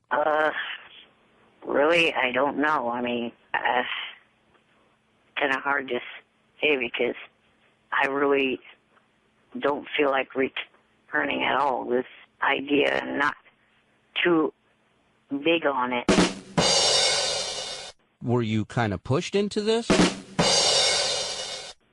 little bit. I mean, I said to Johnny that, you know, I wanted to do this red carpet thing, and, or well, for the Smurfs it turned out it was blue carpet, which actually I kind of assumed it would be. But, you know, I told him that I wanted to do this for a local guy that has a local TV show, and then also does local radio. And he said, oh, let's do it for Howard instead. I'm like, okay. So you're telling me there's nothing you miss about the show? I mean, maybe Howard, Right. but, you know, putting up with all from the fans, I've had enough of it. I mean, 8 years is enough. You heard what he said. 8 is enough. Shuli Agar, Howard 100. Look who's on the phone. Johnny Fratto and Eric the Midget. They're ready to negotiate. Is Johnny Fratto on a TV show? I could swear that they're doing Mob Week on AMC. Hey, Johnny. And Johnny's doing some of the commentary. Johnny, are you on a TV show? Well, I was. It was a mob week on AMC last week. They showed all the different mob movies, and I did a lot of the commentary. I had a real good time, a lot of fun. Giuliani was on it, though, and didn't tell me he was going to be there, because if I'd have known he was going to be on there, I don't know, I might have had second thoughts. Why? You know? Well, I don't know. You know what I mean? It's just, you know. He probably He's put a lot of his relatives in jail. That's a little scary to me. Yeah, but Johnny, I mean, I assume you're not in the. I mean, your dad was one of the largest mob figures. He ran Rhode Island, and right. You know, he was a big deal. He ran Iowa. Well, he ran Iowa. Yeah, the Midwest. Yeah, but Johnny, you're on the straight and narrow. So why would you be mad at Giuliani? I guess because you just, you know, Howard. It's like instinct. You just pick it up. You know what I mean? It's like, you know, if somebody's, you know, you go from the people before you. So you were like talking about offices right now. My dad had a lot of offices. They were called telephone booths. He would pull up the different phones, and that seemed to be his office. Yeah. You know, your old man. That's why your old man was a success. That's why. Yeah, he never did no time. So let me tell you, he never did time. And Johnny, as a child, was privy to. You know, when Johnny wanted to play, his father brought home the space capsule, the space shuttle. Not the shuttle. The space capital. Yeah. I can't remember what it was called. His father was so powerful, he actually had NASA's rocket ship in his backyard, right? Yeah, but they had to steal it, you know. Right. But so they stole it and then they put it back. All right. Well, the reason we're on the phone with Johnny is, you know, Johnny has been representing Eric the Midget. Yes. Do you have a reading problem? Hold it a second. I don't. We haven't even talked to you. We haven't even yet. talked to you yet. I think he said that to me. Oh. Are you talking to me, Eric? I said that to Howard. What the hell did it say in my email? All right, let's get to your email. Now Eric has. It says the nickname goes stuff away. All right. Here is a letter. Oh, we have to talk about demands? Yeah. Here is a list of demands that For Eric what? wrote to. I'm going to tell you. I read these over last night in a rather detailed email. Yes. Howard, by the way, he told me he hated me 5 minutes ago when I got him on the phone. I said, it's 4 o'clock in the morning, and you hate me. Why do you hate? Why do you hate Johnny? Johnny's trying to help you. Because, I'd rather be sleeping. All right. Look, as far as I understand, I didn't contact Eric. Yeah, so he could be sleeping. Yeah, Eric contacted me and said he wants to come back on the show, but he has demands in order to make this happen. That's my fault. That's my fault, Howard, because I'll tell you why we're doing this. We're doing this because I had to explain to Eric that a lot of work came and it slowed down. And I told him, without Howard, you got nothing. Right. And he didn't understand that. Before he did. I spent 8 years on this show and only got 2 acting gigs out of it. But you could have had 20. Oh, Howard, wait a minute. Let me finish this. Howard, the people that came to do things with him, it would have been 20. If he would have took those gigs. Am I right, Eric? Do you realize the miracle that occurred? I got Eric He doesn't act. You're not an actor. B, you have an unusual look. And C, I got you 2 acting jobs that you never would have had in your life had you not been on this show. It's a miracle. No, Howard, listen to me. Adult Swim offered him a thing that every stand-up comic would kill for, to be a character in a thing. He didn't like it because he felt like the language was too risque. He got a satanic. What? It was too satanic. It was a satanic cartoon. And it's on TV. Listen, Eric, I'm not sure I understand. You do want to be back on the show, I'm assuming. Well, apparently Johnny has convinced him that's the only... What the audience wants to hear. Football season is here. We've got a football pool starting. We were discussing Artie taking on 2 or 3 other people. We've done it in the past. Artie went up against Daniel Carver and lost. Always loses. Didn't he lose to everybody, including a chicken? I lost to a chicken and a monkey, as well as Daniel Carver. Now, this is a $25,000 prize, so it's a big prize. And I wrote down a bunch of names of people that Artie could potentially go against. All right. I was thinking a funny choice might be Jeff the Vomit Guy. Oh. God. I think, Arnie, I think that the Jets are going to win. Call me crazy, but I like the Vikings. All right, let me give you my names here. We could take someone from the audience. That would be something. Elegant Elliot Offen. Oh. I think that might be good. I don't think that'll last. He'll never make it, 16 weeks?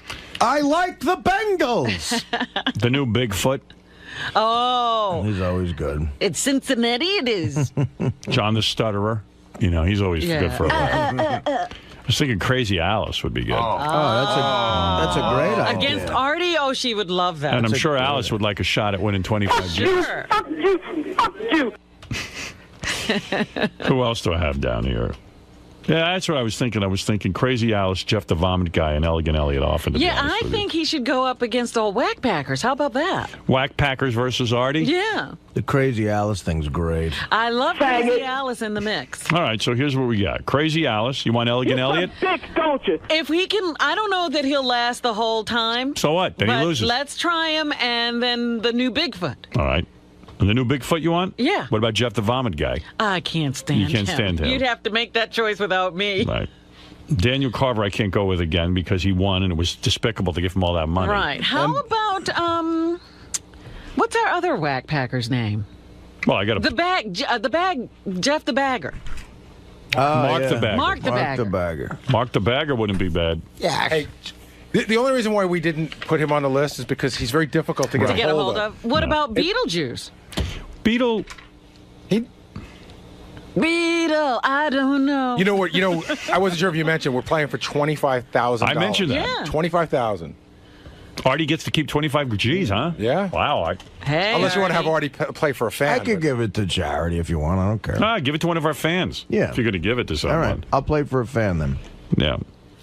Well, that means nobody's getting the money on the audience. How do we decide who you're playing for? Why'd you play for Wheels? All right, that's a good Who's idea. Wheels? Wheels is the guy that calls the wrap-up show every day who's quadriplegic or paraplegic? He's a quad, and I just met him at one of my But gigs. he's already got a great life. Right. He gets to sit all day. You know what I mean? Well, he gets to sit all day. He probably gets supported by Social Security. That's a good question. Is Wheels a guy who got money from getting hurt? I don't know. He might not need money. What does a Money guy might like not- Wheels need money for? Is he getting laid? No. Is he drinking? Does he need to Probably. dress nicely? No. All right. Money might not be an issue in Wheels' life. If it is, I would give it to him. Does in a he need one of those tricked out cars so he can drive? heartbeat. Yeah. Those cars are like $100,000. I know. Wheels implies he already has a set of wheels. Who's well, a perfect? I think that's a wheelchair. Well, still, it's Wheels. Who's a perfect guy to play for that we know that? We I actually don't know Wheels. Maybe he is a good candidate. Why don't you look at? Let's get a couple of. Do we have any hard luck stories? We got a couple of hard looks. We'll look at some of those. Yeah, let's read the hardest luck story on the air, and then let Artie play for them. Yeah, that's fine. You know, Wheels might be Donald Trump for all I know. Well, a lot of guys Artie's playing for Donald Trump. Yeah, Wheels Trump. A lot of guys, if they have an accident, they usually get a settlement. You know, I don't know what happened with his situation, but So, all right, check into that. It's going to be Artie versus Elegant Elliot off and Crazy Alice. The new Bigfoot. The new Bigfoot. And I might remind you that everybody got mad at me for losing to Daniel Carver, and no one got mad at the chicken, who also lost to Sanders. Oh, the chicken's dead. So don't think he got off easy. I wanted to eat the chicken as a bit, but you guys wouldn't let me. That poor chicken. That chicken was living in Will and Jason's apartment, and it was great. We found the chicken in like one of those Chinese, like down in Chinatown. It was about to be slaughtered. You know, it was a $5 chicken that some China woman's going to buy and just to eat. And we found it. We fed it. It lived with Jason and Will. Got huge, that chicken. It would peck out the bets that it would take. I think we should have some animal play. I just thought of something, though, too. What? You know who Artie should bet against? Who? It's the obvious. Dana. What? No, that's not happening. What? That's not happening. You versus Dana. No. Your ex. She'll have all the firemen helping her with her picks. No. Are you still broken up? This is day Yeah, two. no, that's not happening. I'm not talking to her every day. Once a week. Exactly. Why would I put myself through that torture? What's the over-under that you're talking to her, at least between now and Sunday? I don't know. I think it's pretty done this time. Yeah, it's done, huh? I would think how come so. you're so convinced this time? No, it's just, I just have a feeling. How do you know? Last time you had a feeling. I don't know. I'm not basing it on anything. I just think it's probably done. If she calls, you'll take the call. I guess, but I don't think she's calling. Artie, it's Dana. Pick up, please. I just want to say one thing. I know we're broken up. I understand that. I just need to tell you something. Good luck with Beer League. Oh, Day. It's so sweet that you wish me luck with the Beer League. Artie Lang's Beer League. I love this impression. Oh, Day. Sounds like a Scruff the dog or something. Artie, I miss you. I know we have our differences. But I do want you to do well at Beer League. Oh, Day, would you accompany me to Beer League? Did she come to the set of Beer League? Yes, I did. Yeah. Oh, how sweet. Well, it was in the summer. Yes, So. my Artie was the star. I wanted to see him in his full glory. Artie, why won't you bet me? Why won't you go up against me in football picks? God forbid I lose that. You will lose. You're a loser. I'm a winner. I'm Dana. I have a dog. I have a family. I have a home. Men are interested in me. Bet me, Artie. Art. Yeah, Day. She's not still the bartender at your favorite place. is No. she? Oh, so you can go back there. We're so romantic when I met Artie. He was a raging alcoholic. You got to bet Dana. No. Wouldn't you like to see her have $25,000? No. Why She could use it. Why do you keep $25,000 from Dana? I'd rather give it to Wheels. Well, if you win, Wheels gets it. Right. And if Dana wins, She gets it. she gets it. She don't need it. She needs 25 G. She's a teacher's salary. She's a That's not school fair. Teacher. She wants to open her business. She'll be fine. Artie, please. What, did you give her money or something? No, I'm saying she'll be fine. Artie, She'll- please let me make the $25,000. It would mean a lot to me. I'm Dana. We made love for 4.5 years. Don't keep that. Tough shit. Artie. You already won, lady.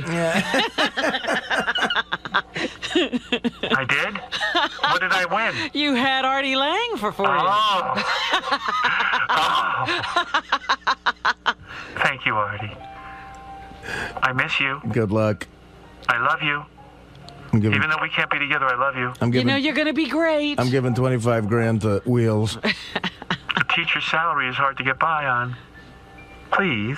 That's why I'm not a teacher. Great for me to start my business. My dog grooming business, Artie. I'm a regular girl, not like those sluts that you are interested Those in. whores. Those whores. Yeah. I'd rather give the 25 grand to a whore. How about you versus a whore? Versus a whore. That would be funny. Go find that hooker that Artie against two whores. Find that hooker that beat me for the 500. As long as they put up sex. Artie, consider betting against Dana. No, it's for the good of the show. No, I don't know. I don't care. Artie, I'm not doing it. come on, it's a great bit. Dana would come on. I am not doing it. You couldn't just talk for 2 seconds? No, I'm not. She's doing just going to, you don't even have to talk to her. She's just going to call in and give her pics. Something must have happened. His mom must have had a talk with him about how like, he Really? needs to protect himself. and not Nobody talk to Dana. had a talk with me. Why would you think his mother did that? His mother talks to him about everything. Really? Yeah. That's wrong. No, I'm not doing that. I'd rather bet against a whore. As long as the whore puts up sex. There's an What if the hooker puts up like 25 grand worth of fucking blowjobs? Whoa. Now you're talking. Yeah. That would be sweet. When are you going to get back in the saddle if this is official that you've broken up with Day? I don't know. We'll see what happens. I don't have anything marked on the calendar. Yeah. Got to get laid, man. When's the last time? A couple of weeks now. About a month. Are you like spending a lot on cable? No, actually. Really? I don't know. I'm just watching like baseball games and working. So if you won't bet Dana, does that mean our dial-a-date with Dana is off too? Yes. Why? Our next guest is Dana, who's looking for a new man. Unless if you don't want me in the studio, that's fine. All right, let's go to. I don't know what the final persons or It person. should be for. I'll play for Wheels. All right, you're playing for Wheels. Wheels, Artie's going to play for you when we figure this all out. Lisa G's here with headlines. Lisa, come on in and tell us what's going on at the Howard 100 newsroom. Yes, Howard 100 News working tirelessly and with much effort to bring you all Howard news all the time. I wonder if a hooker would put up 25 grand worth of sex. Like, I wonder how much. Why not? A legal hooker, if we call Nevada. A legal hooker. Yeah. They have them in Nevada. I don't know the answer to that, but Lisa G has the answers to what's going on in the newsroom. All right. It's only 1 week away, the official red carpet premiere of Artie Lang's Beer League. I like that it's Artie Lang's Beer League. Yeah, that's thrilling. I read a review. Oh, yeah? Where? Variety.com. Yeah, well, What'd read they that. say? We read that on the air as well. Oh, okay. I don't must have remember what missed they that. said. It was I thought good. it was good. positive. Yeah, it was a positive review, yeah. Said the fans will love it. Well, there you go. Yeah. Right, pretty much? Yeah, we read that on the air. They were very nice. That was, like, actually surprising, because they're a very snobby. Let's take bets around the room. Robin, will Dana be at the premiere, yes or no? Jeez, I want to say yes. Yes or no? Yes. Yes. Fred, what do you say? No. Well, I have control over this, so I'll make sure of whatever way I Lisa, what bet. do you say? Yes, she will be. And I say the answer is, of course she'll be there. All right. No. Absolutely. How much? You want to bet me? Is it because she's sneaking in? Is it because it's an old invitation? She will be there because they Invites will be to- back together. Dana She will be Artie's date? Dana will make a call sometime before the premiere, wishing him good luck, and Artie will melt, and that will be it. Then I have a question. You want to bet me directly? Will Artie be? Because then you would not do it. $1,000. I have a question. Will Yeah. Artie be speaking to the audience at the premiere, like Yes. before it Real starts? quick. Of course. real quick, Okay, yeah. so then will Dana show up by his side? No, As not he's- by his side, but she'll be Will there he in call the attention audience. to her? Dana will be there. And yes, he will call attention to her. I want to ask Day. Hi, sorry about I just want to say hi to Day. Sorry Howard about the said- fuck you, bitch. Hope I you have a die in few- hell. Have a few I never thank said you. that. Let bygones be bygones. I do want her to be very happy, but she won't be at the premiere. That'll be a Polish stripper that I met. Now everybody's going to think Dana's a Polish stripper. No. All right, if Dana doesn't go, will Artie bring a date? Robin, yes or no? No. He'll bring his mother. Let's go to Fred. My mother's going by herself. No, the sister will be the date. The answer is no. Artie will not have a date. You don't Really? think he'll even walk the red carpet with his mom? I have a consideration. I'll be walking the red carpet with a bunch of people for photo ops. Me, my mom. I can't wait for the premiere. Norm MacDonald. Hey, Artie. Yeah. I would love Where's it if Dave? what if Dana shows up? What are the odds, Robin? Yes or no? Yes. Will Dana show up with a date? I don't know how that's possible. What do you mean you don't know how that's possible? What if she goes and she gets a ticket and she brings a man? She can't get a that ticket. would be the best. Maybe her boyfriend already has a ticket. We're sold out. He got one. You didn't know they were dating. He'll be escorted out by several of my New Jersey friends. I say Dana will be there. That is my prediction, and my prediction is always right. All right. You know, I spoke to a relationship expert yesterday. Oh, good. Artie's thrilled. About Artie and Dana. Go ahead. And they have this addictive relationship, and that's why it's Artie an addict? Yeah, You're kidding. I'm a dick. Well, you know, it takes two to tango. Someone is always picking up the phone rather than. Have you ever seen Artie tango? I have. In his case, it takes one to tango. No, Artie will be there with Dana. I guarantee it. All right. Let's see if I'm right or wrong. Okay. Well, he's going to work very hard to make you wrong. Oh, I can't wait to make Well, it. Work as hard as he wants. She also said that he is not the guy to have a committed relationship with right now. The relationship expert said that. Yes. Why is that? Yeah, why is that? Well, he has a hard time balancing work and a committed, healthy relationship. Yes. That his comfort zone is work. Right. Right now, he doesn't seem so comfortable. Yeah. Is she sure about that? I have a hard time balancing myself. Wow, look at What that. happened? Yeah, some I think a light just popped. Oh. It's God, he's pissed off. I You're thought busting my Artie was balls. shooting at you. And part two of the story is who is getting a ticket to go in to see your movie? Who? Well, I have tickets to give away here on the show, so I will give away some Artie tickets. And Artie, I think, has some tickets. You mean as far as what? Who's at work? VIPs, you know, the whole like. VIPs. Right. We're working on getting Norm MacDonald there. I'm giving away tickets to friends and family. You got any VIPs? Norm MacDonald. She's talking about these. She saw me handing out these invitations. Oh, What are those? really? These are just invitations to the premiere that I'm giving to people at work. This is too much pressure for Artie. I know he's going to I hate this. It's like running a fucking wedding. Oh. Who's not invited? Uh-oh, here we go again. I knew that was coming. Well, we'll be on the red Well, there's carpet. not enough people. There's not enough, seats to invite Lisa everybody. G you got to have. But Well, she'll be working the red carpet. I had to make a couple of cuts at work that were very sort of Who'd you cut out? hard to make. I didn't know this was going on. Because Who'd you cut out? JD can't. Why am I not You're invited? kidding. The Are you line serious? stopped at JD. There's not Artie, one. look at me. Are you kidding? There's not one seat left for him. Whoa, JD. my goodness. You see the kid every day. You're gonna let strangers go and not JD? What strangers? People you were giving tickets away to. Well, they're fans. It's a giveaway. Yeah, but I mean JD. JD got cut off. Who else got cut out? That's it. That's JD. That's the only people. Is Richard invited? Yes. Sal. Ronnie Ronnie the limo driver. Ronnie the limo driver. Scott the engineer. Scott the engineer. Wow. And JD can't go. Well, I could probably squeeze him in. Will and Jason are going. There had to be somebody. John Hine. I love that JD's the cutoff. I know. Imagine you're How did he get cut I off? want to make a movie called The Cutoff. And I love JD. But JD, you could sit on my lap. you know what? I'm not going to sit down so he could have my fucking seat. You're going to sit down. No, I've never. Dana's not going to sit there by herself. I've never. Yes, she is. JD. You're the cutoff guy. You know what? I'm actually honored to be the Scott engineer of the beer league. You'll get in. I'll get beer you. league. Nah, you can't go. No, Artie says no. I gotta help Artie with He this. can go now. Let me talk to you.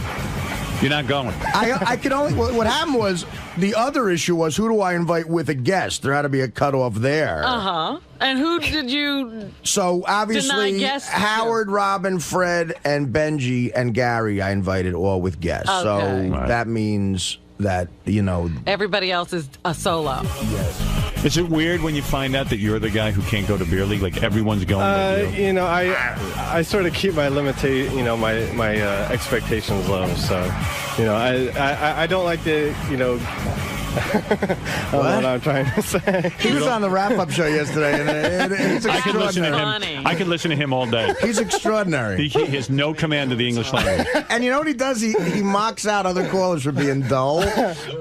Like he'll just say, "Thanks for adding to the excitement, dude." What? Yesterday he ended the wrap-up show. I don't know how you guys got along without me. Yeah, right. Yeah, he does. What is it like? That was serious, what I'm being serious. Cut out all the bullshit. When you find out that every worker here, everyone, is going to Artie's premiere, All your buddies, and you're the one guy Artie had it. Like he sat down and went, "No." I don't know. I don't know. You don't know? No, you don't know how that makes you feel? Be honest. No, I am being honest. You got to feel like a huge loser. Are you hurt? You know what? I honestly feel like that, before that. Ralph is going. I mean, even Ralph. I don't know. I don't usually. Me and Artie don't really have like that much interaction, day to day. How much interaction? I used to buy a McDonald's all the time. Well, yeah, I mean, but how much interaction though does Artie have with like Ralph? Dude, I don't know. Zero. Why is he invited? I can get you in, man. No way, Artie. Why is I'm Ralph? just doing this so we'll talk about it later. All right, so you will. Okay, so you will have JD. Great. Okay, that's good if that's what comes out of it. But like at some point, you sat down and said, "Okay, I got to cut some yes, people." I've been in that conversation. What did happen? Right. But wait a minute, did you invite any of the E crew? Yes, of course. Oh, Of course. Well, I mean, Scott the Pace and Doug and they're all. you just don't like JD. No. I love JD, but they're friends of mine they were close friends. Is Dan the Song Parody Man invited? No, he's not. Okay, all right. I'm feeling all right now. Dan's not. That was another cut I didn't want to make. Well, there I'd you love go. to have Dan there, and I could get JD there. All right, JD. I'll make sure that happens. Artie's rethinking his. thoughts. Like, in other words, well, here's the thing. Like, I invited people that I'm sure are going to say no. Scott the engineer was invited alone? Yes, unfortunately. I mean, it's not like a wedding. If it was a matter of writing a bigger check. I can't believe Artie doesn't realize I'm a married man. I think I'm doing some people favors by inviting them along. Yeah. But if it was a wedding, Ronnie's and it was invited alone? Ronnie had to There be is invited no wedding, alone. my friend. I'm saying if it was right, exactly, and it was a matter of writing a bigger check, like a party. That's one thing. But this is limited seats. I had no choice. All right, fair enough, JD. You are the man who was out in the cold, and that's But I just the way know it is. two people are going to say no. I'm almost guaranteeing it. Who's that? I invited Mel and his wife out of courtesy. I doubt he's going to go. All right, JD, maybe you could sit in Mel's seat. Yeah. He might be a big Ralph Macchio fan. You never know. Also Scott Greenstein and his wife. All right, he won't go. Who might not go. He's very busy. The big issue was, the big discussion why JD really got crowbarred out of it was I was thinking about whether or not to invite Ross with his wife. And did you? But I decided that I know Melissa very well, and I said, you should invite Ross and Melissa. So Melissa inked out JD. But I'm sure there's going to be extras. I guarantee Mel is. That's a courtesy thing. You can have Mel Karmazin see. Well, I don't know. Mel is very excited about being I'm sure he is. He's been talking about it. Yeah, he's been talking to me about it a lot. I got a feeling Norm's going to be a no-show too. Well, JD, congratulations. You were the one guy left off Artie's list in the entire corporation. I have another question. Is Stuttering John invited? No, he's in L.A. and I didn't even think know about whether it. you extended the invitation. Or No, I didn't. You should have invited me. Who's your biggest champion? John, I know, has a movie, He wrote a film that he says it came out in the casting breakdowns. He always wanted me to play his best friend in this movie, but he never brought the script in. For 4 years, I go, where's the script? He goes, I have it at home. I'll bring it. He never brought it in. So did you finally see it? I think, no, I never saw it, but I think a buddy of mine told me he saw in the casting breakdowns, like audition for Stuttering John, or, John Melendez's movie. So I don't know where they're at. They're casting it. I hope Ralph Macchio shows up at the premiere. Ralph is guaranteed he'd come. He's excited to meet you. Oh, very, very good. I've never met his wife, actually, so it'll be fun to meet her. Well, let's hope she's hot. Are all the cast of the movie going to be there? They've all pretty much RSVP'd. Laurie Metcalf's coming. Seymour Cassell is a real great older character actor. You'll recognize him from a million things. Fabulous. You got everyone to show up who's in the movie. I like that. Cara Buono, the hot chick who plays my girlfriend from The Sopranos, she's coming. Thank you, Lisa G. And by the way, just for your edification, Scott the engineer is already bitching about that he can't bring a wife. I knew it. Is he really? That's unbelievable. This is a guy you got into. He didn't pay a dime to stay at the Borgata. I love his wife, Robin, but this was a limited thing, and I go, what am I going to do? Invite his wife without Ronnie's wife? It doesn't make any sense. Well, Scott, tell the truth. Come on, everyone says it. You've already been. I was just joking. I'm insulted, but I actually know somebody that can get me an extra ticket. Are you really insulted? Hello, Double A? His name's Double A. No, of course not. All right. Ronnie's back there like, look at you, you're crying. I'm not. Who? It's his thing. He was nice enough to invite me. Is Penny Crone invited? No. Oh. None of the news department was invited? They're like new in my... Wow. Wow. Yeah, wow. You know how they I'll lose get. sleep over that one. I can't believe Penny's not going to be I'm sure they'll be covering it. All right. Well, what is it, Ronnie? There. Over here. You got to get on a mic, Ron. Yeah, I didn't know, man. Yeah, we're doing a radio show. You take as much time as you can. Just get on that mic real quick and say whatever it is you have to say. Number 2. He's out there crying. I'm not.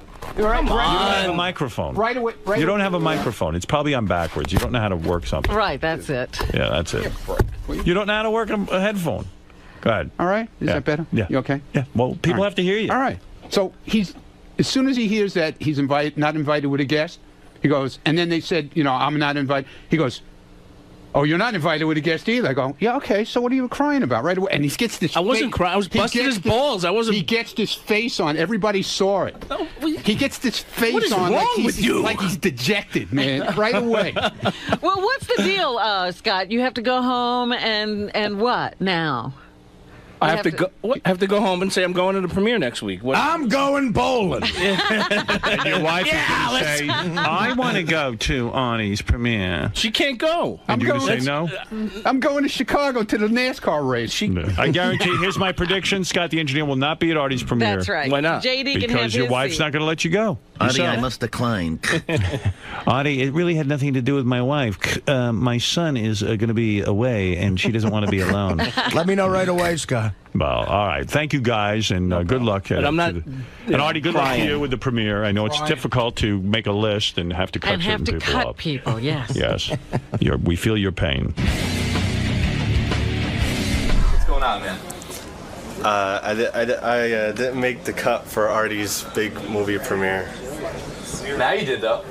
Well, I mean, Initially, you didn't, though. I guess that's if there's, people who say no. So I'll keep my fingers crossed.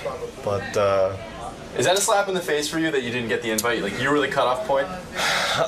No.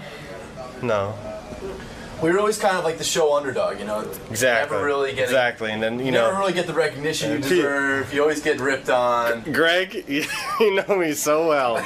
you know how everything goes around here. So this is just another, It's just another thing to add on to the legacy of JD. But after a while, though, that's gotta, it's gotta wear on you. I'm sure it will one day, and Especially coming from a friendly guy like Artie, he's, he's a pretty friendly guy around here. He's pretty generous, and then you become the one guy that he doesn't invite to the premiere. Shit happens. What can I say? But you're in now, though. It looks like he's gonna pull some strings. We'll see. Talk to me the day after the premiere. We'll see. Why can't you just be happy you got the invite to the premiere? Look at JD. He didn't even get the I'm not happy about anything. All right? I'm a miserable cocksucking motherfucker. And if you want to call me an asshole, then that's what I am. Ronnie, is he an asshole? He always feels like he's left out. Scott. Is he an asshole? Are you gonna show up to the premiere? I'm coming with Ronnie. He's my date. He's not coming. He's my date. He's not coming. I'm going to take his ticket right now. Wednesday night that I get up at 3 a.m. Not like So some do other I. people I get that up at 3:30. that have like 4-day work weeks, I 10 get up at weeks 3:30. off. Yeah? I have to be at work Thursday. Yeah, so do I. So Yeah. So the fucking movie goes till like 9 Ronnie, o'clock. is he not going because his wife's not gonna let him? Exactly. Who said I wasn't going? He's not going. He won't be there. Now, what if your wife was allowed to go? Would you be there? Definitely not. All right, we'll see about it. I'm holding you to it, Scott. Let's go to John Boy. And John Boy, you're on the air. Do you have any time? Time? I just wanted to give Fred a heads up. Which is? Well, during the break, Sal was hitting the booth real hard. I have good information on this, doing some long 30-minute sessions. And if they're sharing that same chair on the Friday show, I would shy away from that. Yeah? Sal hitting the booths again? Yeah, For I mean, real? they're dirty in there, and he's doing those long sessions. How would you know? Well, I paid off the guy who cleans up the jizz. I gave him a picture of Sal, and I just wanted to know how often he was going there. Hold on. This is just Yeah. Don't even count it. confusing me. Truly, go ahead. The guy called in about Sal going to the booths, and I actually went with Sal to the booths one night when I first came out here and started working here, and Was he it convinced me on a drunken night to go. with Was it gross? You know what? It's new. It was a new thing for me because in Vegas they have the booths, but they don't have actual live girls that you can pick like a meal. You know, Right. you go, they're sitting outside the door and you go, I want that one. And Do you and Sal go in the same booth? No, not at all. I You would have pick a never. girl, and then she stands behind glass, Yeah, you give her money right before she and you goes beat anywhere. off in front of her. Yeah, but Oh, it that's goes from 0 to 60. Like the window goes up, she's got a leg up, there's stuff flying in there, and she's like, "You want to see this in here?" And she's like talking to you like, Yelling at you? And "Oh you- my Are your god!" pants down? Oh yeah, they were down into. So she's staring at your penis? Yeah, I guess. I'm hoping she's. Wild. It's great, Howard. It's great. It's so Your relieving. wife doesn't consider that cheating? My wife doesn't know. I guess hope not. I hope nobody calls. It's not cheating because there's a glass that separates you. You know? Right. Do you have a That'll favorite go girl? over Do you well. go to the same place all the time? At that place, Sal probably has a relationship with one of these whores. Hey, Martha. there was this real hot Puerto Rican chick, and she was a little chubby because that's how I like them, you know. And I go in there. That's how you like women, or that's how you like Puerto Sal Ricans? I like Puerto Ricans or anyone. I like them a little flabby. I don't like them airbrushed like these penthouse playmate chicks. They're a bunch of phonies. Yeah, they're gross. They're called want train that. wrecks. Yeah. That's what Sal likes. Yeah, so I go in there. Was Sal's girl really ugly? Oh my god, he picks like the janitor, bringing in the mop. She looked like I'll take that girl over there. yeah. No, excuse me, sir. That's our janitor. Yeah, he cleans the booth, sir. Her hair looked like it was like it was dyed in mustard. You know when a black girl dyes their hair blonde? Yeah. It was like mustard yellow braids in her face, and I love that. And she's got on this real shiny black lipstick. So anyway, she's in there, and she goes, "Baby." What does she do? She just take off all her clothes? Takes off her clothes, but she thinks I'm a tourist or something. Right. She goes, "You want a good time? You got to slip me another 40." So I go, 40? I go, "I'm a fucking regular here. Get on your knees." She's like, "Oh, baby, I'm sorry about that." So she gets He's bragging. Yeah, I'm a I'm a regular. regular. How dare you insult me? You can't rip me off. I know the ropes. I'm here every day. She gets on her knees, and I say, "Start licking the glass," because that's the only thing that's separating us. Right. So she goes, "You want me to lick the glass? You got to give me." So I gave her $20. So she's licking the glass, and I'm smacking it against the glass right where her mouth is. You're slapping your penis. Yeah, but it's against the glass, so there's a separation there. Don't you think the glass is filthy? There's other guys But doing the that. thing it was a little dim, and once I finished, I opened the door. There was dried stains around my wet stains. Oh. So I think I was hitting against somebody else's mess. So I get out, and Nushuli's next door. Evidently, you're not the only guy who likes to whack his penis against glass. Yeah, somebody else thought No of wonder that. it looks the way it does. So I get out, and Shuli is still going to town. He's right next door to me. So I'm drunk off my ass. I start banging on the door. Shuli, come on, let's go. Let's get out of here. And I'm banging. I go, come on, you fucking pussy, finish already. Let's go. So I'm like, whatever. I go around the corner to the magazine section. There's Shuli reading a magazine.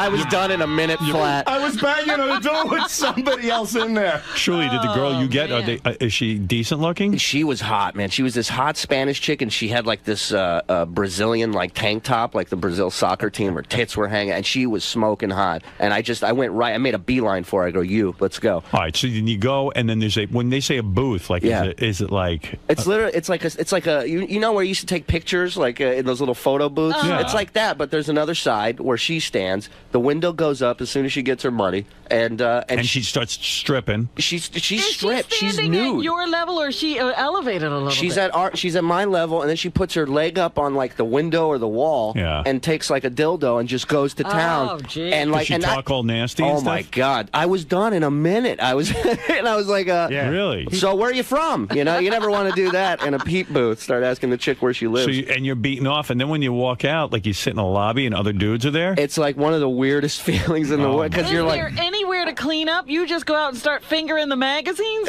You just you have your Same head down. magazines You everyone make else is no reading? you make no eye contact. Is it like Time magazine or is it Dirty Yeah. magazine? It's Field and Stream. No, is it Dirty magazine? Yeah, there's dirty, Yeah. and then they have like dirty videos, and then they have like old '80s videos that you can rent, like Teen Wolf, next to like pornos and shit. karate videos. Yeah, and it was just insane. It's a man. video store. It's a video store with a Right. peep booth in the back, and it was my first experience. How many booths are there?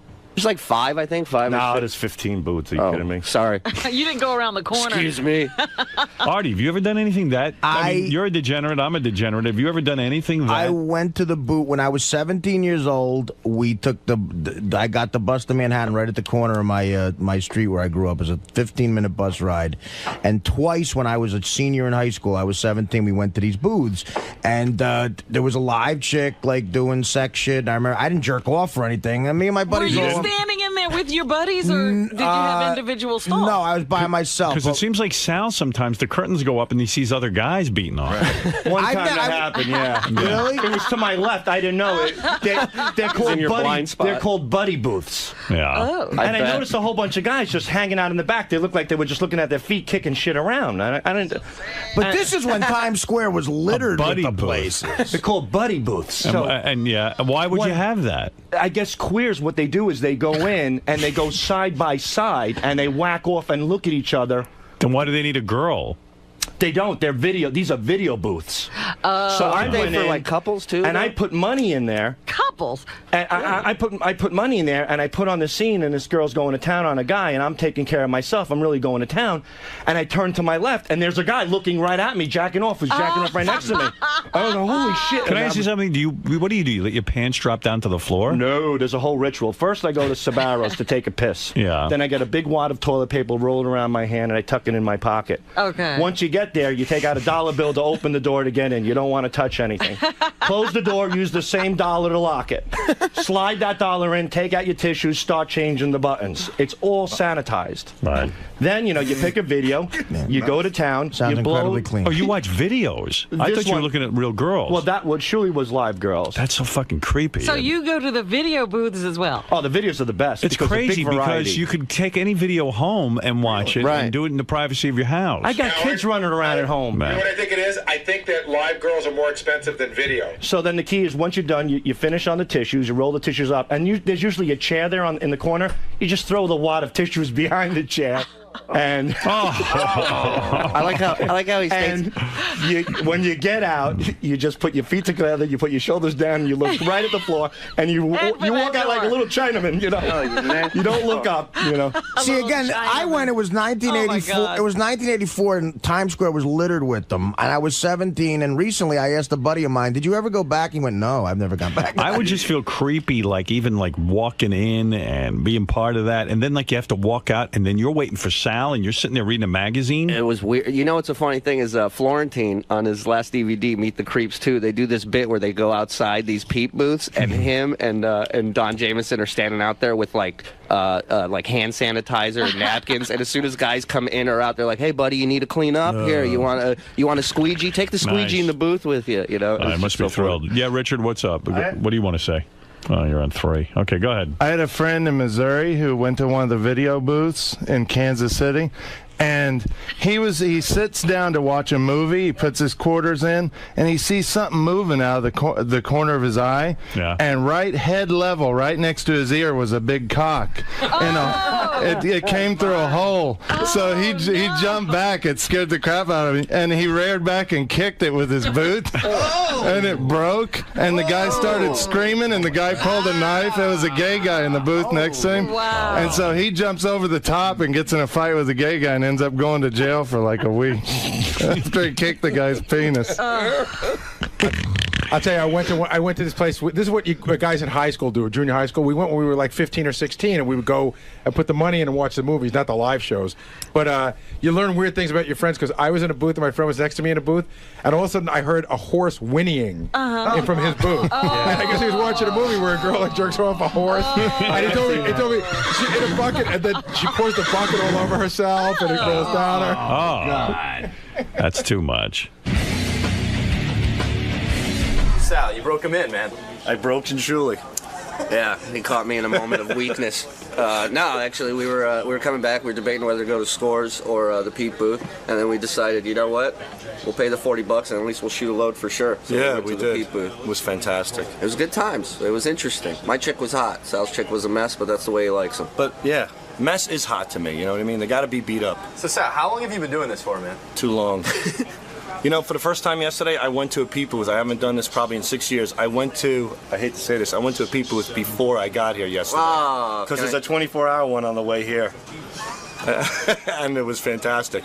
It was a glory hole one. The only thing that sucked about it is that when she was blowing this guy through the glory hole, as soon as the guy came, a man's head came into the shot and finished the guy's penis, and that was it. I was done. So that's when you came? No, I didn't finish. No, it ruined the whole thing.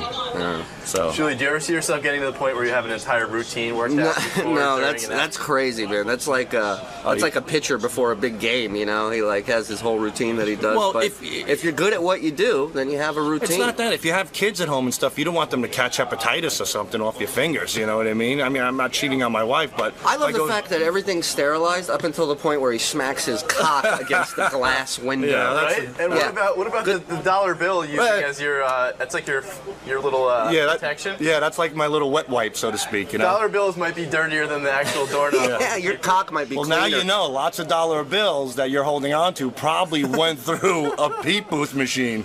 They were the handle for door 5, 6, and 7. I'm gonna start putting my initials on the dollar bills I put into the Pete booth machines. And Oh, see wait a minute. You should do like a little contest. You know what story we forgot to tell in there is after we got out, we met a fan on the street, and Sal shook the fan's hand. And he goes, "Where you guys from?" We go, Countdown over the weekend. Fred Norris' bachelor party was number 10, and for those of you who missed it, number 1 was Cookie Puss. Number 2, Artie's cocaine in a pig suit story. Oh, wow. I just knew that was going to be number 1. I got calls from my buddies like I had won an Oscar. You have no idea. Like the kids I grew up with, they're like, dude, number 2. Number 3 was Billy West as Marge Schott apologizing during Christmas. That's not an easy one to beat, Artie. But Artie's that pig story is so good. Number 4, and I got to say, I agree. High Pitch Eric and the Fish Show. That had me pissing in my pants. This is great. I didn't hear the whole 10. This was awesome. Yeah. Number 5 was, of course, the Gary tapes. Number 6, Stuttering John versus Cabbie fight. I was surprised listening back to that how good it was to listen back to it. Yeah, that was a fun day. Number 7, Hank the Angry Drunken Dwarf. Always weird hearing that. And number 8 was Jesus Twins, which I heard the replay of. Always funny. Yeah. Really? They made the top 10. Oh, they That's were amazing. great. And number 9 was the DeBella funeral tapes, and number 10, the Fred Norris bachelor party story.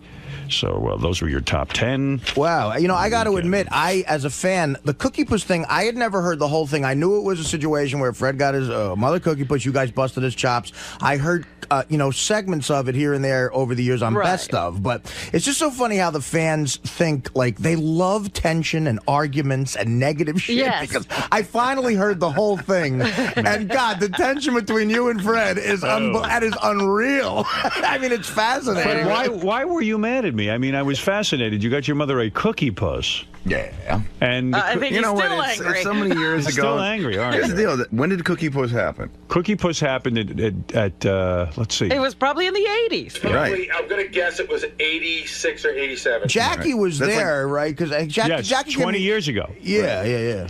It's 20 years ago. Well, how do I remember? So why are you so upset? I mean, you have to admit now, 20 years later. That was an odd present. That was just bizarre. It was supposed to be a goof. No, it wasn't. No, it was. That's What do where you mean? No, that's why I got mad. Because it was supposed to be a goof. It I wasn't thought a I was goof. sharing. Yes, it was. You got your mother a Cookie Puss, and As a goof on who? Look, I On actually her? got no. It was. I just thought it was a fun, silly thing to do. But what did you That's really all. get your mother? I actually really got her earrings. Bullshit. I will go to my grave. All right, See, whatever. this is how it started. You said you caught Fred in a lie. He got He's offended lying. by that. I know he's still lying. You know what? You know what? You know what? Here. I'll say one thing. You were dead You serious. can say whatever you want, dude. Thank you. Well, I Well, was I will. there. We Because asked you're you lying what you right got now. your mother. You I'm not said lying. a Yeah, you are. Cookie Puss. You weren't there. I'm telling you you don't the know. truth. This is my feeling. But Why that's your would you- feeling, but it's not the truth. I know you're lying. It's not the truth. It's your feeling. Can I tell you why I think you're lying? Can I just tell you why? Go ahead. Okay. I know you. You're not. But you don't know me that well. You think you know me. If you don't know me by now, you will never, ever, ever know me. I know you. And I'm going to go to my grave saying that you did not mean it as a goof. And that will why be would happening you goof on when? your mother. Why would you goof on your mother? Your mother's not going to. I know your It was mother. She's a supposed to simple be woman. silly. See, you don't understand silly stuff. No. When people try to do silly things, you come in and you don't understand the point Fred, of something silly. You weren't seeing your mother that much at that time. I mean, you would. No, go actually, home I on, was. You would go home on weekends and stuff, and you would love your mother. Yeah, but I always you goof meant it. around. Oh, it's so not a goof. All right, ladies and He never gentlemen. told See, us but about you're any so- earrings. you know what, did you he? come He from just a- told us about a but you cookie come puss. from a very. I guarantee you there were no earrings. All right. I guarantee it. Take a polygraph test. Artie, what does one do when you're telling the truth and everybody says that you're lying? I'm lie asking an detector outsider. test. You know what? What do you do? You get frustrated like you're getting. I don't know what to do. I wish Thank you. He can I just wanted to. I wanted to check with a real person in the room, not these two liars. I mean, I don't. See, this is what was amazing about that bit too is Howard has this ability on the air. If he gets somebody mad, you think, okay, fine, he's going to back off. Then he went into that voice. Yeah. What voice? Oh, the His cookie mother. puss. And his cookie puss? Oh, you did the cookie puss voice. And it's like you feel for Fred because you can tell he's so mad. And then Howard saying, I'm afraid to get out of this voice. God, you don't In wanna the deal with voice. him. It really was. And Jackie had such a fucking awesome line in the middle of it. You in the cookie puss voice, you said, Jackie, how come you pissed in your mother's face? Remember you said Jackie urinated in his mother's face? Right. What she did. That's all you did. How come you just pissed in your mother's face? And Jackie said Carvel was closed. And then you were afraid to get out of the voice. I had never heard the whole thing, and it was tense. But the fans love that negative shit, man. Oh, they do. They eat it up. And I just know Fred. I mean, Fred's right. I mean, we don't have a lot of time. We're circling back down to that. Circling back around on that line of thought, aren't we? I'm just telling you. We're just going to keep going around. I on that. never heard earrings before today. It's 20 No, years it later. was. No, it's 20 years later. But you know what it was? He didn't get it. Was earrings. it was the same reactions. Like you did not. You're lying. You are. All right. I know when I'm you're lying. You gave her a cookie puss. And you were And the serious. cookie puss. No, because everybody was coming over. My nephews were coming over. It was just a silly thing. All right, okay, but let's not rehash it. I remember it being very We've only done sincere. that over the weekend. It's been rehashed. I only remember it being very sincere. I gave my mommy a cookie puss. Okay. Hey, and it was sincere. and Robin gave her mother an arsenic cookie puss. So That was just straight arsenic. She's a grown woman. Do they still make cookie puss, I wonder? Yeah. I'm sure they do. That's a And perennial. Fudgy the Whale and Fudgy the Whale. And then you were goofing on Fudgy the Whale. In the voice, you're saying, I hate Fudgy the Whale. I do. Oh, that's great. Fudgy the Whale is bad. And in fairness to Fred, since it was the #1 bid, too, just to go back, I finally heard the whole thing. Robin is the one who said, Fred must have said it to you earlier in life at some point, because you said, remember Fred used to get his mother cookie puss all the time. That's how you got into it. So Fred must have confided in you or something. Right. Oh, that was a Fred's, mistake. Fred's gotten sort of more He's sophisticated socially now. normalized by his wife, He's a sophisticated. Allison Norris, who has a normal sort of background, sensibility.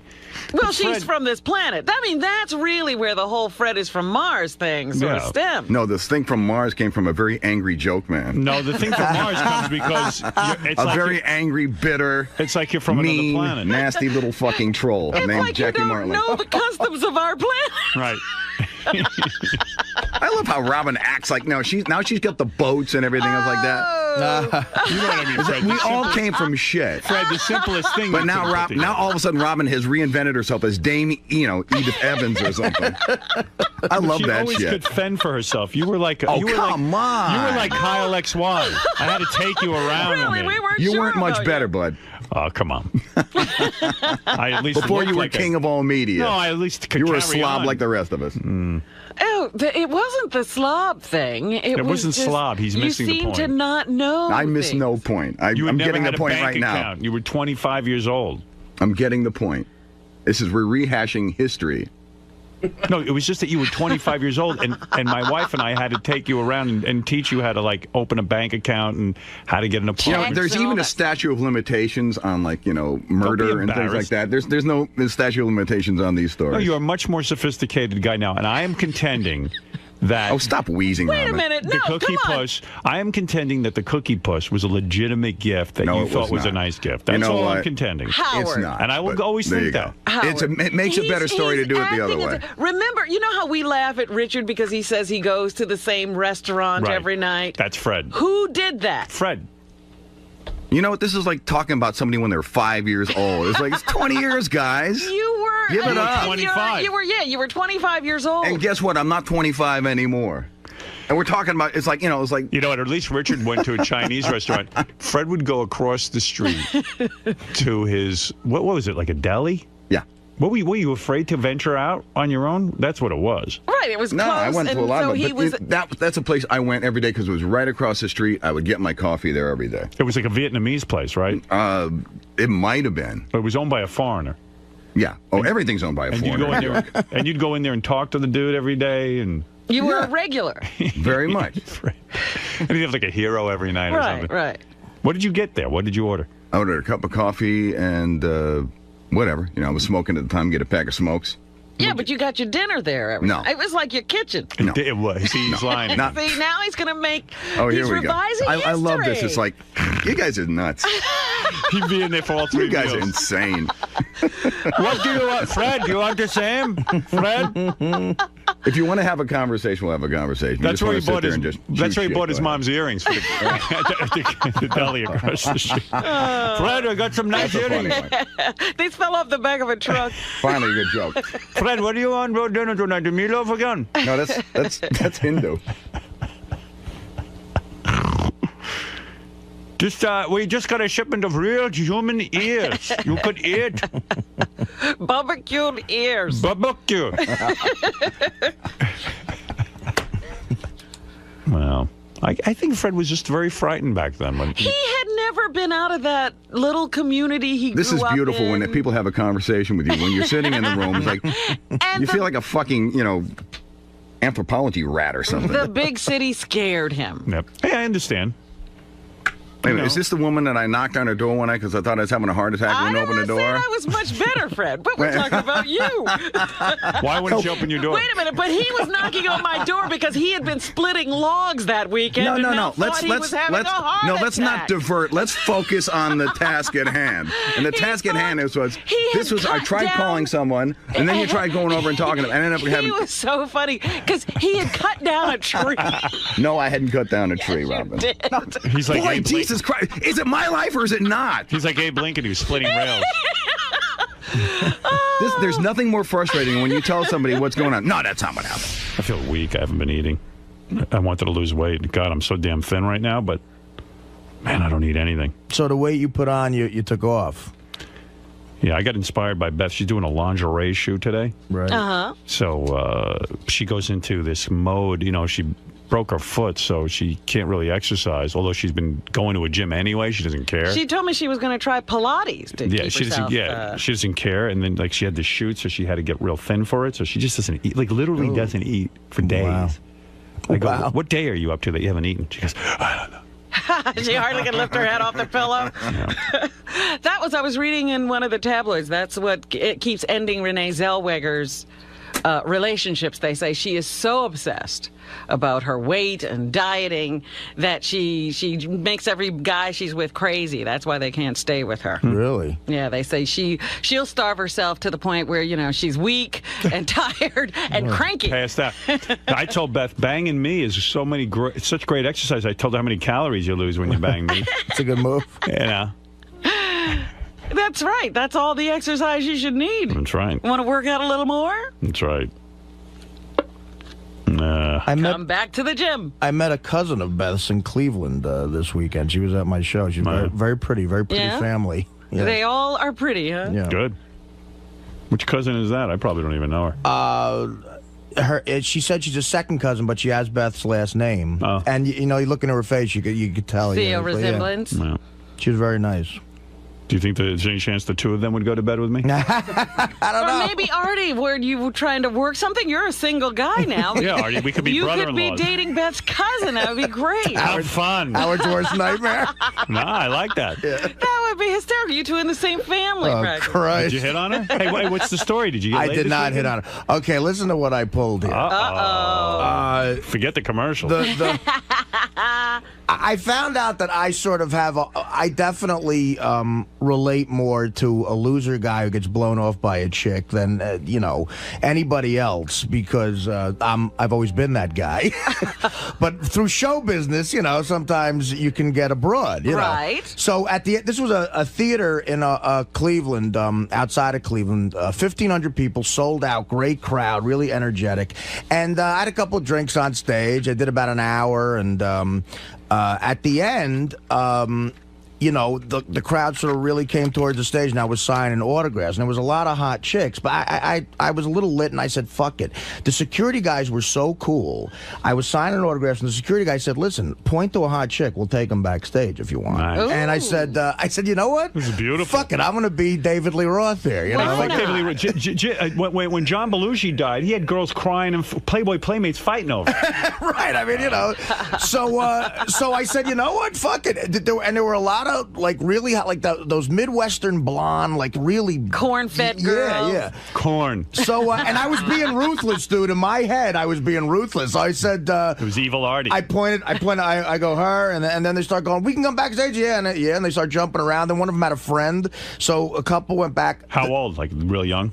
14. Well, I'll get to the part where the two chicks that came in the limo with us back were both 22 years old. Oh, nice. Well, you ain't that old. You're 35. I'm 38. I mean, you could work. I tell people you're 35. Go ahead. Yeah. I should start doing that. It's Show Business Live. But a really hot brunette chick comes up, and during the show, she had brought me a drink on stage too, and she was real sexy, like my type, and I was like, "Fuck it." I said, "Yeah, her, definitely her," and she goes, "My friend's with me too," and her friend was really hot too. I go, "Yeah, both of them." So as they're going backstage, security guys, I see out of the corner of my eye, she's with a guy who looked like a really nice guy, just like a guy, a fan of ours, typical, Right. And he looks at her and he goes, "What are you doing?" And she goes, "I'm going backstage."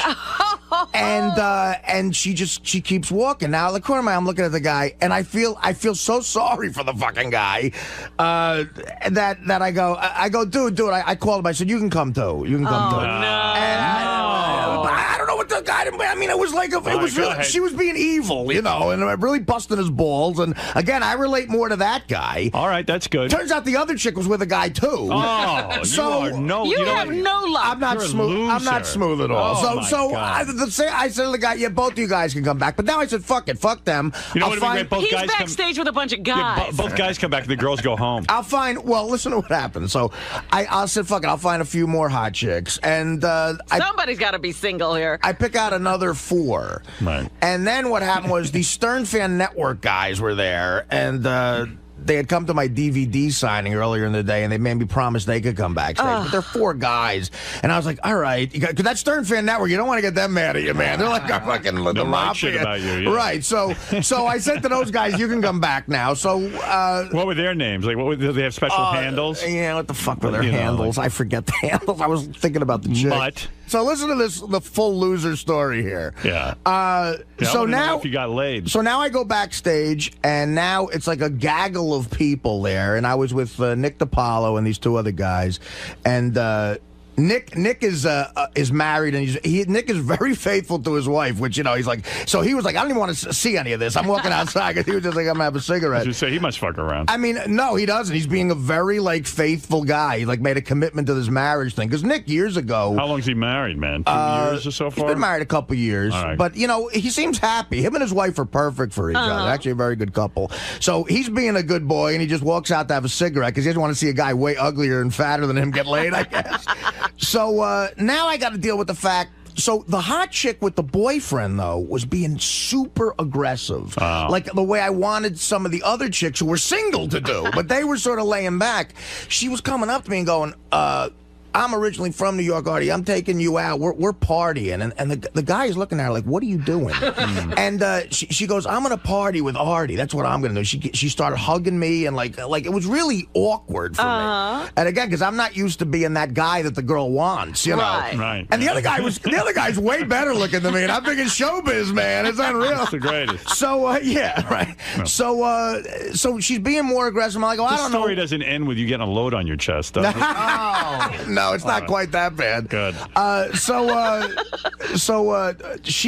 finally I go to her. I go, I don't know. You guys going to a bar? She goes, we'll take you out. And then the guy sort of gets her aside, and I see out of the corner of my eye he's getting a little tense, and he goes, you are married. That's what he says to her. Oh, my God. He married her. I guess if either that or he's talking about her husband that he knows. I don't know what the fuck. Right. You're married to another man, and you're cheating on both of us. It was weird. He goes, you are married. So now I'm going, okay, this chick is bad news, all right? So I don't want any part. Bad news is the kind I like. Well, you know, I don't. But the guy's there, Howard. He could shoot him. I don't want to get shot. I've done that move, but go ahead. Oh, you have? You're better than me. The guy there? Oh, yeah. Oh, look at Oh, well, you. wait. We'll hear that story after this. I had a mean streak. Really fucked the commercial after this. We'll hear that one.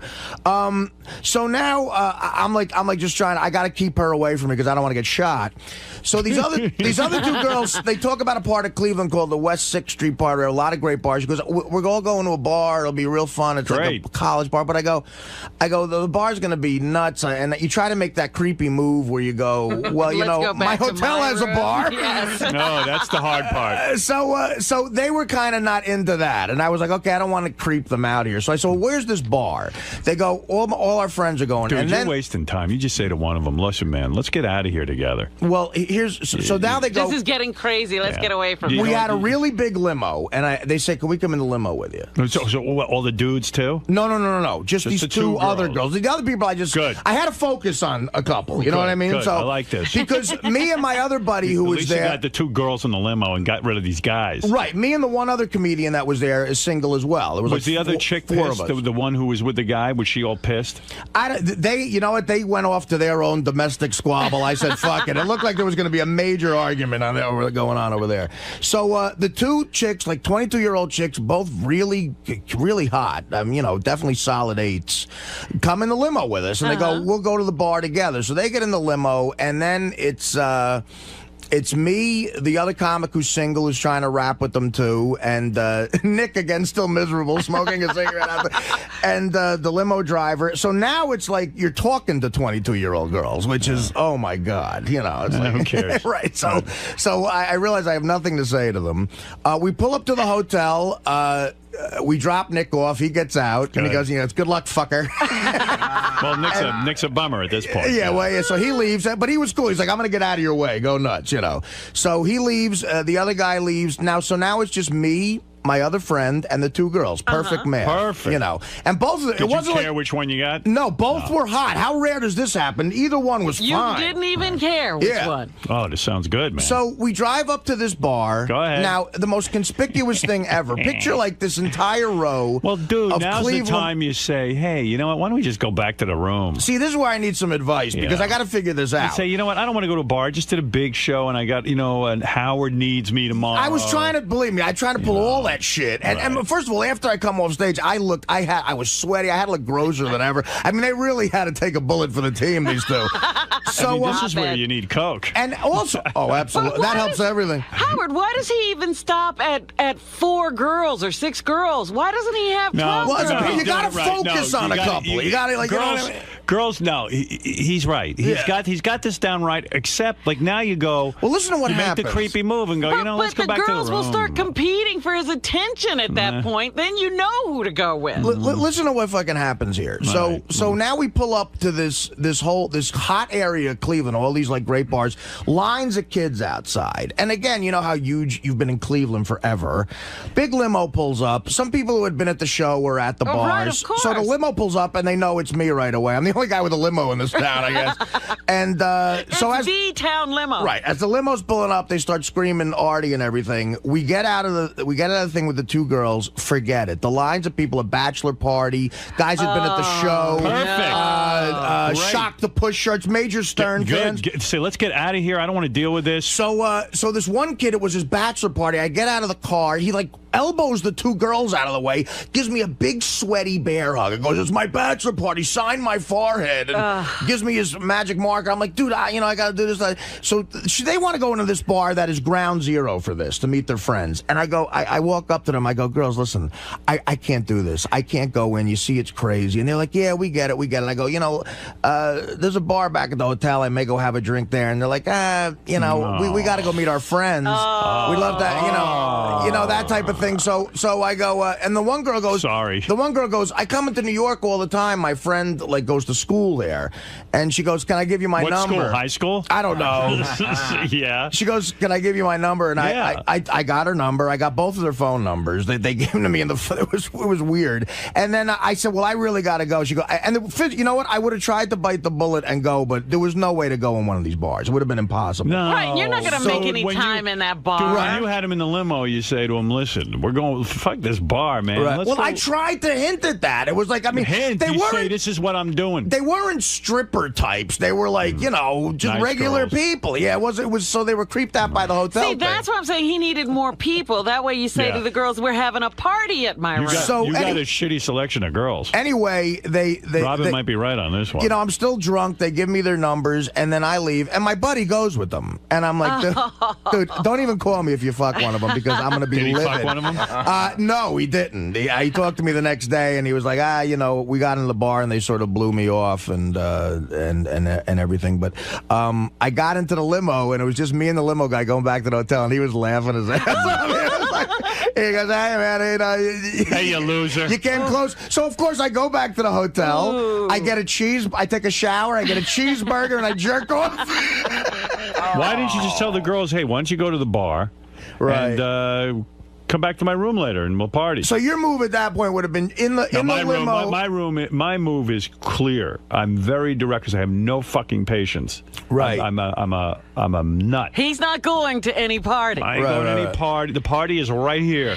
Right. Where I am. Uh-huh. And I say point blank, I go, "Hey, let's go back to the hotel and party there." Right. Remember Bingo when she was here the other day? Yeah. Even the old hippie knew, there's going to be a whole happening at my house. The only happening was Bingo. Well, here's there was weird... nobody there. You could have even said there was a party in your room. What happened that was weird was the chick, sometimes you get a vibe a chick is raring to go, and the only one that was that aggressive was the one with the married one. Right. And that's the one you go to. And if I tell you what, man, I don't know you did the right thing. You don't want to do that in front of her man. Oh, forget, because I would have felt like such a douche. Say you did that to some guy? I did a thing where this chick I knew was there with her husband at some event. And she came up to me and said, "Hey, I want to fuck you." And I was like, "Well, it looks like you're pretty busy." She goes, "You tell me where to meet you, I'll meet you." Oh, my God. So I said, and that's sexy, too, as wrong as it is. I said, "Listen, I don't agree with you, but you know where I am. If you want to come visit me." I got home 10 minutes later, the doorbell rang, and I was like, "Okay, what the hell?" And I would never do that again because it was wrong. But at least you weren't taking the guy in your limo. No. I felt so bad. I felt so bad for this fucking guy. He really had a look on his face like, "What are you doing?" And I got a feeling, though, if I was a fucking dick and said to the security guys, "He can't come back," Yeah, she would have been in there by herself. You never know. You did the right thing. You had a heart. You had a heart. Yeah. You're a guy, and you got to do the right thing. And not only that, there was I remember in Washington, Fred will notice, I did a record signing once. A chick walks up straight up to me with her boyfriend, and the boyfriend says, "This girl was the hottest thing I've ever seen. I'm telling you, she looked like fucking Carmen Electra." Right. He walks in, he's like a biker dude, and he says to me, "Hey, my girlfriend likes her. You want to kiss her?" So I go, "I don't know." He goes, "Do whatever you want to her." I go, "Really?" He goes, "Yeah." So then she goes to the bathroom and the record store, and she walks away. Oh, no, I know what. He walked away to go to the bathroom, and she's standing there with me, waiting to make out at the record store. Yeah. And no one was at my record signing. It was unbelievable. How weird. It's you and this girl. It was just me and this girl, and she's super hot. And then he comes back and he goes, "Hey, man," he goes, "You know what? Any other guy ever even looks at my fucking girlfriend, I'll kill him." Oh. He goes, "But I'm a fan of yours. You do what you want with her." And I just said, I said, "Hey, thank you. She's a beautiful girl, but, What city was this in? Washington, D.C. I said, first of all, I'm married, which I was faithful. And the And secondly, it was like weird. Like, I mean, this guy probably going to chop me up at some point. Right, he could get pissed off at you one day and come back. I said to my one buddy who I work with on the road sometimes, I'm like, okay, if we're gonna do this now that I'm single here or whatever, and we're gonna our objective is pussy at these gigs, we got to figure out a game plan, and it is try to get a private party afterwards somewhere, and you just let us select. You got to let these guys. You got to get somebody in charge, like a Ronnie type, like a trim. One band had a trim coordinator. That's what they call it. You got to get like a Ronnie type who gets it, and he'll who's like a complete brazen guy. He just goes up and says, "You girls want to come back and party?" They go, "Yeah." They go, "Come on, our boyfriends come." Go, "Fuck you." We're not looking for boyfriend night. Yeah, they take care of that before they ever get to you. By the time they get to you, is pretty good shot. Right. That it's like 5 chicks who are. Probably one of them is going to blow you. These security guys, the Palace Theater in Lorain, Ohio, their security, they so get it. They were fucking men's men. They were like, but dude, you broke down the system. I know. He goes, you point to a chick and say to them, that embarrasses me. I don't want to point to any chicks. Right. Use your judgment. In fact, you got to get a guy who says to those guys, listen, Artie can get laid a lot. Don't bullshitter. Yeah, don't embarrass Artie. Right.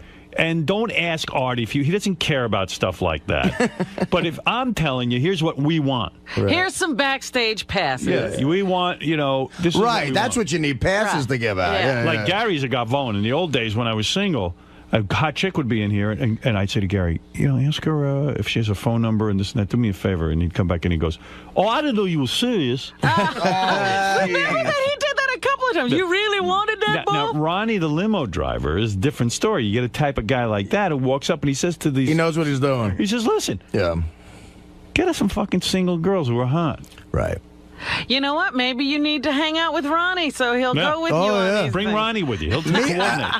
I made a bad choice in the chick who was with somebody because that started an avalanche of negativity. Right. And the 2 girls that came in the limo, they were very nice, but they're not stripper like crazy girls. Oh, come on, Artie. You don't know what those girls are like. Yeah, you're right. You're right. Couple of drinks in them, bag And these were not the kind of bars like New York clubs that have like a private area. I mean, they were just, it would be hanging in a bar. Like college bars. Right. That's what they called them. They said college bars. Like even when Ralph and I would go out, he would say to Ralph would say to the bouncer guy would be like, listen, sectioning off your area, no one will be above the bother you. Ralph would walk over and he'd say, listen, we don't want guys coming over, but if you see a hot chick, she's allowed in. Bring her over. So before you know, I never did anything, but all of a sudden, only hot chicks were in your area.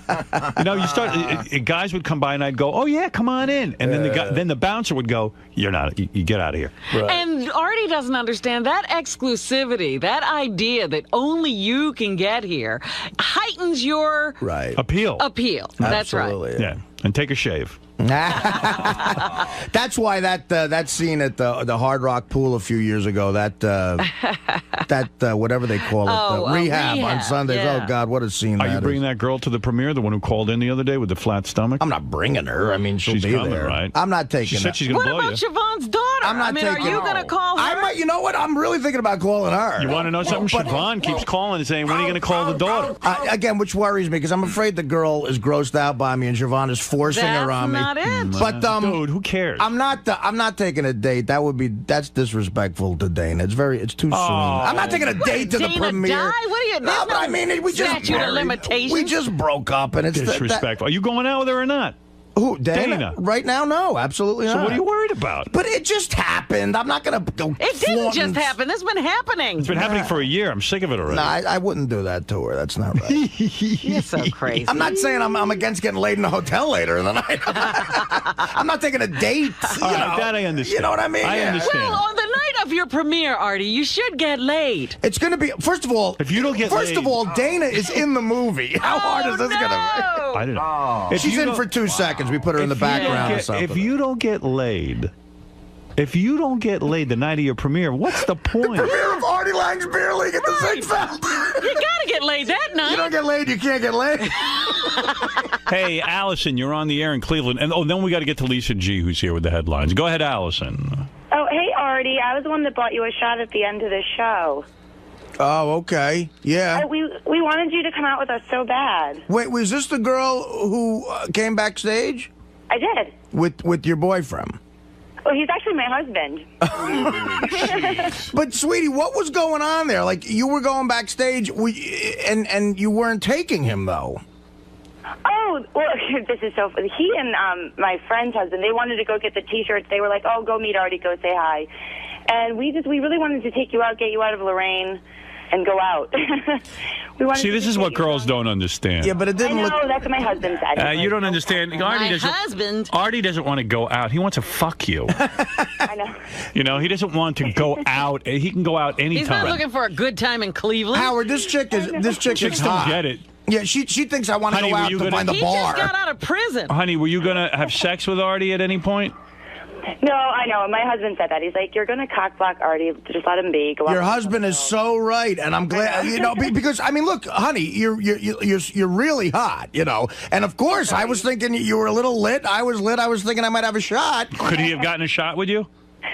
No. She's married. Just Artie, just because I'm married. Yeah. All right. Yeah, you read the situation properly. Yeah, you know, it would have been. Are you coming back to Cleveland soon?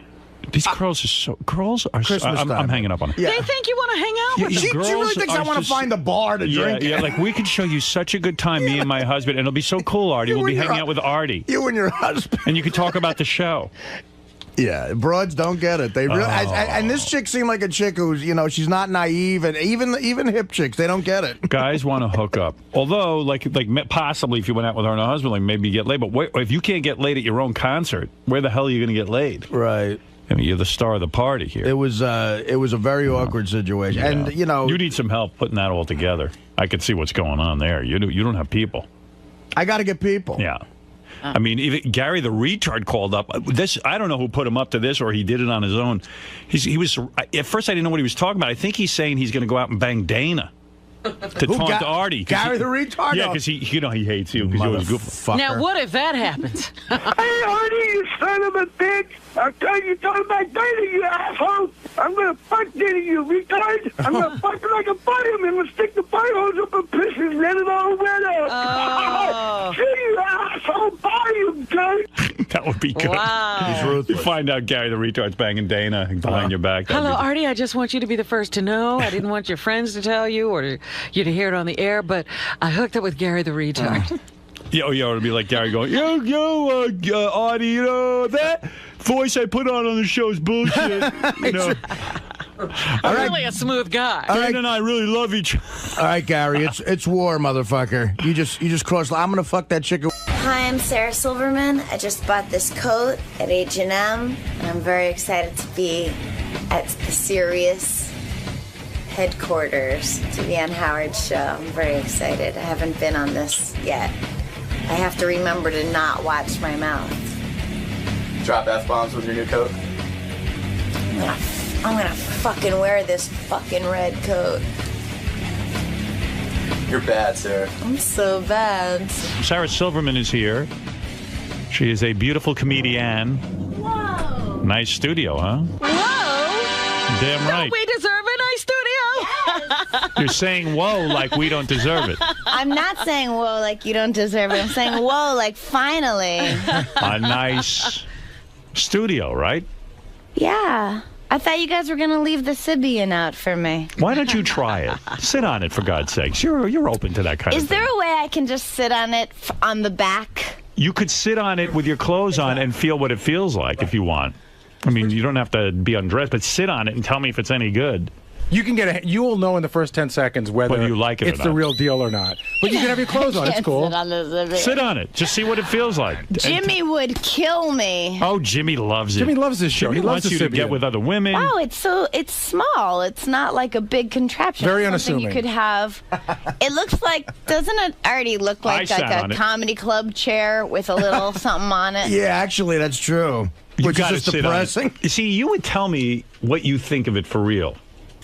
Oh, my goodness. I I'm getting out a thing for you. No, I'm not. I can Sit tell on you, that. you know who did, who sat on it?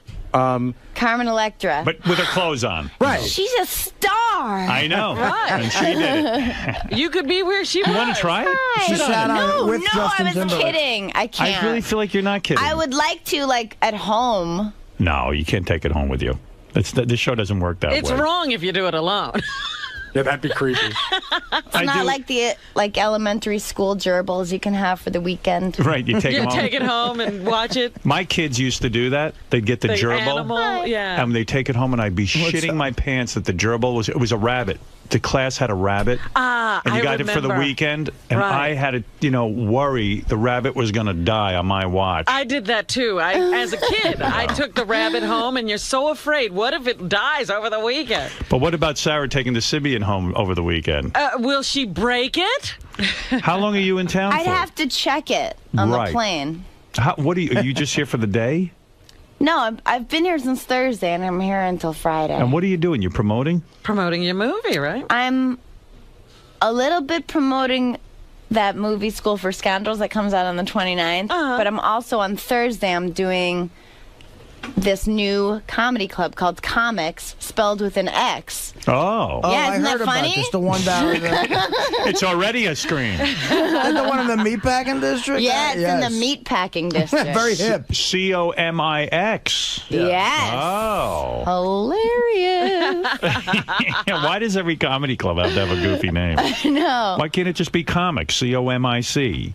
I'm thinking about opening one where I live. Now, get this. This is great because it's a cool, hip name, I think, and it tells you where it is. Okay. Hojoken. No. Yeah. Instead of Hoboken. Yeah, and you know it's in Hoboken, but it's Hojoken. Wow. I like that. Thank you. Well, maybe I'll get you for the opening weekend as well. Oh, yeah. We'll call you. You're good at naming stuff. I turned to Sarah once. I said, I'm actually building a house, so I said to Sarah, the builder said you have to name your house, which is like really gay, to name your Right, yeah. house. How do you name a house? She goes, so that's an easy one. The name should be Yidle Didle. So That's odd. Manor. Yidle Didle Manor? She comes up with names real quick. You know what? That's like Bubble Hill, Eddie Murphy. It's better than Bubble Hill. Bubble Hill, Yidle Didle. Yidle Didle's better. Well, Jimmy, who is Sarah's boyfriend, says that's nothing. They top each other all the time. And he goes, it should be Fart Manor.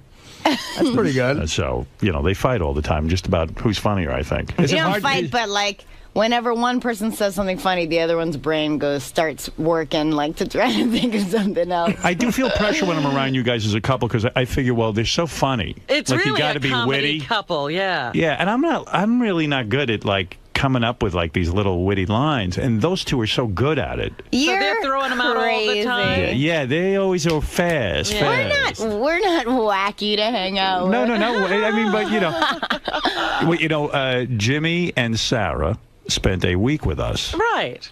And we have a good time together. I really like them. And I don't like too many couples. I usually have a problem either with the guy or the girl. But I don't have a problem with Jimmy and Sarah. I was actually sad when they left. Wow. I know. We were sad, too. Yeah. We had such a good time. Interesting. Yeah, I was sad when they left. You want to live with them. Oh, Well, I'm very. such a fun time. I'm not too fond of too many guys.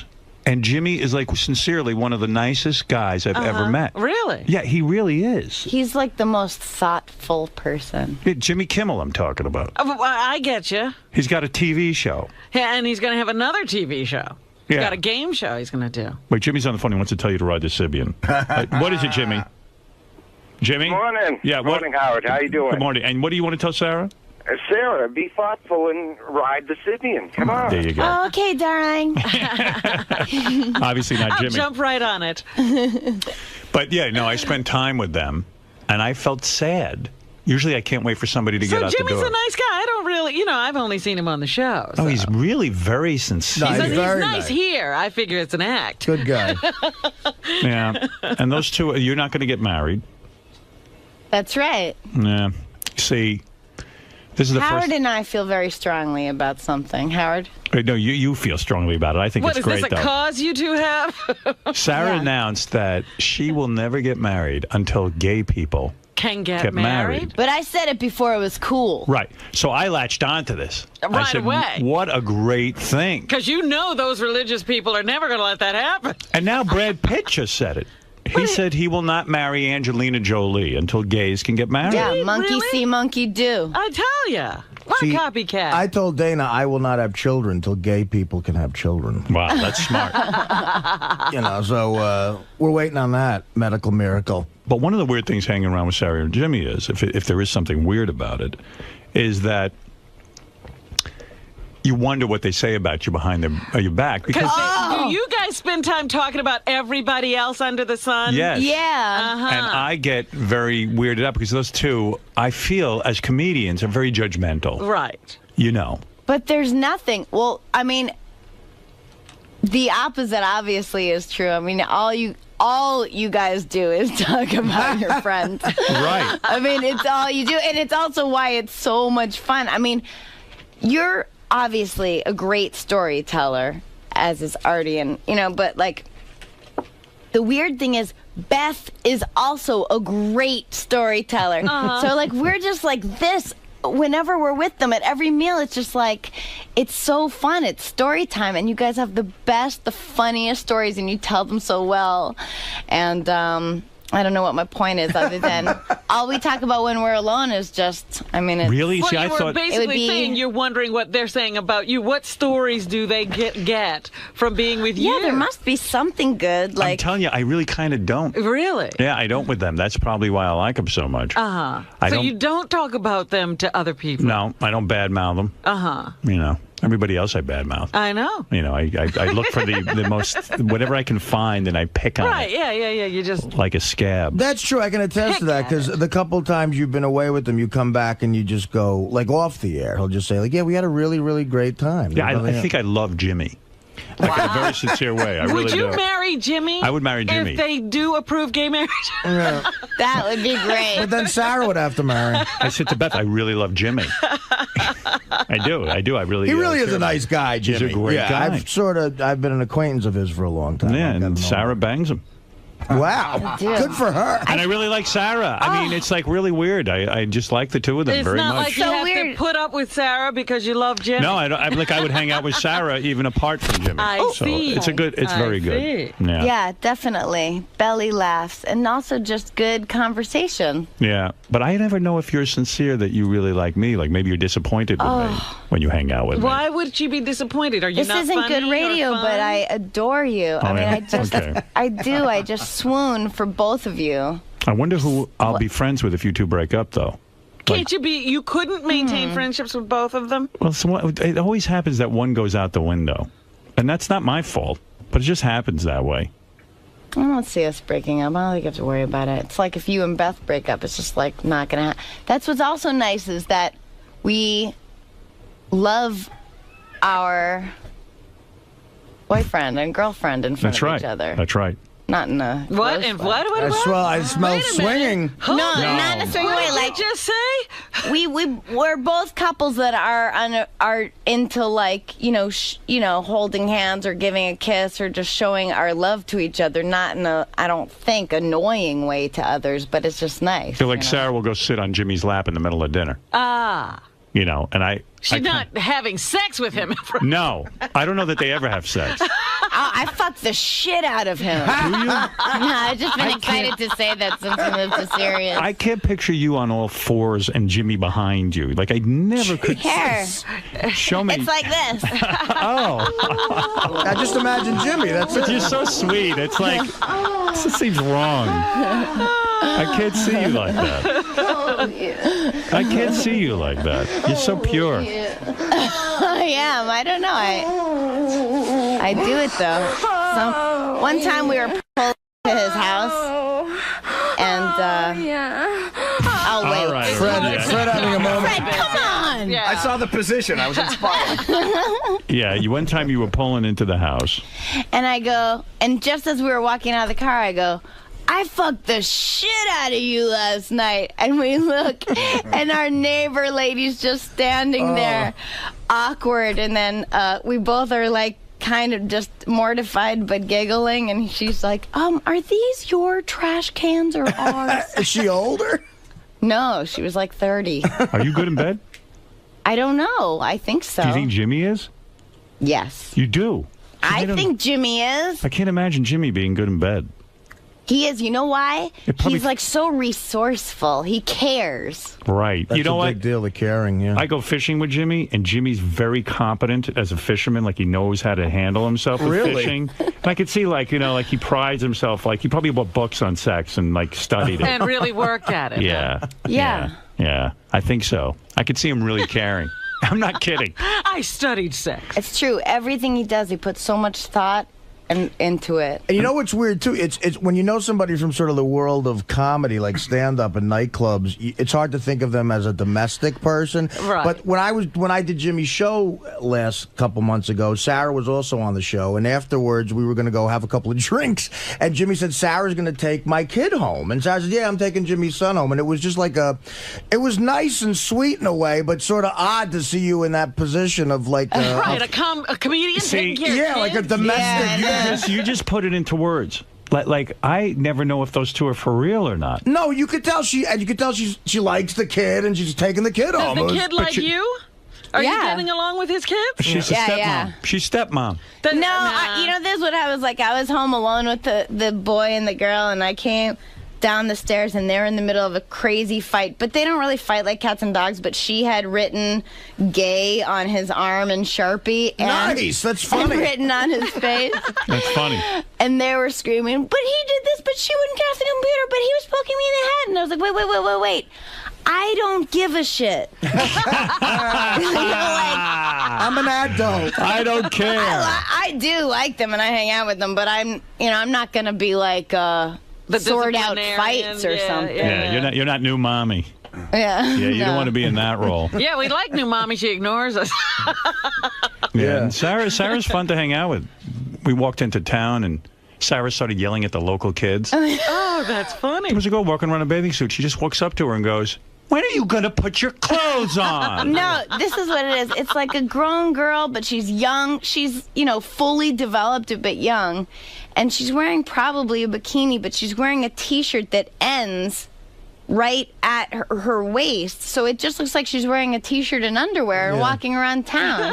I guess that's how it is in beach towns, but I was why do you feel it's your job to go up to her and yell at her? I didn't go up to her, but as we passed, I just said, "Put some pants on." Right. I mean, it's ridiculous. Are you like spontaneous like that? Like you can't hold back and just whatever you think, you just say? A little bit. Like I didn't feel myself say that until Howard was like, "What did you just say?" I was shocked. I don't know. I just thought that was wild. Now I just saw when I was looking through the notes in other interviews, you talk about that you smoke pot. I'm not bringing this up. I know. Well, it's you're come open back about it, right? Has it come back to haunt you? It's a little bit. Oh, then, How all right. so? Kids and What stuff happens? like that. Yeah. Well, I mean, I'm not a stoner, but I... Howard! Not that I'm sorry. Howard! Yes? No, I will admit, it's like I enjoy... like, I don't own a bong, but I will have a pot. I enjoy pot because I don't drink when I'm in a drinking atmosphere, like when you were having your wine. Right. And I would call it your wine because I think it's to that point. Yes. Where you, call it my wine. I'm drinking a little too much.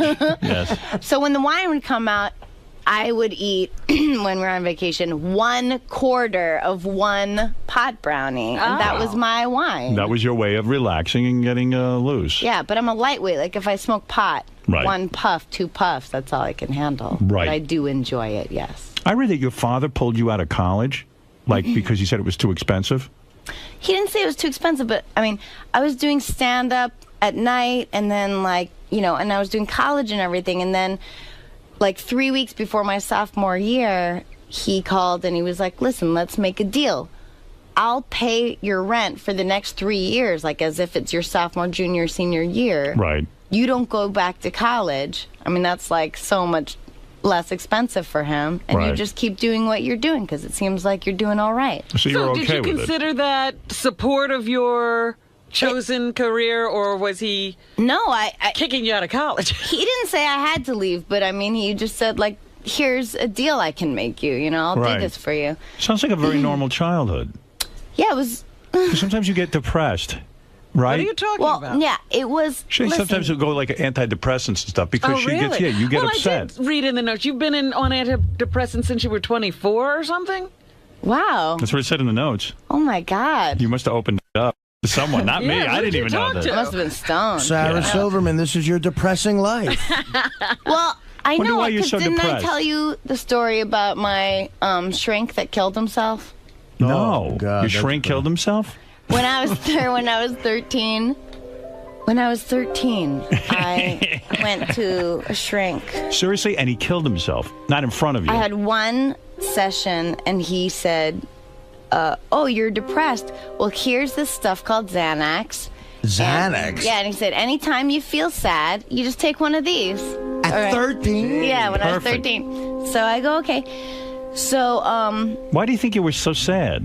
you know what? I think it's a chemical thing. It Okay. just runs in my family. We're all depressed. have the same kind of whatever thing chemical is missing that antidepressants help. Okay. But that's why I would not want to have like a vagina baby. Like if I had kids at all, I'd probably want.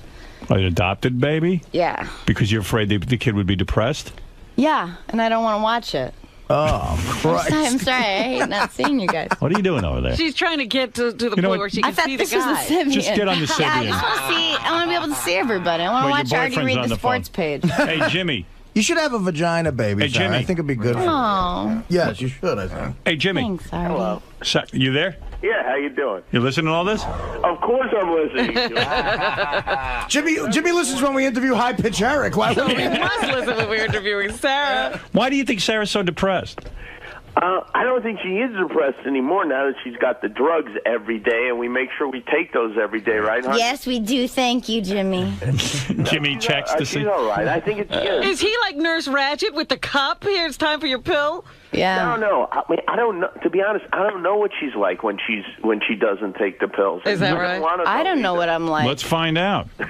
I'll tell you what. All right. I know exactly because I'm the same exact way. I've struggled with depression, and I have. No. There was a great. I don't You've been believe beaten that. by depression. There was a great article in the Sunday Times, the New York Times, about this fucking. Now they put a chip in you, which sounds crazy. It's like a little chip that they put in, and it sends like a fucking shock to something in your neck, like a nerve, and it affects what antidepressants do. But it's instantaneous. That actually But sounds how do you interesting know 'cause when you need the shock? It just is shocking you all the time? What are you talking about? But the problem is there's like people.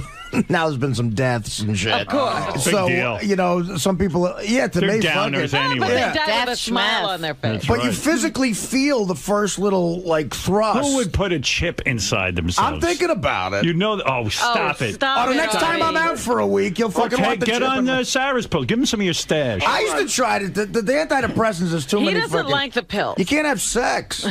Artie, are you talking about a chocolate chip or? They make me happy too, Jimmy. Jimmy, We Sarah. put it in you like they do those animals, you know, when they tag Yes. them, they shoot this thing into them. It's Jimmy- like a fuck. They put a chip in you. Sarah says you're good in bed.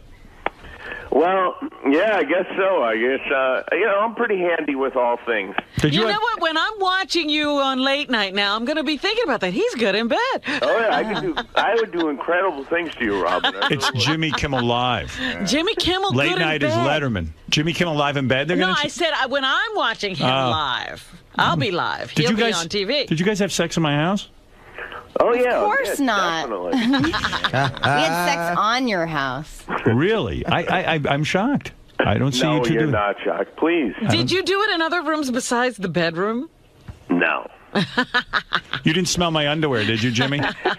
We were right off the laundry room, actually. I smelled it while we were fishing when that swan showed up. Yeah. Yes. Yes. So That was one of the great experiences of my life when that swan showed up, and I was laughing at you when I was listening to you talk about it, but then when the swan was just headed right for us on a beeline, it was a little nerve-wracking, and I was thinking, what kind of men are we? You're afraid of a swan? Oh, you ever been? Afraid of a swan. Have you ever been attacked by a swan? I was. No. And I swear to God, it's really frightening. They're really strong animals. They beat you, and I heard they can kill a dog by just beating the dog with its wing, because underneath the wing are needles, and they just stick them into you. Yeah, I understand Steve Irwin was afraid of just swans. That was the only thing. And so I'm telling Jimmy this, and he's looking at me like I'm a big pussy. Meanwhile, when the swan came by, guess who hopped right out of the boat? Jimmy. Listen, what could be more humiliating than the two of us getting attacked and beaten by a swan? It would have been funny. So let's get back to antidepressants. Why are you on them, Sarah? Everything seems to be going well. I know you say it's chemical, but the fact of the matter is, why not try and get off them and see what it's like to live a regular life, or you're afraid to at this point? Have you seen what happens when people do that, though? No, I don't know. Why? you end up in L.A. County. Why? You're possession off of 'em. coke. You're off them. Yeah, I was going through a lot of different shit though when I got off them. Let's do this. Let's try it, but let's wait till the next time we all go on vacation together. Yeah, okay, that's what I'll do. I'll try it next year. I'm afraid. I don't know if you've been taking them that long. I don't know if I'd get right off. I was never a maniac or anything. It was just a helpless downward spiral of, Yeah, you're making her out to be Doug Stanhope's girlfriend. Bingo. No. Oh, yeah, right. Yeah, Bingo's nuts. She's not that. Yeah, Bingo. That's great. I have a show-related question, if I may. Go ahead.